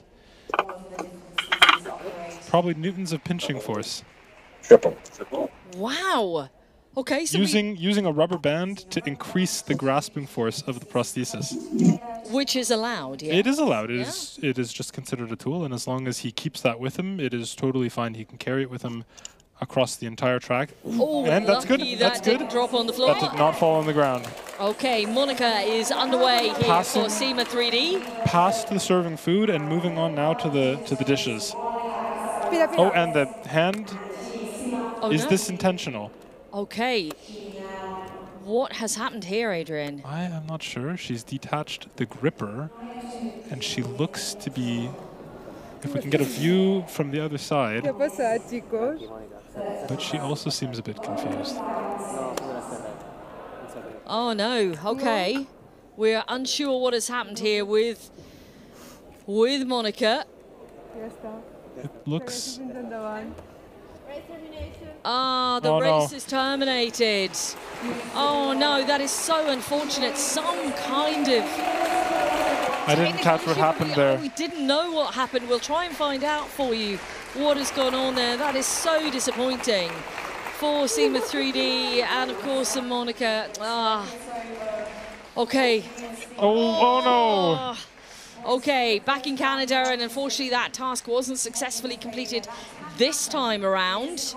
Changing again the gripper.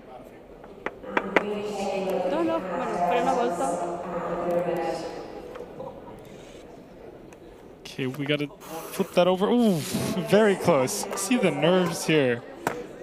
You can really sense it, actually. Yeah, they are so nervous. Oh, she's focused. Come on. We just have to stack those cups Berto, and flip them over. And a discussion with Monica. And we had one successful task completed there by Monica. And something happened after that. Okay, let's head back then to what is now the stacking of Chris cups. Using the rotation of the gripper to flip the cups over. We can see how interesting and different the different prostheses do operate. And that was a pass for Berta Massett here on the arena floor. You can hear the cheering. And she's moving on now to the final task. Let's see if she can manage to keep everything together. That even is a delicate motion, just trying to get that upside down, to get everything out without the marble escaping. And not sending the objects flying across and off the table. It's going to be a bit of a surprise here. Let's see. Okay, it's all together. Good. And so she goes for the credit card first, guiding it to the end of the table to be able to then grip the edge of it. Very common technique because getting that card off of the surface of the table requires such fine dexterity. She's got it. And it is into the slot. So that's the first one of 4 completed. You can see that Chris Nielsen is also at this point as well in Vancouver. I try. I think the marble... Has the marble escaped? No, he might have it under the tub. Aha. Let's see. That we've also seen that technique as well. Yeah.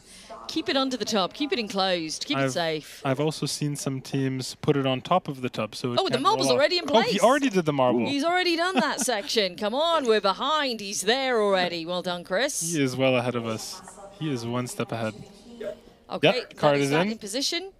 Relax. We got lots of time, right? Yeah, we got lots of time. Plenty of time on the clock. Yeah.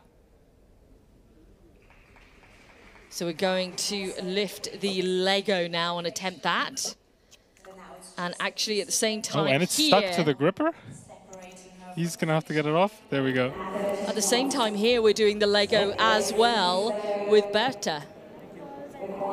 And this is tricky because you have to be able to pinch, and I don't think she has it. You have to pinch and push at the same time. And the grasping force of these prostheses, some of them are not so strong. So to be able to pinch and push at the same time is tricky. And we saw it just sliding out from the fingers.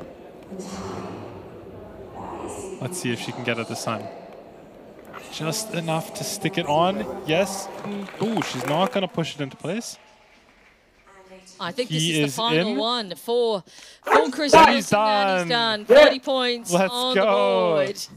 Let's go, Team Canada. Yeah, for Blink Dev, then that is the task complete. And we missed Berta finish as well. That is such an ecstatic. Oh, look at the excitement and the team coming together. Arm to you one, then with Berta Massett. What a reaction! What a great finish finish there. Oh, she is excited. And it's her first time competing here at CYBATHLON, her first time doing anything like this. Amazing. Oh, that's amazing. It's so fantastic to see that reaction, that delight, that exhilaration, and the whole team reaction as well. And there then in Canada, we got Chris with Chris Nielsen and the Blink Dev team. And Monica from Chima 3D. Ah, there we go. There you are, guys. Well done on all of the results. I'm loving the pose from Chris. Let's take a little look back at some moments, shall we, across this final qualifying session that we are seeing today.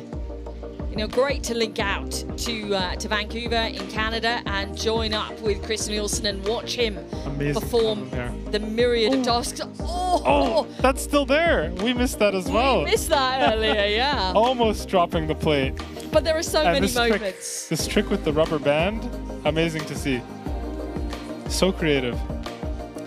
Yeah, and unfortunately for Monica, some kind of issue here. Unfortunately, they had to terminate then the run.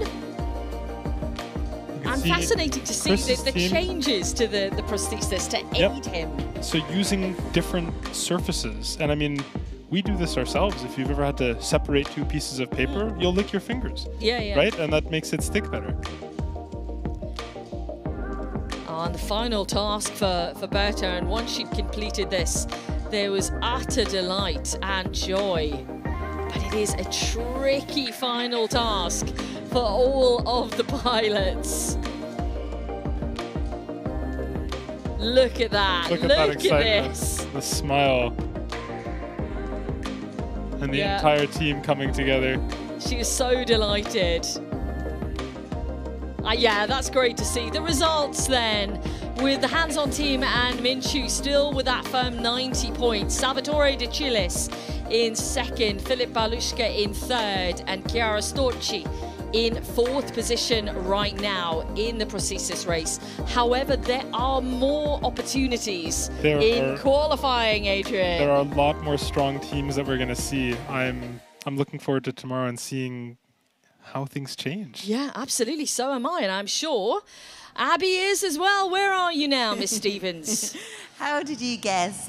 We're just down here on the arena floor. It's been a wonderful day of sporting activity and just seeing the celebration moments there at the end of that last Arm Prosthesis race just makes it all so worthwhile. This is a sporting competition, of course, but it's also about the human spirit and the advancement of technology. And hopefully we'll be able to get a word with with Chris Nielsen, because Chris, that spirit is coming through from Vancouver. How was it?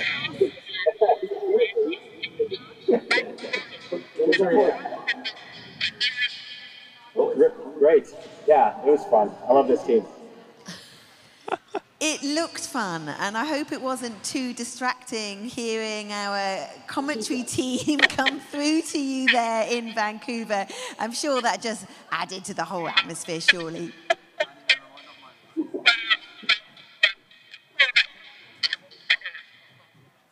It really did. It did make it a lot more of a sports environment, like a lot of practicing in the lab. There isn't the cheering, there isn't the excitement or the hype, so it changes things when you got adrenaline going, but it was awesome. Chris, well done to you and your team, and it's great seeing all the creativity and the solution focus ideas as well, to use the elastic band to just tighten that grip, and we wish you continued development, and well done from all of us to you there in Vancouver.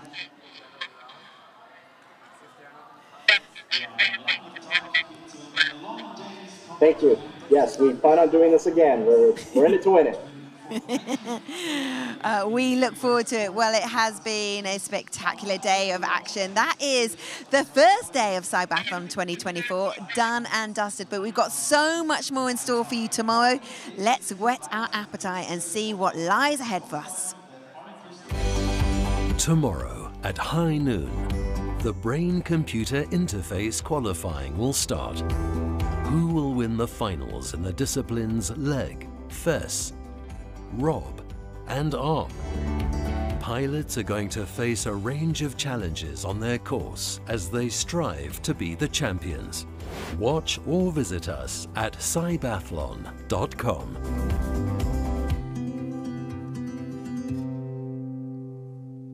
Bex and Adrian, what a brilliant day of sportsmanship, of innovation, of excitement, of trepidation. It had it all. It has had it all, absolutely, and it should have done, because we were expecting great things, and we were delivered great things from the pilots today out there, Adrian. Everyone rose to the occasion. Amazing. We started the day together. We're ending it. Yeah, this is true. And we are so excited for what's to come. It's been so incredible seeing all the pilots compete. The tension, the upsets. And there have been some upsets as well. Those really strong scores that have been put on the scoreboard, but there is still room for things to be shaken up in most of the disciplines. There really are. And as you said, Abby, there's 2 more days to go. We're back at it tomorrow, aren't we?